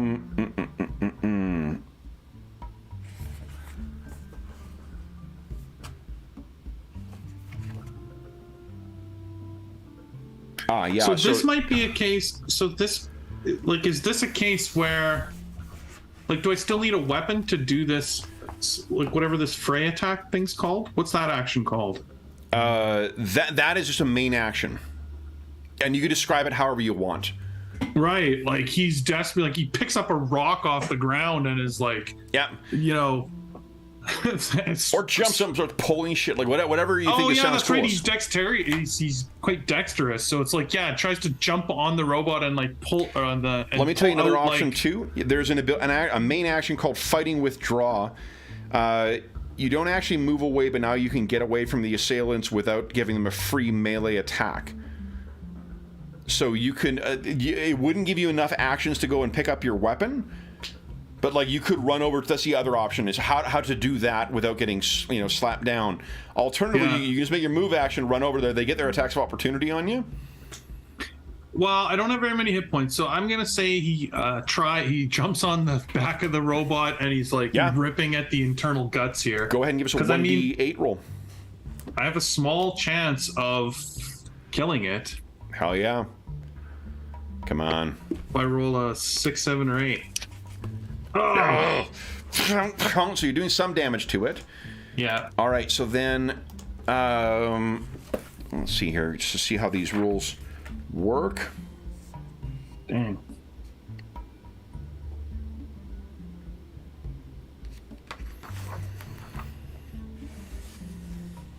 See, that's cool that the warrior, because he gets a D8, like, can actually take out these tougher foes with their fray dice. So that's kind of cool. You're basically never... That's anyone who can do that. That's not just any heroic character. Right, any heroic character. But some of the other ones, like, I noticed, like, if you choose the psychic, your fray dice drops to, like, a D4. So, like, they couldn't ever roll. That's what I'm saying, like... The warrior is a capable fighter no matter what, essentially. Absolutely.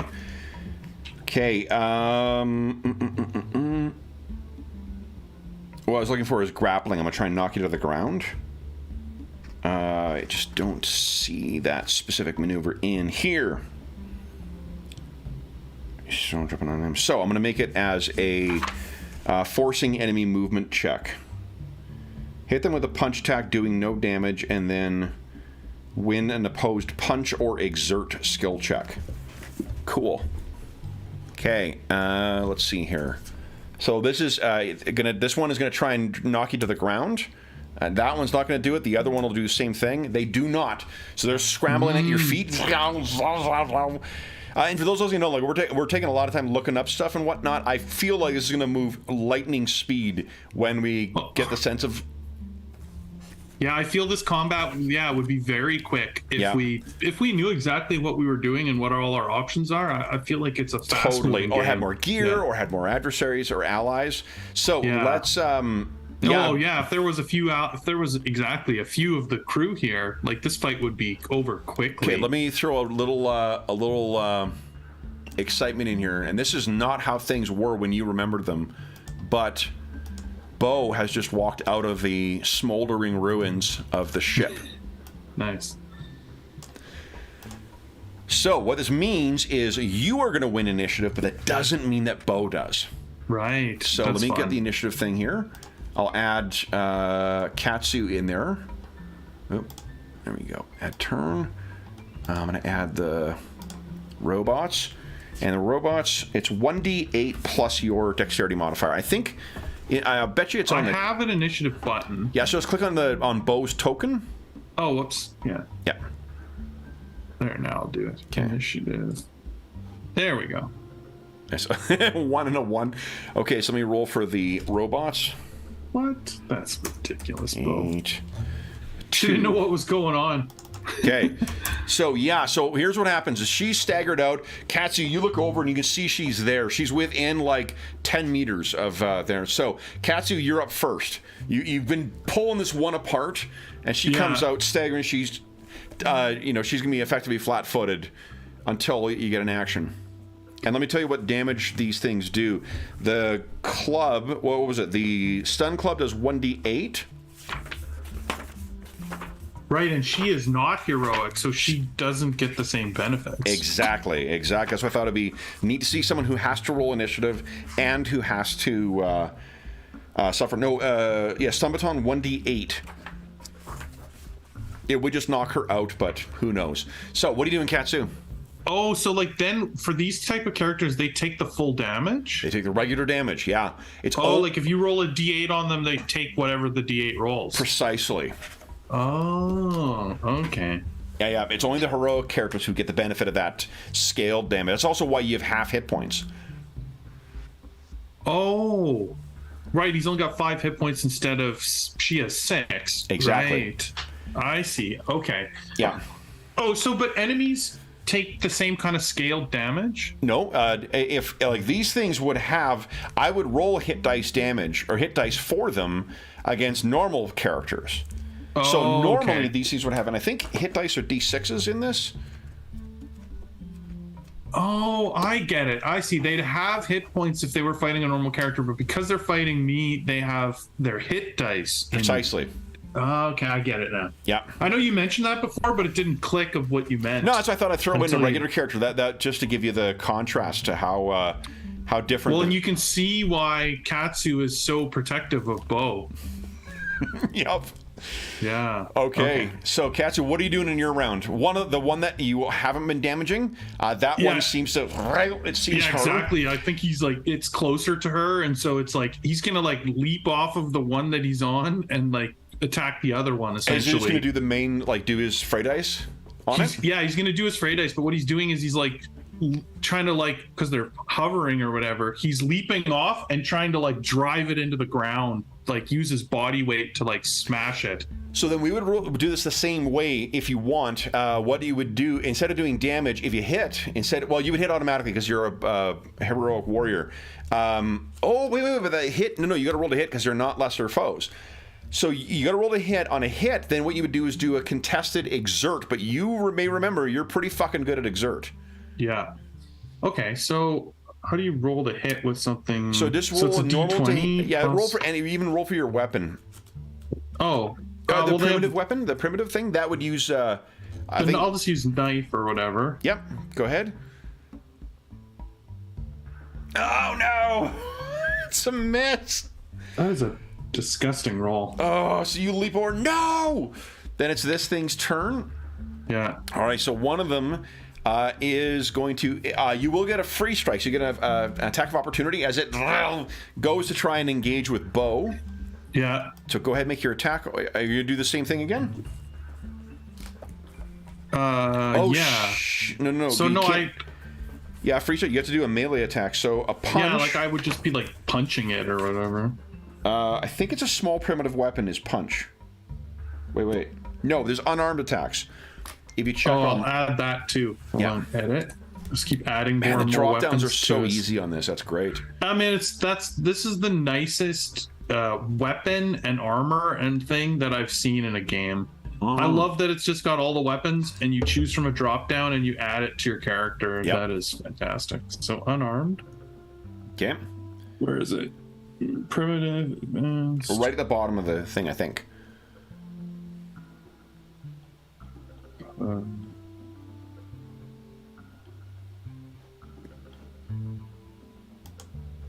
That's Vorts? No, wait, what? I don't see it, actually. After we talk it up. Combat rifle, blah, blah, blah. Yeah, it might not be... Thermal, small primitive, medium, large, small, medium, large, advanced, stun Punch. baton. Oh, punch, it's called. That's why. There you go. Yeah, okay, here we go. So go ahead and make punch. Oh, it could do 1 point of damage. Could be. Nice! did. There you go. Nice. Swing. All right. So that is, yeah, it wank hits it. Unfortunately, it still is able to get over this. So it is Bo's AC is a 13. So it just needs a 13 to hit her. Yeah. Let's see. Oh, big hit. And she takes 1d8, 3 points of damage as this thing is electrocuting Shocks her. Nice. Then yeah, the so one it fighting- can easily drop her in one round. This one fighting you is a miss. So then it is Bo's turn. She's not stunned or anything. So what is Bo doing? Yeah, so she does not get the advantage of just getting her crappy pistol out. So she needs to spend an action to do that. Which Let's see. But she's in melee with someone, so ready or stow. Ready or stow an item is a main action. yeah, and I think that actually what she would do is do the fighting withdrawal. Okay, as a main action, so she disengages and then she could do a move.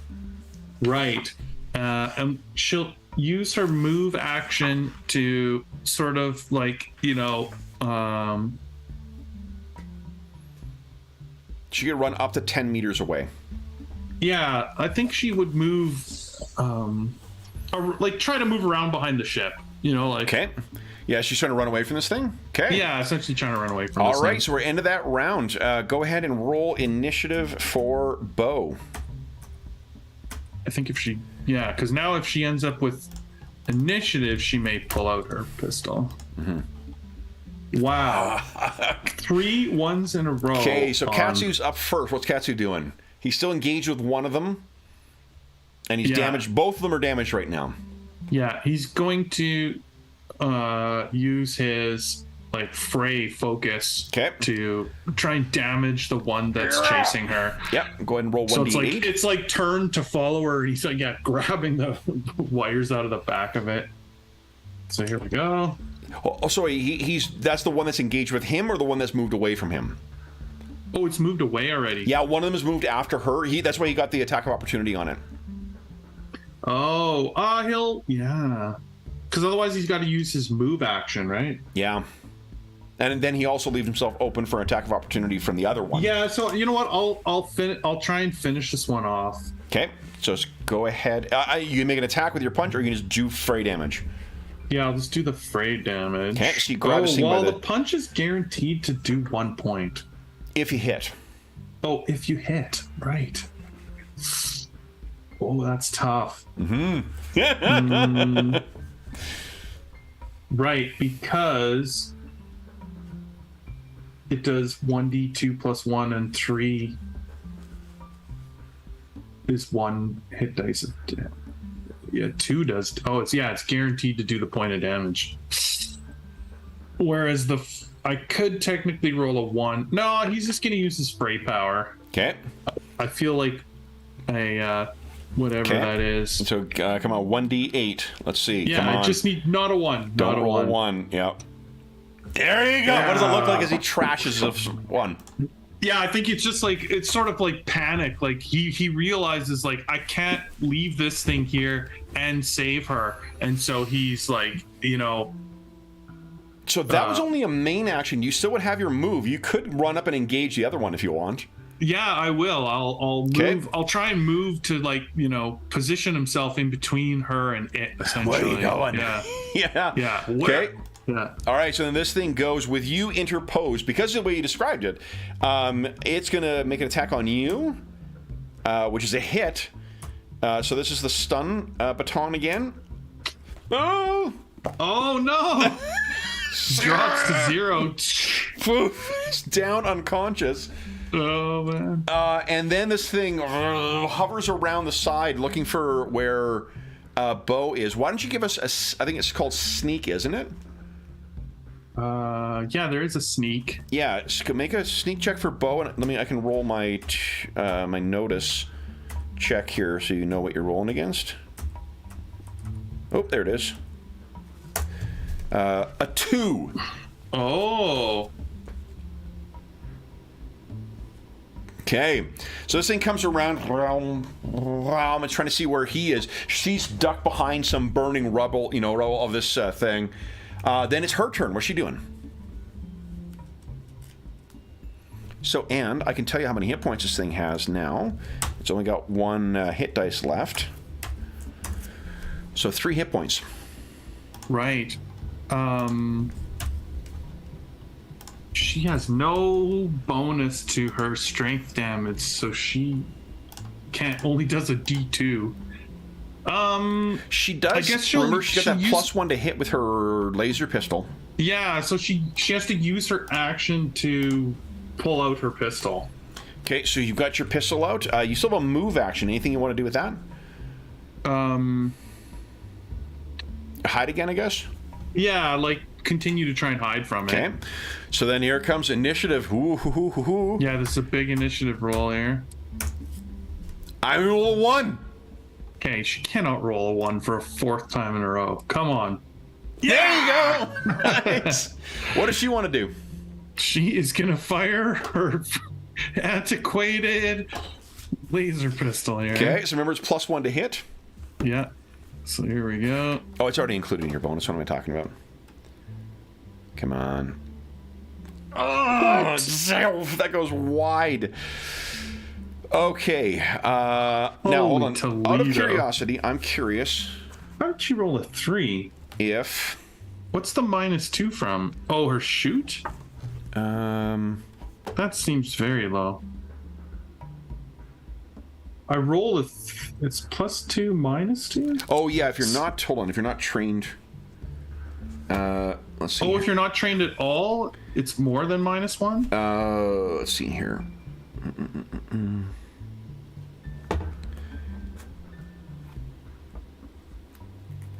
To make an attack, if the PC doesn't even have a level 0 expertise in the type of weapon, they suffer -2 to hit for unfamiliarity with it.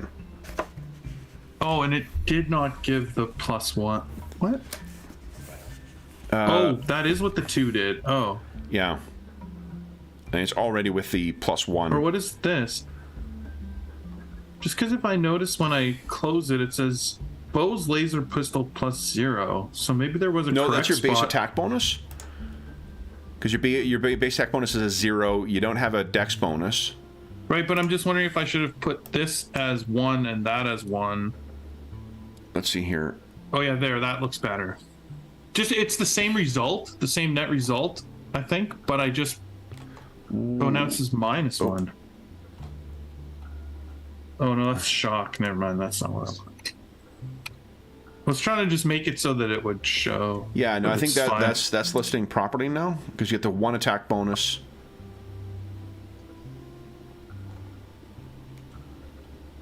Well, because you said it was custom, so it was +1. Right, but that was already in there, wasn't it? Look under, because if you go to the edit mode, AB, the AB is listing as 2 right now. It should be 1, shouldn't it? Well, that's what the default came in as soon as you add any pistol. I don't know why that is the case, because you don't like, because on Katsu's thing, like, his knife is +1, his everything I've added puts +1 in there. Punch +1, rifle +4. Like, I didn't add those just came in when I added the item. That's weird. Hold on, maybe there's, so maybe they're not right, or no, maybe it could be something that that we're missing, or I'm missing here. I don't know. Let's see here. 1 AB.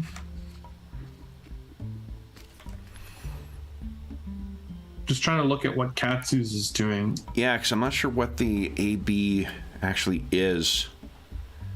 I would have thought that would be, yeah, damage, and then you get the option of adding plus your skill, which I'm assuming Katsu has got.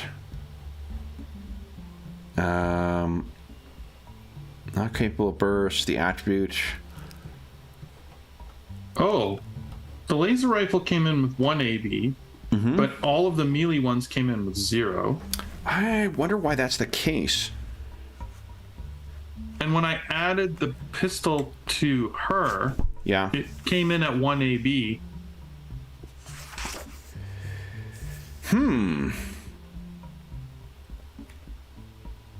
So all I did was, when you said it was +1, I just changed 1 to 2. I didn't know why. I don't know. No, and I don't know why that. It's such a well-designed character sheet. I feel like I'm missing something. Maybe we. Yeah. Yeah, that I don't. Because I mean, the net result, Kev, though, when I rolled it, was 0. Like, so maybe it's just something in the, whatever I rolled was what I got. Yeah. Because let's see here. So if you rolled, because you rolled a 3. And I got a 3. Like, my total was 3. It was +2 -2. Right, but the thing is it should have been -1, because your net bonus with all your stuff in is a +1, because +1 from the weapon. You don't have a base attack bonus yet, and you don't have a bonus from your dexterity. So then the only thing you should be adding to your attack roll is +1. Yeah, the weapon AB is what it says. But that, like, so weapon AB should be 1. I don't know why it's coming in at with a 1 for every one of them. But there's nothing in the rules that say that. Where's the like shooting rules? Range weapons are on page 66. 66. I never have read it once, so. Here we go. Hold on. Here we go. Yep. Page 66, right at the bottom. Energy weapons. Energy weapons get a +1 to their hit bonus to hit. Oh. Due to their lack of recoil. There we go. I figured there's something that we're missing here. Yeah, the sheet knew something we didn't know. It's that good. That's hilarious. All right, so after all of that, unfortunately, you're still missing. I knew it wasn't affecting the result, but I just wanted to make sure that the sheet was correct. Absolutely. No, and that's cool. It's good to find that as well. It isn't repeated in the combat section, so it's good to know. I mean, I had a good feeling that the person who made this knew a lot more about the game than we did. Yeah. Absolutely. Just enough to hit you. Oh no. She's easily down. And that's when Katsu wakes up with a start in his seat. You are in the passenger seat in the Adwa. You can restore your hit points are all back. Same thing with Bo. Now let me remove all turns. That's what I want to do here. Okay. Well, now he's going to be scared about ever going back to that planet, because now he's got. Yeah. Well, and she's never been there. Like that was a complete fiction in your mind right. for when that happened. So she, if Bo looks over at you, what do you think she? Like, does Katsu normally have nightmares when he's sleeping? No, I think that's like a never. She, I guess, would look. What do you think she would say?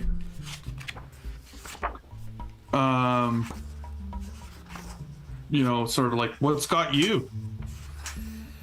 And I think he would shake it off. Just nothing. Old history. Okay. She says, well, would you... I need a name here. One sec.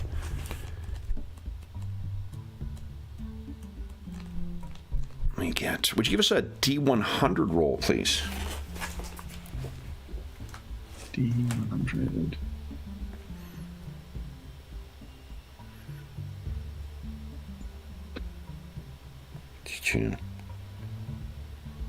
Callisto. So, in the Masana system, because this place has been here for 1,000 years, unsurprisingly, on like the moons and on some of the other planets, there are also like outposts that are on there. So a lot of and they are sharing the same culture as the folks on Masana, but they're kind of treated as separate, second-class kind of folks. That might be actually some of the source of the outsider troubles we've been talking about, is the folks who are off Masana have really been kind of left out of this gold rush that's happening in that neighboring system. Yeah. So you are going to, but you've got a deal. Let's see here. You're heading out to one of them. It's Callisto. It is on one of the outer, like one of the cold rocks, further in the outskirts of the system. And the outskirts of our cluster. Not the cluster, the actual system. Oh, the actual system. Yeah, each system, the Masana system itself, like the planets we're talking about are the most important ones, but there are other planets in there. And for a very old colony like Masana, there's they've colonized well out into the system. Right. Because and this is again like it's cascading waves of different folks coming in and resetting up once again. I imagine at some point that Masana was a very like arable and livable world. It's just at some point in its history something happened to leave it in this badlands state. Well, I mean, I like the idea. I mean, you said it was originally colonized as a factory planet. I mean, I know it's like typical for us to make sort of commentary on that, but essentially it was factorized into the badlands. Like the place was worked into a badlands. Yeah, stripped. All the the big trees were stripped. It's just been used. 1,000 years of progress will definitely do that for you. Well, look what we do to Earth in 50 years. Yeah. 600 years is a long time of running factories. Would you give us another percentile roll, please?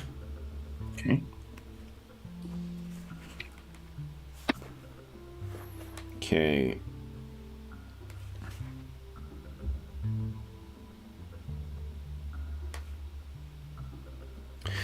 So there is a contact you've got out here named Edgar Gupta. Edgar is a bit of a wheeler and dealer. He technically is not. He's kind of an outsider. So the Griots, it's sort of that gray zone where the off-planet ones are treated as outsiders. So they you're able to deal with him. But the thing is Edgar is not someone necessarily to trust all the time. So, Bo, now that you're actually heading close to Callisto Station, it's going to be worth trying to see if anyone is there. What you can do is, let's see here. If you can ask Katsu to give us an intelligence and program skill check. This is a comms thing to try and work the sensors. I don't think there's any modifier here. Yeah, no modifiers. Program intelligence. Oh, that's pretty good. Good roll. Okay, let's see here.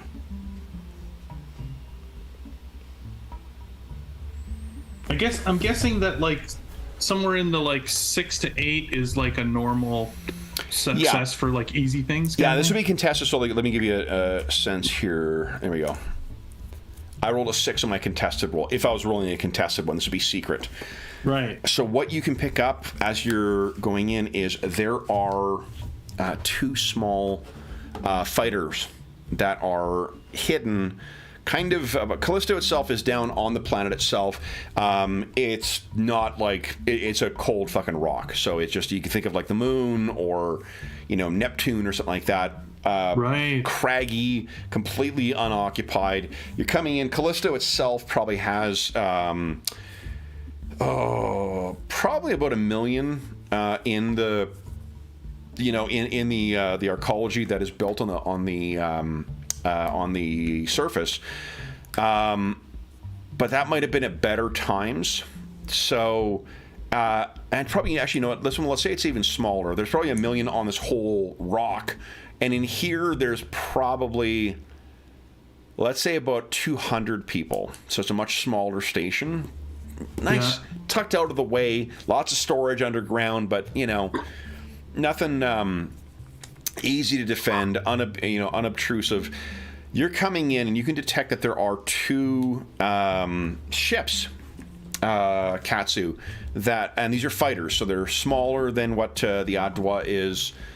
Just to give you a context, so you can judge sort of what the combat readiness of these things are. Yeah. So the Adwa's got 20 hit points and has an AC of 14. These fighters would have 4 hit points. Is that right? No. Ah, here we go. 8 hit points and AC 16.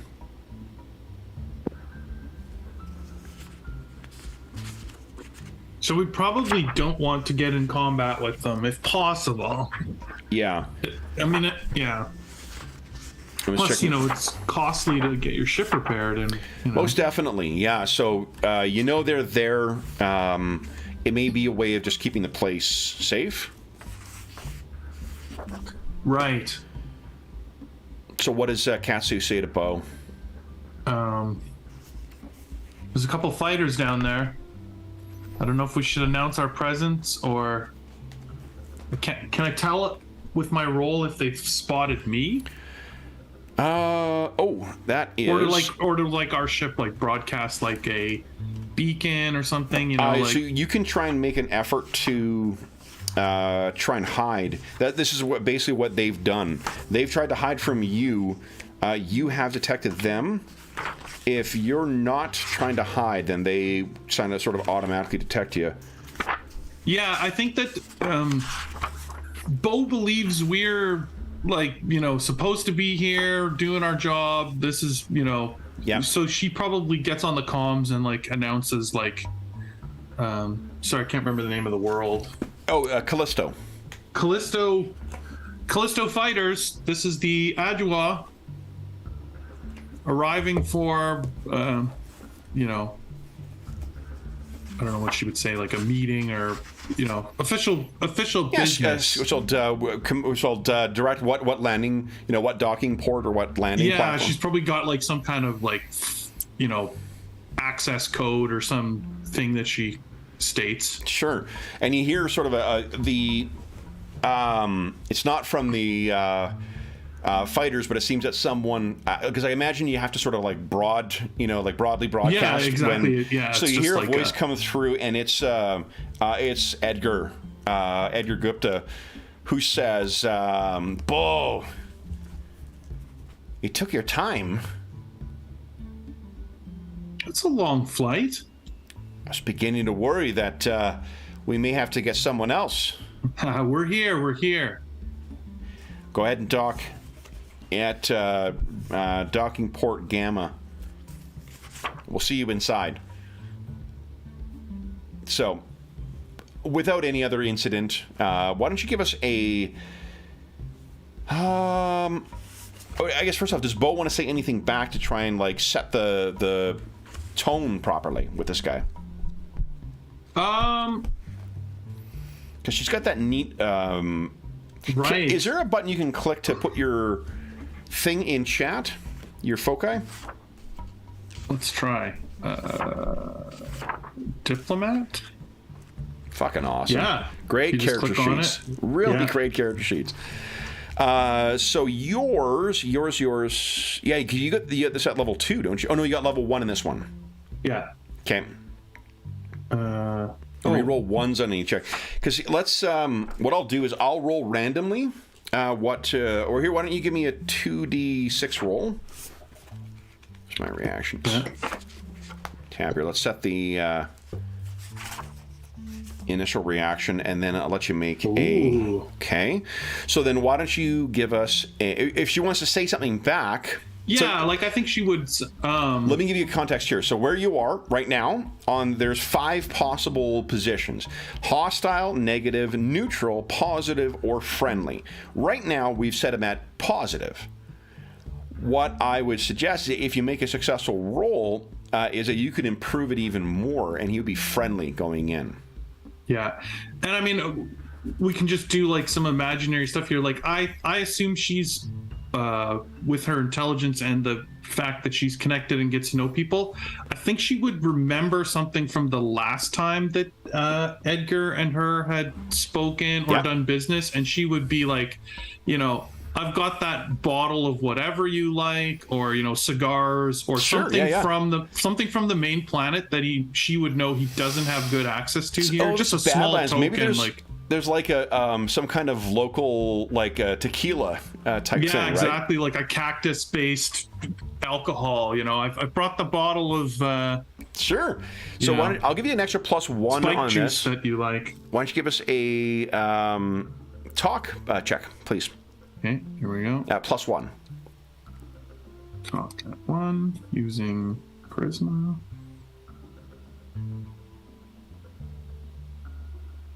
Ooh. Okay, pretty good. So, I did roll a 1. Oh, we roll. Yeah, so go ahead and roll a 1d. Or is that only? Yeah, it says anytime you're trying to negotiate or diplomacy, re-roll 1s on a skill check. So definitely re-roll that. Yeah. Oh, nice. Okay, so /roll 1d6. Fuck nice. Yeah. So that's an 11. 11. So definitely, so you would be going into this scenario or into this encounter as friendly. In which case, I'd probably give you a +2 on any subsequent stuff because he's an old friend. Yeah. Okay. And I like this where Katsu has this look of oh my goodness, and she just winks. Bo just winks at Katsu, see, kind of I told you this would pay off, kind of thing. Awesome. Okay, so then let's talk about the trade thing. So basically, what Edgar wants to talk to you about is running. Actually, let me show you on the map, the sector map here. It's a potentially lucrative deal. So, what you know about Latmal is that, which is right over here. It's two jumps away, or I don't know what they call them. Zones, sector. No, it's not sectors. Systems. 2 systems, I guess. So 2 systems away is a place called Latmal. Sorry, Kev. I just want to clarify one thing about this map. These are abstracted, right? It's not a rectangle of space. It just means that that's the nearest one, right? Exactly. One could be to go from 3 to 2 over to there. It could be 8 days of travel, or it could be 12 days of travel. Yeah, we're just saying it's 6. So it'd be 6 for each square that you're going through. Oh, it's 6. Yeah, okay. 6 days. That's to what get I meant. Here. It is consistent then, is what? Oh yes, yeah. The answer to that question, yeah. Yeah, they say in the rulebook, if you want to put together a 3D map, you're welcome to do it. But the reason you're doing this is so that you have a place for players to go bopping around and getting adventures and stuff. And right, it doesn't. Right, who cares about this is 6 days, that's 10 days. Yeah, at the end of the day, you're doing this so that the players have something interesting to go around and a place to kind of end up, calling their home. Yeah.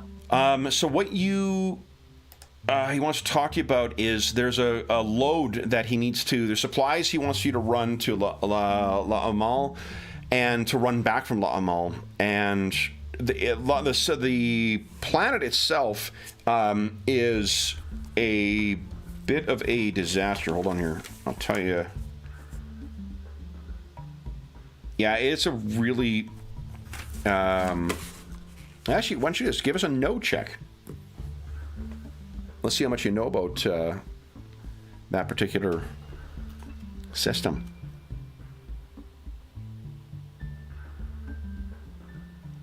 So you know it. Yeah, this is as this part of this cluster. You know it quite well. La Mall is a low tech. It's got a TL2 thing, but they are quite dangerous to deal with. So the people who actually inhabit the planet. I'm trying to find my summary here. That is 6-1. Okay. Yeah, like the people who are there, it's a habitable planet, but the people there are. Oh, the only reason you would want to go there is because. A second here. See if this is public knowledge or not.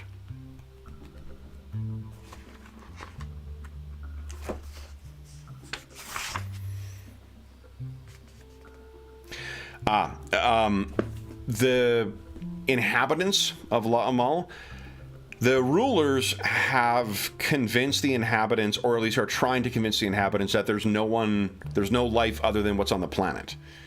So if you go there, you can run yourself into a great deal of trouble, and it's a shitty place. Like they are very quite happy to execute people. Like one of the reasons that it's a very like heavily populated, but people who cause trouble or whatnot, they are dealt with very quickly. However, there is a very rich asteroid belt in the La Amal system, and one of the asteroid miners there, they've got basically what Edgar wants you to do is transport to La Amal.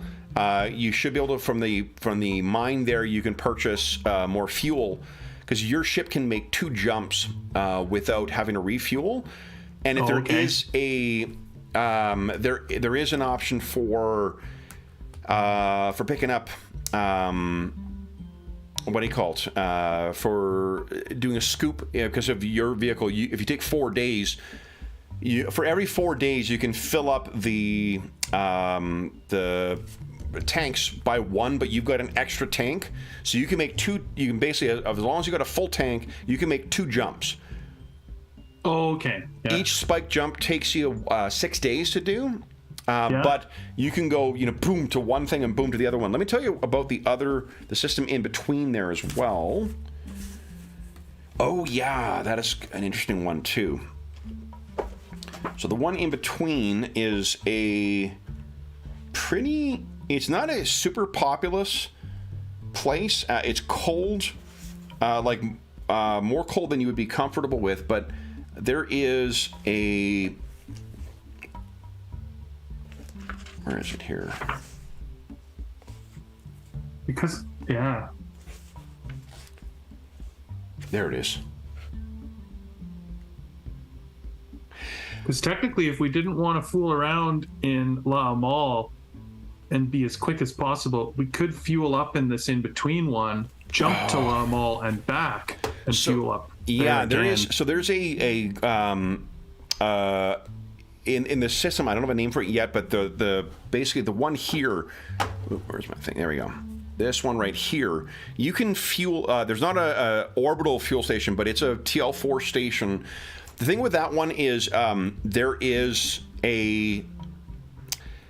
They don't have the sway that your home planet has now, that Masana BU has, but what's there is an ancient, like, pre-tech organization, a military organization that specifically investigates and deals with technological threats. Oh. Like, the reason that Jayla is not an issue is because of that. They call them perimeter agencies, but it's specifically things that deal with. They all have different names. So this one probably has an interesting name that I just don't know right now. Yeah. But it has, so like that world you could also fuel if you wanted. There's also a refueling station up here, but that would be another jump up. Yeah. So depending on how you want to go, you could purchase fuel at La Amal, but that would be coming out of your cut. There isn't. I can't imagine there's a rush on it, but like the longer you spend in system, the better chance you have of something happening. with those asteroid belts and people coming. You know how the New World worked with, Spanish getting a shit ton of silver and gold and then sailing those ships back to Spain? Yeah. The reason we had piracy was because of New World silver. That's what you have in the La Amal system.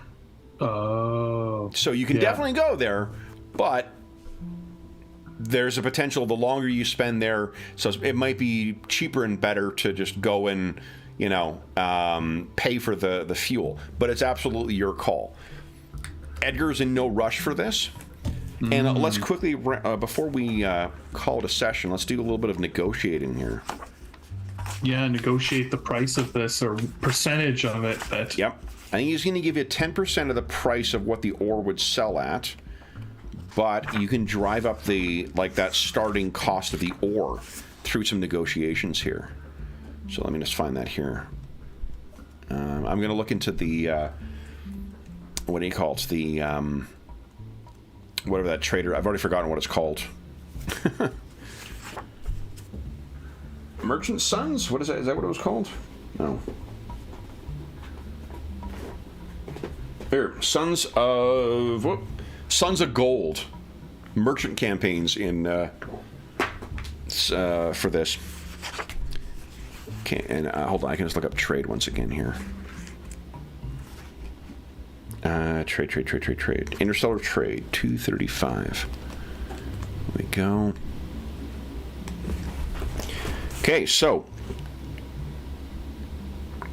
these are going to be ordinary things. So basically, the starting base cost of it is going to be 2d6 times 100 credits per ton. You can carry 160 tons. So, you can try and improve the purchase price with a charisma trade skill check opposed by the seller's wisdom skill check. On a success, the price it goes 10% in your favor for each trade skill level you have. Oh, okay. You traded in trade. You trained in trade, right? Yeah, I have one trade skill level. Is that how that works? Even though I have +0? I'd count it as we'll count it as 1. Yeah, I'm just not. I count it as normally that, yeah. You would think of it as you have to get to +1 to have 1, technically, or what? Technically, yeah, but we'll just count it for the sake of the fun. Well, maybe because he's friendly. Yeah. Oh, totally. Yeah. That's getting the +1 bonus. Yeah. That's why. Okay. So let me tell you what, and that means also you're gonna have +2 to your trade roll. Let me show you what you're rolling against. Oh. So you're gonna have to work real hard to screw this up. Yeah. So +2, and it's you said it was charisma. Charisma. Yeah. Here we go. Oh, holy smokes! Wow, that's a high roll. Yeah, so unsurprisingly, you're going to easily get your +10% to this. So, yeah, nice. The negotiated price then would you give us a 1d6 times 10 times times 160. So 1d6. Well, you're 1d6 times 10. Why don't you roll that? Well, it would be times 1600 if you want the total. Yeah. Sorry, times 10 is the first one? Yeah, let's do. Here, we'll do this way. Roll 2d6. Oh, 2d6. Oh, sorry, 2d6. Not 1d6, 2d6. Right. 2d6 times 10. Times 10. Okay, it's 80. Nicely done. Okay, so 80 times 160 equals times point. Oh, no. Times 1.1 for the extra 10%. That'd be 14,080 credits that you would be paid for that job. And the monthly upkeep on your ship is, let's see here.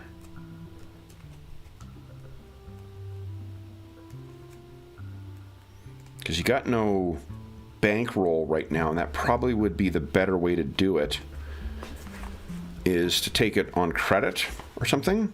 because this is 10% of this. It would be if you were able to purchase this and run this cargo yourself. That's 140.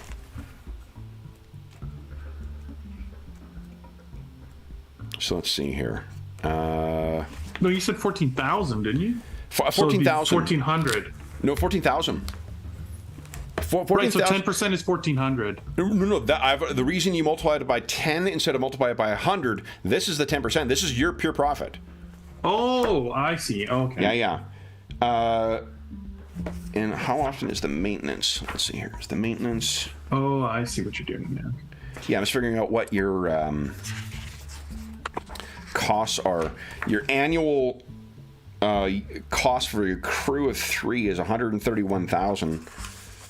So that's about 12,000 per month for that. So I wonder if it is... I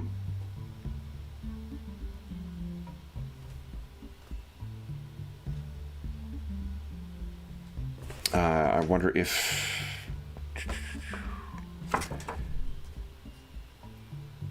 I wonder if it's better to just take it on credit and do sort of like a go and buy from them and bring it back to him thing.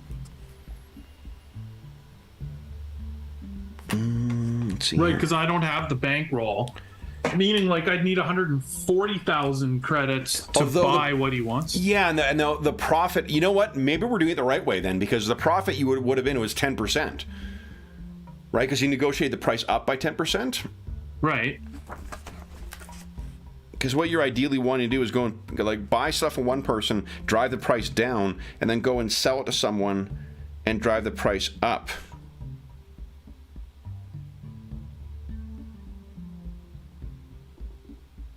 Hold on, I'm screwing up. So the purchase price for that ore is 14,000. What did I say? 14,000 and $80. 80, yeah. Okay, so 14,080. That's what will be the purchase price of it.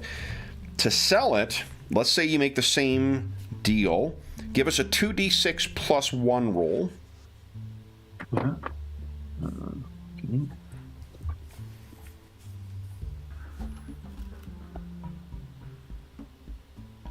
Ooh, nice. Okay, good roll. So that'll be 12 times 10.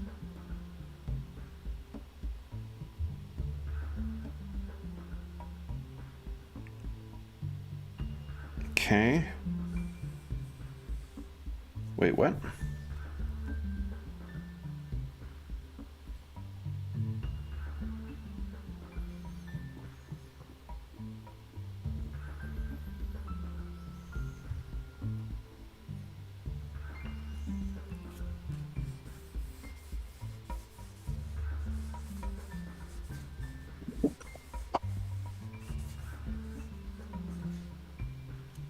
So I'm reading it on 235 here. Okay. So buying ordinary goods at 10% of it, you got your 2d6 times 10 credits per ton. I wonder if I think it's per ton. What's missing from this paragraph is the reference to tonnage. That's why. So 160. There it is. All right. Times 1.1. So what your selling price would be, 21,120. So if you were purchasing here, that's interesting. It would be, so let's say you're actually purchasing the whole crew. I might be screwing you over in terms of your 10%. That's what your profit would be for going to pick up that cargo and then coming back and selling it. So the risk is because you're randomly rolling for the price of purchase and you're randomly rolling for the price of selling. Right. Oh, which should be 7,000 credits. Yeah. Not 70. Well, that's the 70,000 is if we went with the full price. With the full price of it. Oh, I see. Yeah, just to judge how much it would cost. Now, let me just see about the cost. I just want to understand what the costs. That's one of the things that was a bit. Maybe we just weren't understanding properly, but it seemed like how on earth would you ever make money as a free trader? Because the mortgage on your ships in Travelers are so freaking high. Let's see here.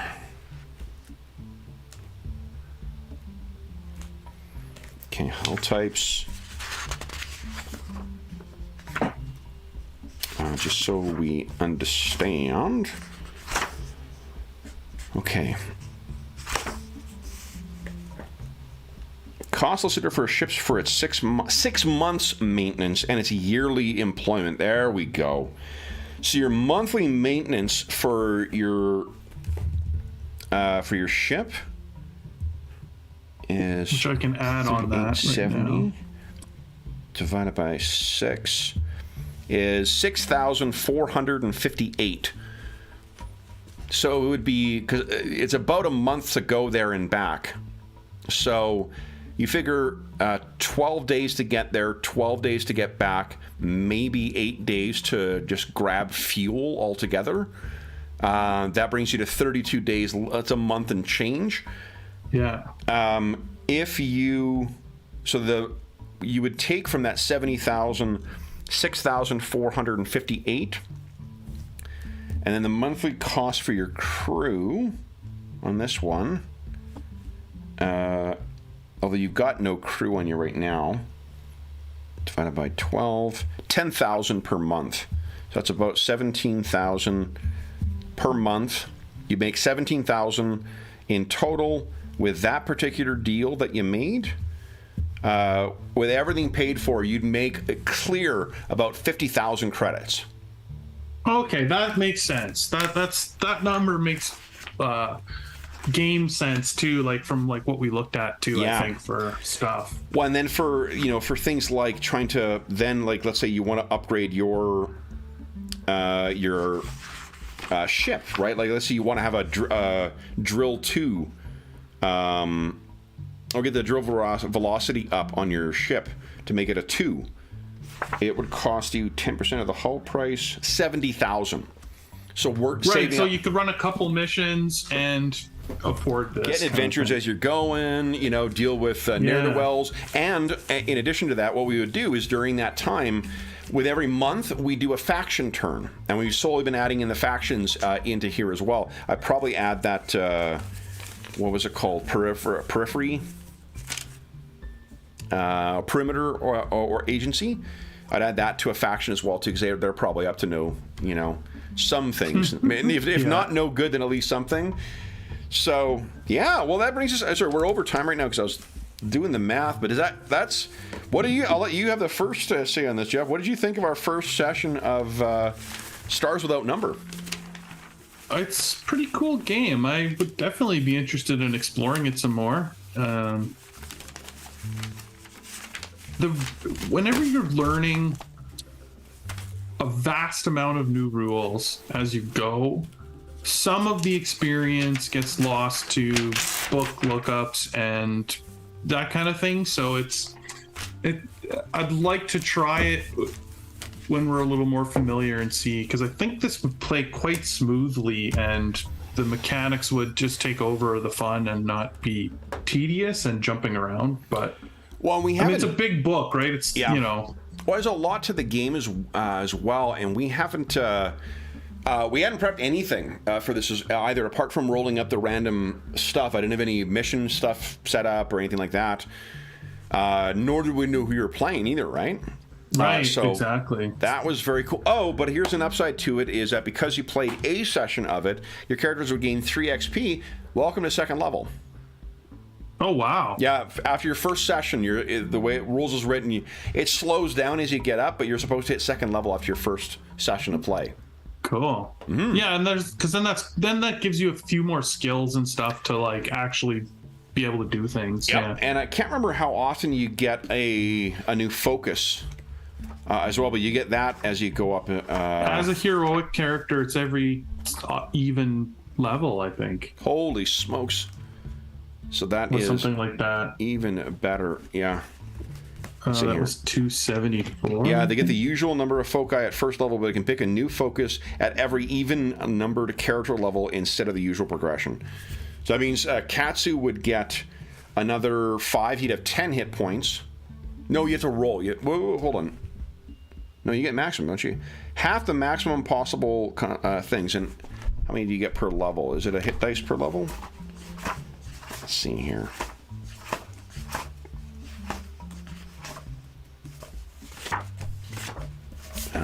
Just focus, classes. Come on, book. Heroic PCs have half the maximum possible hit points for their class level and constitution modifier rounded up. Thus, if a third level warrior could theoretically have 24 hit points at most, a heroic warrior would have 12. Okay. So your warrior has 2 extra hit points at each character level. No, wait, no, hold on, that's not right. To get your starting maximum hit points, add your constitution. You get 2 at each character level. Okay. And is it just a hit dice you get at each level? I suppose so. Advancement's probably at the end of the section. Oh, for Pete's sake. There we go, advancement, character advancement. Roll for hit points. Roll a number of 6-sided dice equal to their new level, adding their constitution modifier to each one. Right, you re-roll your hit points at each level for normal characters. Thus, if a character... So then, that would mean you get your maximum, so that's 8, 9 for the level. It would be 18, rounded to half is 9 hit points. So Katsu would have 9 hit points, but he takes damage like a heroic character. And Bo would roll 2d6 plus... Oh, just roll 2d6 and take the total. Oh, you roll at every level? Every level you roll it, and that sets your new... Yeah, you don't really... You re-roll the number of hit dice. To determine their new max hit points. So it could technically go down if you got really unlucky. Right? If the total is greater than their current hit points, they take the new total. Otherwise, the current maximum hit points is increased by 1. Okay, I was so you're always going up by 1, but... Yeah, I was going to say, because that's like rough, right? 8. Okay, so she'd go to 8. Yeah. Nice. And yeah, well, why don't we leave that, though? Because if we ever do play this again or come back, then we'll do this. Yeah, well, I mean, like, now that you know what the characters play like at the table, I think you'd also make some more informed decisions for who you'd be playing. Yeah. Character creation, though, you made 2 characters back-to-back that still took less than 2 hours. Oh, yeah. So like, I liked the character creation a lot. I think we ended up with a pretty good functioning 2 characters. Like, they have enough backstory between them that, like, they have some, role-playing possibilities already, and yeah. I like their dynamic. Oh, well, I think it shows you... Go ahead. I was going to say, it also shows you can mix... It seems easy to mix and match regular characters with heroic characters, even in a campaign. Yeah, like, I don't know... I think that characters who are not heroic, especially when you get a little higher up, are going to feel very underpowered, because the combat challenge, what you need to present in order to present a challenge for heroic characters is going to steamroll lesser characters. So well, I guess in combat you would see that, yeah. Yeah, but with I think like playing in a campaign with a bunch of other players, you would have to pick whether you're doing heroic mode characters or regular. And even in regular, I think there's a middle ground you could go with, too, with the kind of narrative metacurrency. It's not in rules as written, but the kind of stuff we play with normally, with like luck or hero points or whatever, you could definitely do that in this game, too, to have a middle ground between the heroic characters and the regular characters. But if the heroic characters are designed to represent 4 regular characters and are designed also for solo play, like the original rules for that are the heroic rules in this come from Scarlet Heroes, which is designed to be played with 1 DM, 1 player. This, right. I think, is that's having the 1 heroic character and 1 non-heroic and maybe some other supporting characters. That's a great way of playing a campaign that has real stakes to it, still feels quite dangerous, but allows 1 character to feel more like an action hero. Right. Well, and I guess what I was suggesting is, like, if you wanted to have a fairly large crew, you technically could have, and you had 3 players, you could each have 2 characters, one that's sort of heroic and one that's not. Definitely. So that your crew ends up being like 6 or 8 people. so that your ship feels really full and whatever. But when there's a dangerous scene, the heroic ones are like the fighters, the warriors, the ones who would go to the danger. Well, and it feels also quite dangerous when you're non-heroic. It was really interesting seeing your reaction when she stumbles into the battle, or like or also like it also makes it very exciting. Like if you're boarded, like someone boards your vessel, like now your heroics are definitely trying to defend your non-heroics, right? I would definitely give it a try. Like I would, because it fits. The thing I like about, like say, Ars Magica, where you're playing, like you got multiple characters and you also have shared lesser characters, as it were. This played fucking great with, because I mean, I think that with you having more characters on the board too, it feels less like you're playing on your own. Because there's also constantly someone always to play off of, but it's also your character you control. So that's kind of fun, and I imagine it would be something similar. And certain characters or players would always have, a character who could always be exceptional and handle their own in combat, because everybody gets a fray dice. It may not be as big as what the Warriors is, but everyone gets that, and their heroic versions are similarly pretty badass, while also having a supporting character that still has a lot of cool stuff and can specialize in the skills that the main character's not great at. Right. Like you could have like repair bot could be someone's character, or Definitely.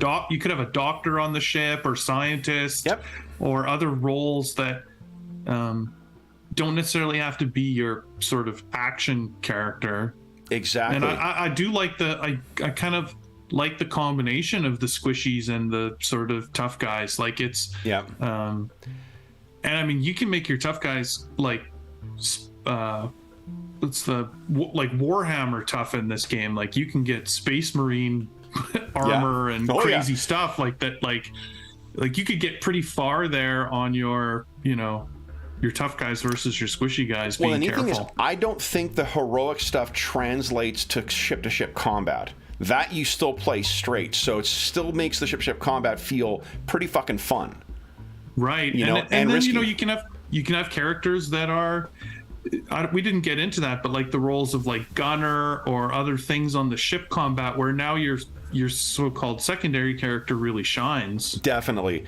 And I think with a crew of like if you had 4 people playing in that kind of thing, like you wouldn't be bringing necessarily your characters everywhere. You could split the party quite easily, and it'd be neat seeing some people with the their heroic characters tagging along and some without. Oh yeah, doing an away mission, and it's like, my secondary character is the scientist, and he has to go on this mission. So it's like a couple people better bring their heroic characters, because if we get in a fight, we need that muscle there. Yeah. And that would mean Katsu can't go, because Katsu protects Bo or the captain, however you want to play those little missions. It makes it exciting. And now how you play that squishy character, it feels different too. Definitely. I do love how the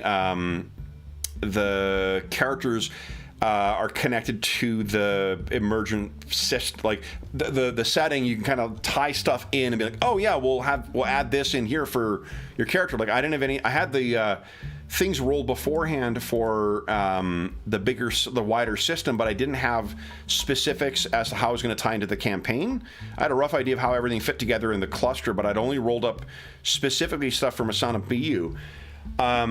I, like, knowing myself, what I would do is I'd flesh out all these other ones in the cluster so that I know precisely what's going on, and then going through and seeing what was going on with the characters, even though I thought of the Griot as being kind of a neat way of developing that, it wasn't until we started talking about it, I'm like, oh fuck yeah, that'd be a faction for sure. Right, they'd have their own plans, their own.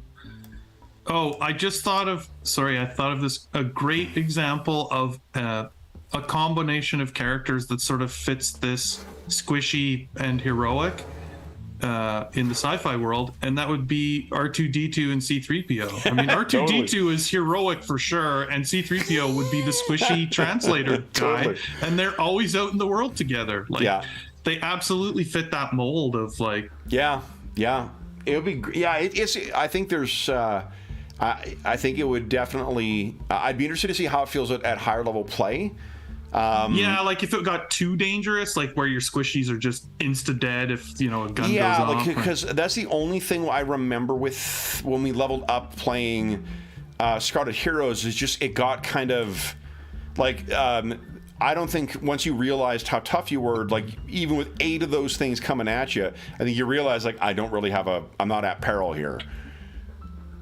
Right. When they were the 8-1 dice guys, yeah, like this is like a cakewalk for a heroic character, but Bo would have been screwed. Oh, that's just it. And so Bo would have been screwed, but so which, I mean, having them both in the same scene, like it may have added more tension to the scene, right?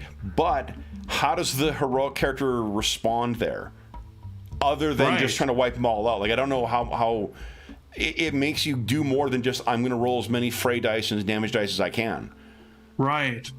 And you auto hit with them too, so it's where I think the reason I ended up landing on for myself for where the narrative meta currency is a better way to sort of mitigate against, not better, but like it fits better for my sensibilities, where it doesn't feel like they're just occupying a very different, where the fiction and the setting is disappearing behind the mechanics. Mm-hmm. And it's only when it's the minions. The minions just feel like, why are you bothering to have this? You know, that didn't feel the case when you were fighting stuff. When you were fighting those ones where that weren't lesser foes, right? You know, but and maybe maybe I just need more experience with the system to get a sense of it. But that's one thing I remember from our experience with Barrow Maze is just it felt kind of like a lot of fights felt absolutely inconsequential once we got to a certain point, because you could just like wipe out X number of adversaries.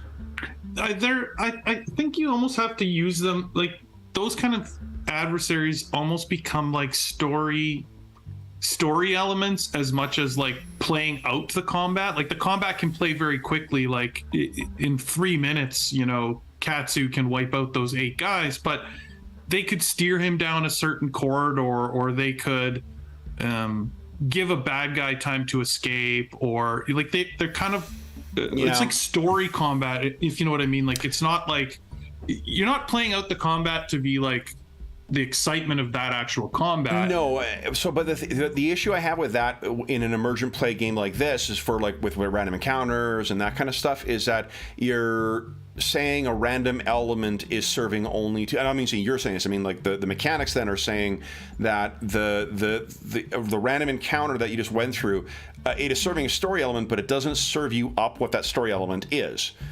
Oh, I see. Because if everything is random, I guess it depends if you're using them completely randomly. Yeah. Yeah, because I mean that's inherent. That was the issue I found, was that like we'd have random encounters like, well, like this is a waste of fucking time, because it just, I know you're going to steamroll these things because you're going to be taking out a minimum of 2 of them per round, and it's not like it's just combat can be fun when you're making decisions and there's random elements and whatnot too. But if all you're doing is just each round taking off X number of things from the board, that feels like there's no drama in combat, there's no tension. The only way that it gets ratcheted up is with the inclusion of lesser characters. There is a chance of them hitting you, I suppose, and you do have to roll really well to take out a whole bunch of them, but I guess the tension, so I mean there's 2 ways, I mean there's 2 things that it's there. It depends how resource managey you want to play the game, because it is using up your ammo. Yeah, that's true too. Yeah. So and there's stuff like that. There could be small bits of wear and tear that they're generating as well. But like you said, if Bo's involved with those 8 guys, those 8 guys are scary for Bo. You know what? They may not be for Katsu, but they're only 1 hit dice things, and so like every point of damage you do takes 1 out. That's as opposed to if they were, let's say you're 4th level, and you're doing the same attacks. Your weapon damage doesn't really go up all that. Your fray dice doesn't go up, so you'd still be doing like 8 on a really good round, 8 points of damage, but that's only taking out 4 of the adversaries with a 2-point thing, or 2 of the adversaries with a 4 dice thing. Right. Like your so lesser enemies. So that's up, I think I need to see it more at the table before I make a judgment call on it. But I still like that felt fucking fun. Like really, really, it felt. And I love that you were able to meaningfully contribute. Like on the positive side for it, you being able to like jump on that thing and start damaging it after it disarmed you. That felt very fucking cinematic.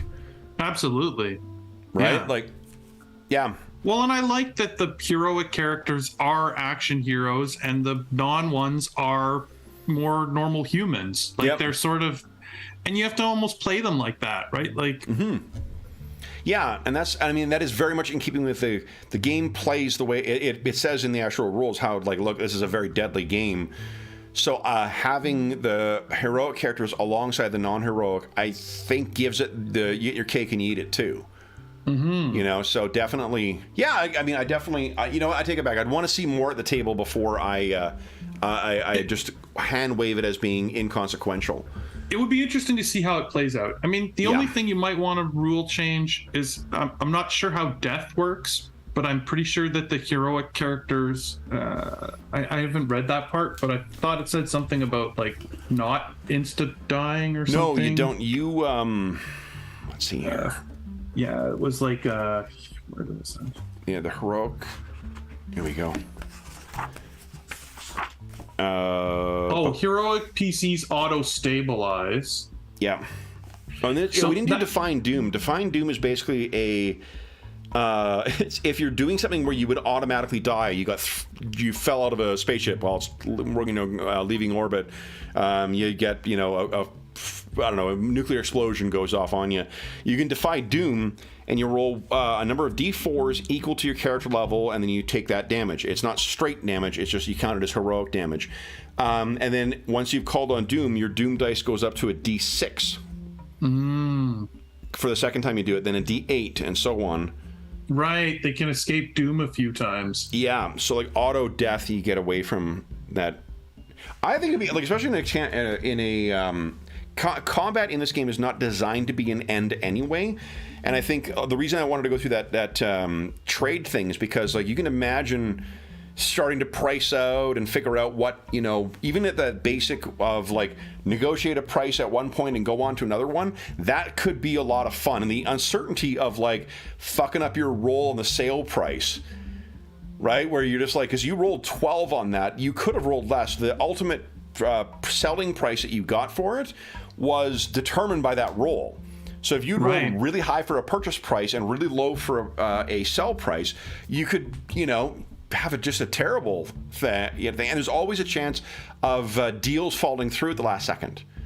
Yeah, and see, even when you talk about these deals, Kev, like, I imagine where if you have a crew and your trade expert is a squishy. Yep. And so it's a very interesting thing. Like, you're going into a dangerous trade. Do you bring your guy that's very good at negotiating, but if things go sideways, now you've got your squishy character in the middle of a gunfight? Yeah. Or do you bring your heroic characters, and they're not very good at negotiating, so they're not going to make you as much money? So there's interesting gameplay decisions there. Like, well, and that's essentially what's your landing party, or what's your whatever, you know? Well, we talk also, like, the once a month, each of the factions that are at play takes an action. And what the suggestion is for the players to sort of help out with that stuff. So you'd actually have a small little game of each of the factions taking actions against one another, trying to build up assets or defeat other people's assets or whatever. Yeah. And then that would have an impact, especially if the players are involved with that stuff, if they're taking actions for it or throw in with one of the factions. It becomes a sort of like parallel or, you know, it's almost like domain level play in D&D, but at a constant scale and right from the get-go. Right. And that's where having, I guess, extra characters helps too, because they might have more factions involved with what's going on with the ship based on having, you know, more characters. You're going to have... Oh, man. And imagine if characters were splitting up, too. And you're having, like, got to a point where people were splitting up, people were rolling up new characters. Low-level characters, just like in classic D&D, they get XP faster. Or they don't get XP faster, but they gain levels faster. Right. So, you go to level 2 if you survive your first... play one session, you're level 2. And then you play 2 more sessions, you're level 3. Like, that seems like a really cool way. Because there's nothing like the immediacy of... the immediate reward of getting to do something new with your brand new character and get more stuff to get someone really, you know, invested and interested in the game.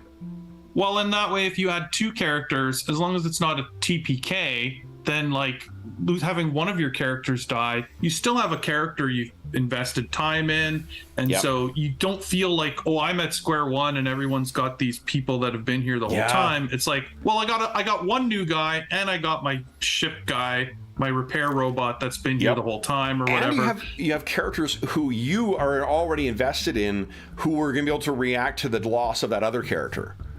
Yeah, like if you're playing Bo and if Bo and Katsu got to level 6 and then fucking Katsu died at some point, like Bo's going to be reacting in the campaign to that loss of that friend. Absolutely, right? And it's interesting. Yeah, or your ship's, your doctor, your ship's captain dies, and it's like, well, now we got to find someone who can, help us here, or like someone else has got to figure out how to train in this, or it creates some interesting ship dynamics too. And there's a lot, and that's the thing I think is the most interesting about the game, is that the random elements of setting things up and then getting it into play, and there's so many cool things to do and purchase and save for or theory craft for, that to make a really, really interesting. I think it would like, imagine you're flying more than one ship. You get to the point where you're making enough money, you got a second ship in your fleet. Like, that's pretty cool.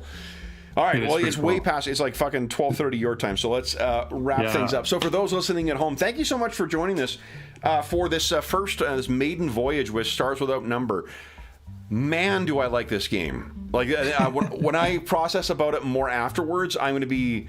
And I think that the way that we would try it is definitely with a heroic and a non-heroic character. And we would probably make, for players who are new to it, do the same thing we did with you. Because I think appreciating what the heroic character is like once you've gone through, because if you do heroic first and then non-heroic, you're going to feel like it's a lesser character. But doing like Bo, to me, felt like you had a full conception of this character. She didn't feel like she was lacking in anything. But then when you made Katsu, you're like, holy fuck, I get to do a whole bunch of more stuff now. Mm-hmm. Right? Yeah. Totally. So, anyway, we'll be back. So, the next Friday is Call of Cthulhu, I believe. But then the week afterwards, we should be back to our Rogue Trader campaign. That campaign is not on, hiatus or anything like that. We just had, there was a circumstances such that we had to cancel this session. So thank you so much for joining us for this revised edition, Stars Without Number, character creation, sector creation. Yeah, it was great. As is always the case, if you have any comments, questions, or concerns regarding the game, the campaign we set up here, or anything else about revised Stars Without Number, please do not hesitate to leave a comment in the comment section down below, or you can find a link in the description of the video to the Dungeon Musings Discord server. There's also a link down below to the Drive-Thru RPG free edition of this. So if you haven't checked out Stars Without Number before and you want to check it out, there's a free version of this that I've got a link to in the description of the video. There's also a link down there to our friends at Noble Knight Games. I need to confirm it yet, but we've got a new discount code with them. So Noble Knight Games is the preeminent unionized retailer of hard to find and out-of-print RPGs in North America. Not only do they have an amazing selection of new RPGs, board games, and card games, they also have an amazing selection of hard-to-find and out-of-print RPGs, including, just a ton of great stuff. I've filled many of my collections thanks to their want list feature. If something is not in stock, you can put it on their want list in most cases, and then they will send you an email when it comes in. I need to confirm the code, but the code, I believe, is going to be The Muse. So all caps, The Muse, at checkout, and you will save yourself 10% on any purchase of $10 or more through their website. There's also a link down below to the Heroes Save Villages campaign that benefits the SOS Children's Villages International Charity, a really amazing organization active in over 130 countries, benefiting over 80,000 orphan and abandoned kids. And first off, all donations that go through that link go directly to SOS Children's Villages International. None of it goes to the channel or any other middleman, just goes to help out those kids. And there's also, as a small way of saying thank you, we will be having at the end of the month our next charity raffle. The grand prize in the raffle will be a copy of the Beadle and Grimm's Platinum Edition Spelljammer Adventures in Space. This is my copy back there, but we have a brand new copy that Beadle and Grimm's Pandemonium Warehouse very generously donated to serve as our prize. And if you want to see what's in there, well, we'll be playing some more Spelljammer tomorrow on the channel, so you can see more of what's in that box as I make use of it for yet another adventure on the Astral Sea. It's all space this weekend, apparently. Well, not all, but a fair amount of it. In addition, if you don't win the grand prize, you still have a bunch of other prizes and that you can win, including a chainmail dice bag made by our resident armor smith and a bunch of stuff from the Dungeon Musings Red Bubble shop. And every $25 Canadian that you donate through that link, which again goes directly to SOS Children's Villages International, gives you one chance to win. So every $25 Canadian donated gives you one chance. And yeah. Last thing I will say is a huge thank you to Jeffrey. It's never an easy thing being a solo character, a solo player in a session. There's a lot of heavy lifting you end up doing, more like what I have to carry around. And you made 2 characters out of this and a ship. But man, this was such a fun session. Like, there's always an element in these Session 0 games where, you know, you do see the campaign come together by the time you're finished up with character generation. You get a sense of what the game is going to be about. And I think that's even more so here. Like, the world itself really came into focus of what we'd be doing and who would be, you know, who would be power players, who would be problems, who would be allies. So a huge thank you to you for that, Jeff. That was a terrific first experience for Stars Without Number for me. It was a blast. Awesome. Then for those listening at home, we'll be back in somewhere soon. So until we see you again, we hope that we gave you a few hours to take your mind off of the troubles of our world and think about the heroes who are setting sail in the I don't know what we'd call the Masana sector, I guess. I don't know. Yeah. Whatever sector we're going to call it. Until next time, thank you for... we hope that... Wait, hold on. I'm completely screwed up in my outro. We went half an hour over time. Until we see you again, stay safe, stay healthy, Happy New Year, and happy gaming.